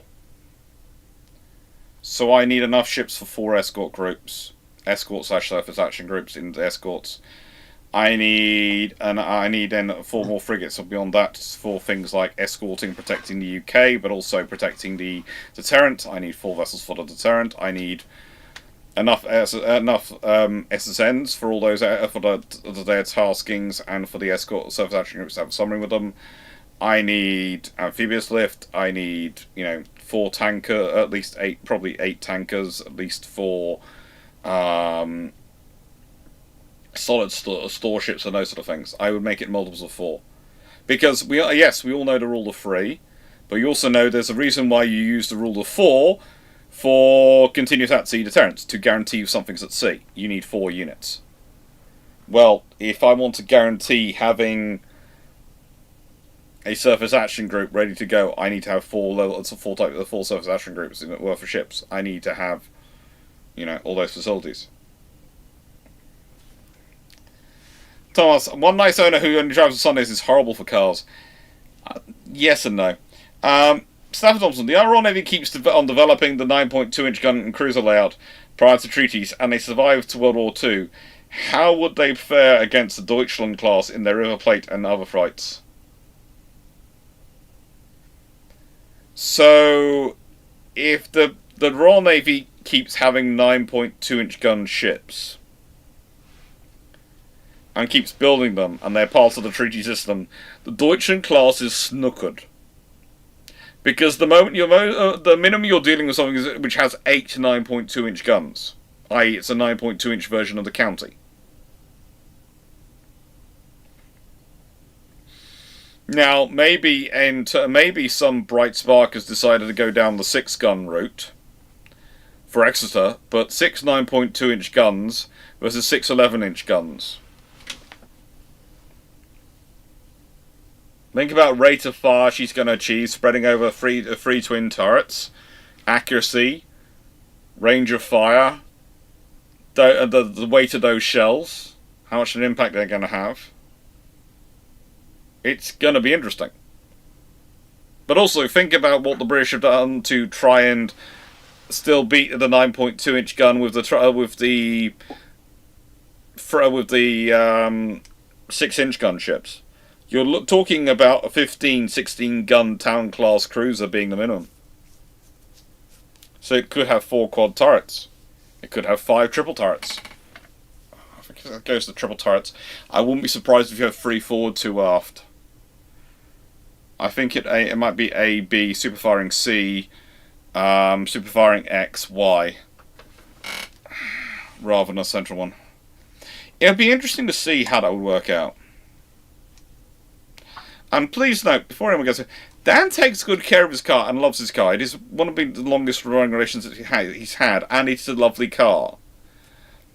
I just do feel sorry for it sometimes, because you can tell it's also living as hard a life alongside Dan as Dan is living, because Dan works impossibly long hours. And I do worry sometimes about the poor car, that it sort of deserves a nice genteel retirement, and it's still trying to hare around like anything. Basically, I'm worried for the car, not Dan.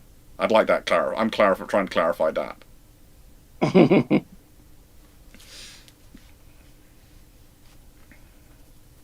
I'm still annoyed my Volvo got caught in that flood. I still maintain if the BMW driver in front of me had their hazards on, I could have braked sooner and could have withdrawn, but they didn't have their hazards going. They just parked in the road. They just parked in the road. Too similar to indicators, and they don't believe in that sort of thing. Yeah, I at the moment I got caught, I turned on my hazards, and the person who actually did stop and ended up helping us said, "Thanks for turning on hazards, because that's how I spotted it was coming, because it was that kind of day." And I was going, yeah, turn on your hazards. Who'd have thunk? Mm-hmm. Yeah. Mm-hmm. Again, there was one guy who kept insisting I was drinking alcohol, because according to him, Iron Brew is Scottish alcohol. It's fizzy whiskey, according to him. And he claimed he's Scottish American, so he knows these things.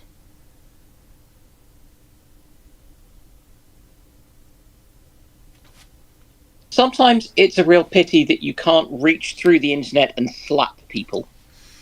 I don't so much want to slap him as I just want to ask him, exactly how many generations ago was your family actually in Scotland? OMG, hello. Does the Royal Navy have any plans to field quad dual-pack CAM MR missiles on Type 26, 31, Mark 41 cells in the future? They are looking at it. And it is being considered. It's again one of the reasons why we're paying the money for it. It's one of the reasons why I find it annoying that they're not fitting Mark 41 VLS cells to the Type 45s, instead fitting the cam modules off the Type 23s, because they could have fitted more cam missiles in Mark 41 VLS cells, and still have possibly had cells left over for Tomahawk, or even, I don't know, SM3. Something useful. Floppy78, I'm Scottish, and I know. Yes, I know. And I have a lot of Scottish relatives who are in Scotland. My family's Scottish-Cornish. Or Cornish-Scottish, depending on who you're talking to. As you all know, because my mum and dad worked for Lloyd's Register in London, I got raised in Surrey, in the middle. And but I spent half my, I used to spend about, when I was growing up, roughly 8 weeks, between 6 and 8 weeks of the year in Cornwall and 6 to 8 weeks of the year in Scotland. And that was how we grew up. That's where I picked up the Iron Brew. I would not claim to be Scottish, though, or Cornish. I would just usually just describe myself as British because it makes more sense.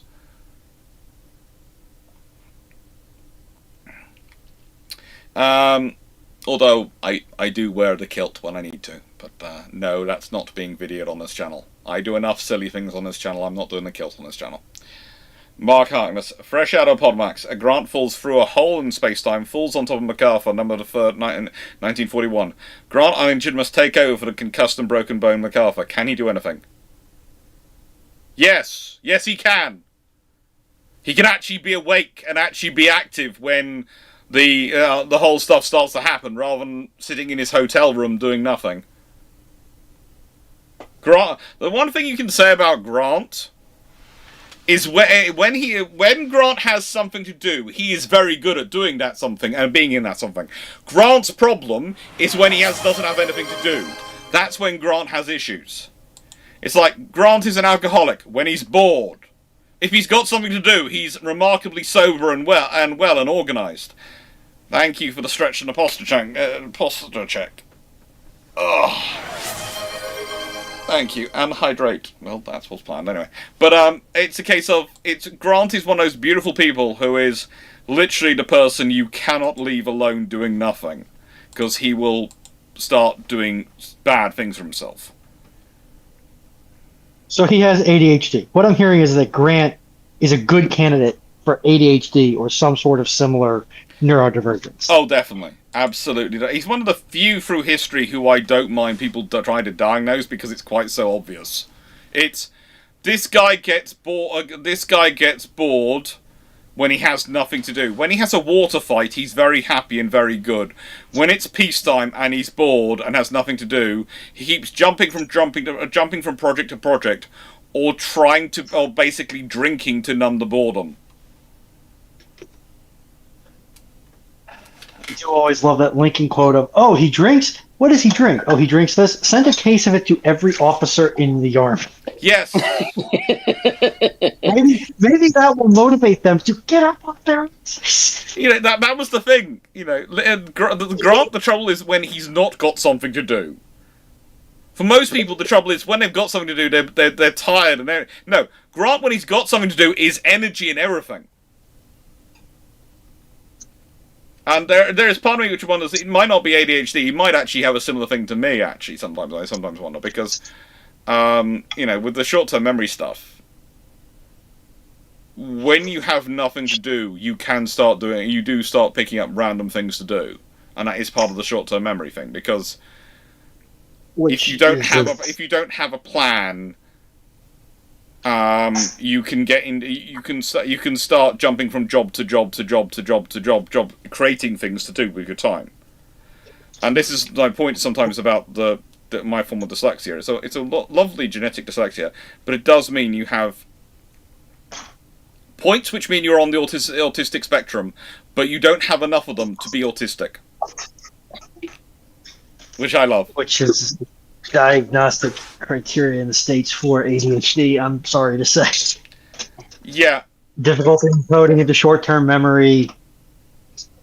Oh, no, I don't have it. Then the thing is, the reason I'm dyslexic, not ADHD, the thing is because I don't have a functioning short-term memory. I run everything through my long-term memory. Yes. I'm saying I know. a component, at least by the DSM, of ADHD is difficulty in coding things into short-term memory. But it's a case of my form of dyslexia doesn't fit within it doesn't have enough to be classified under ADHD. It doesn't have enough to be classified under autism. It's just stuck under dyslexia because it needed to be put under something because it's so small it couldn't exist on its own. It's fun. Doc, what is the diagnostic manual that you people in Europe use? ICD-10. Yeah. Or possibly 11 now. Yeah. International Classification of Diseases. There's the bottle. There's the quantum for next week's Bruships. Sadu, what would you say if Canada purchased 60 Arrowhead 140s full spec as Canada's general purpose frigate analog? I'd say, lovely, where have you got the money from? Because I know there are people who believe they're £250 million a unit, but can we please let those people go? Because, yeah, they're not. They're not £250 million a unit, not with the Mark 41s and everything else installed. Listen, Doc, if your budget people believe it hard enough, it will obviously become true. Look, Babcock have taken cumulative losses of £300 million on the Type 31 programme. Losses of £300 million. Do you think they are taking that, building a yard and getting profits, and are delivering 5 vessels at less than £250 million per unit? No. Not even their markups that much.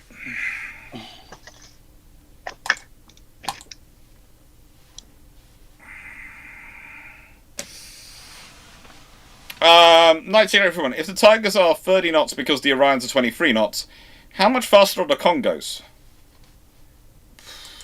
Look. Again, Knight, you keep doing this, but let me explain something about the Congo class before you keep jumping on. So, the Congos, they are built 1911 to 1915. They are actually first laid down in January 1911. HMS Tiger, the battlecruiser, is not laid down till, going through my notes, British battlecruisers, why does this have to be so long? Till June 1912. Kongo, Hiei, and Kirishima and Haruna are all laid down before Tiger is. Kongo is actually launched before Tiger's laid down. Hiei is launched a couple of months after Tiger is laid down. So, I know they do share some things with Tiger and Queen Mary, and there are some things going on there. But the reality is, the Japanese had decided they wanted a 30-knot battlecruiser, or rather, a 27.5-knot as-built battlecruiser of their own. They are lovely ships, but you keep putting them in the same bracket as Tiger, and they are certainly a lot further along the spectrum in terms of from the battlecruiser towards, definitely further along the deeper into the battlecruiser spectrum than the Queen Mary, and probably equivalent to Tiger. But they are their own design, and Tiger is actually a slightly later design. Her design is locked in later than the Congo's is.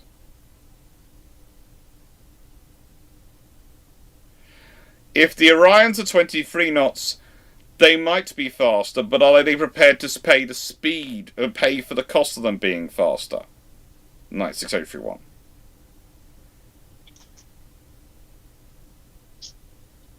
And that is the problem.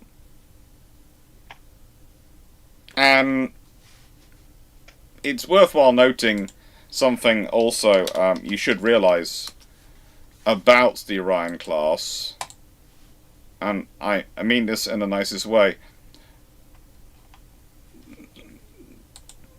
Her class, whilst they are technically 21 knot ships, they do have some interesting results in their testing in terms of their speeds and their propulsion.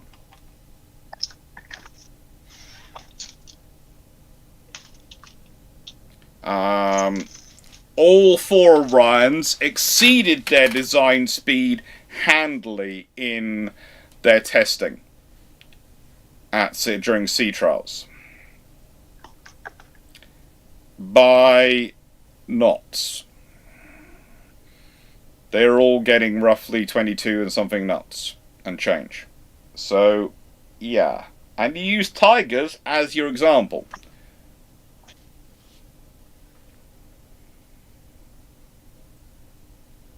So you have to sort of think about this thing of the Congos are built earlier. They're in many ways also more in relation. The Japanese are more worried about the speed of the American units than they are about the British units. One nation is allied with them, and they're actually buying the Congo from them. One nation has the infrastructure, has industry and infrastructure on the, well, they're building on the other side of the Pacific from them. One, it's the other side of the world.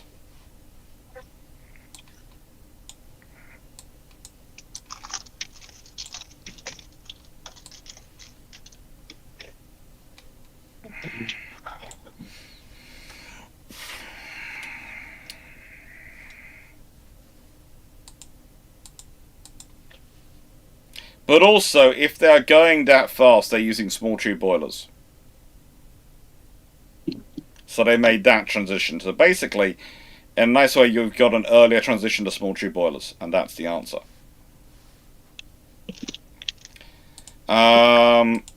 New IQB, how badly does an electric loco with multiple pantographs for picking up three-phase power scare Runon?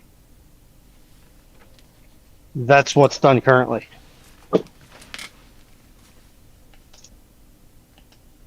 An electric locomotive with a pantograph picking up three-phase power. Okay, cool. Yeah. Awesome. Like, on a respect to what you're working on level, it scares me a lot. But on a how well would this system work, and what kind of headache would it cause? It's like we do that today. Yeah. It scares me to the same level as working around 60 does. Yeah, respect it. Don't do anything stupid. Don't go skeet shooting off the top of the loco. Oops. Don't go golfing off the top of the loco either. That's a great way to go loco. Don't drive your tractor into the loco is another one I've come across. Yeah. Especially whilst high on crystal meth. Having met somebody who did that. State Department? It was in northern Louisiana, but I think the person might have been from Arkansas. I mean, either one works equally well for that scenario. I'll be back in a minute. Mm-hmm. Yeah. He was basically in a permanent vegetative state, and I'm not sure he was the dumbest person in his family after meeting them. Mm-hmm. Okay. Oh, sorry.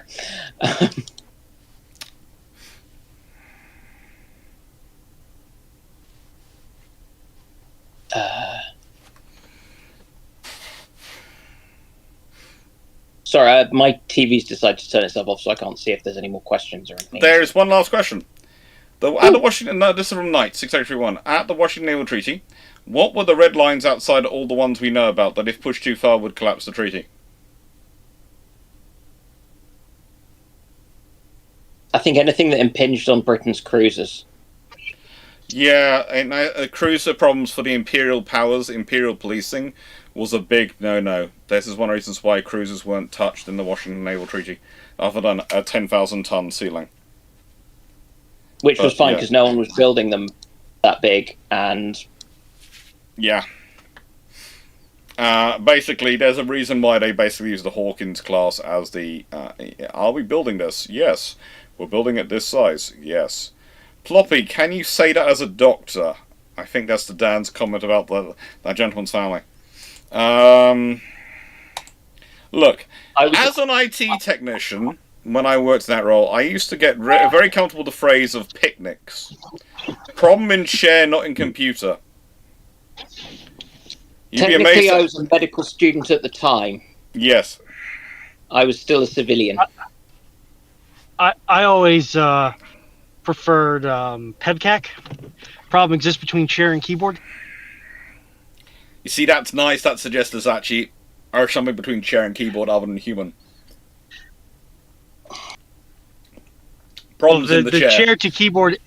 Well, the chair to keyboard interface is the human. So Yeah.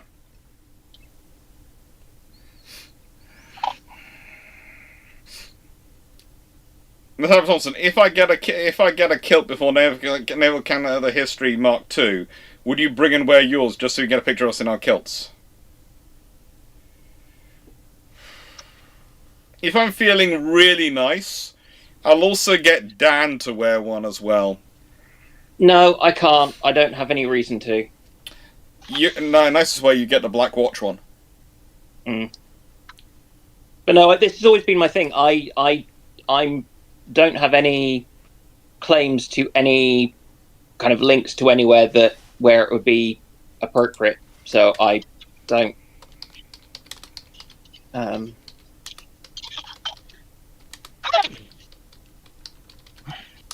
Is not my thing.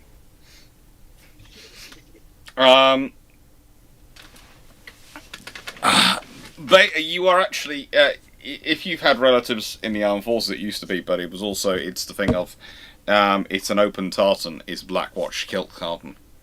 So you're allowed to wear it. And realistically, you should never have two people, just two people sitting in a kilt. And I think probably due to all the running you do, you probably have the best cars of being a kilt out of all of us. I have good legs. Yeah, because the Black Watch tartan is actually, I think, the Royal tartan or something. Royal tartan's different to Black Watch tartan. No, as in it's a kind of government service tartan. It's a government tartan. Yeah. Yeah.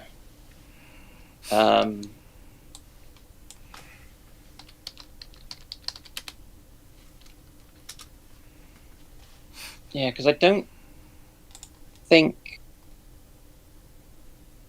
Because the links I've got are Irish, and the Irish don't really do kilts. No. But yeah. I'll wear my utility kilt.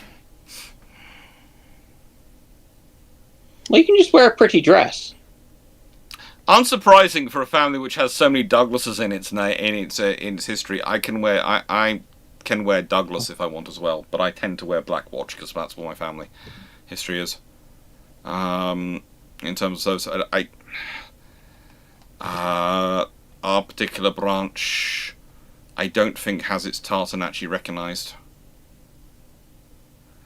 I think Donald is also. It's a funny thing is that Donald from the Highland clans is also one I can wear. My family can wear.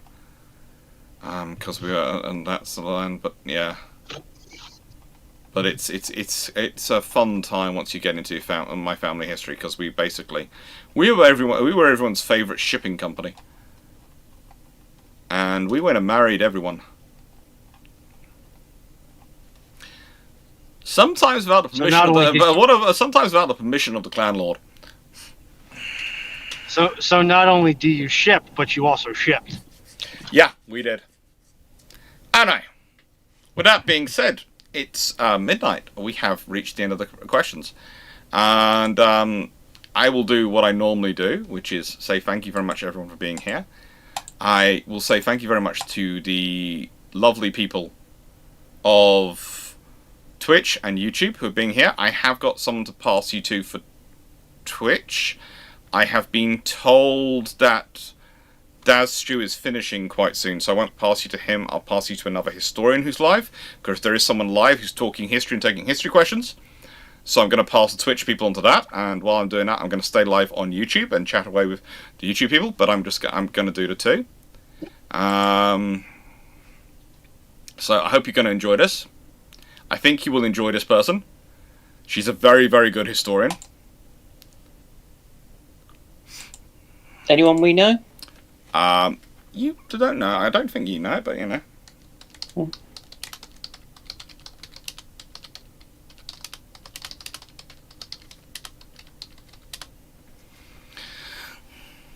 As long as it's not Kate Jameson, because Lord knows what No, it's not Kate. It's not Kate. evil happenstance would befall her if she got raided. I wouldn't be that cruel. Thank you everyone for being here. Hope you've enjoyed it. And, well, thank you. It's been fun as always. Now get it out.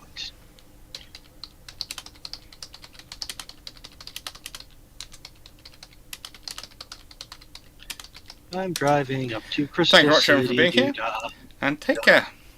Toodles, and hopefully see you all next week. Where we'll have more.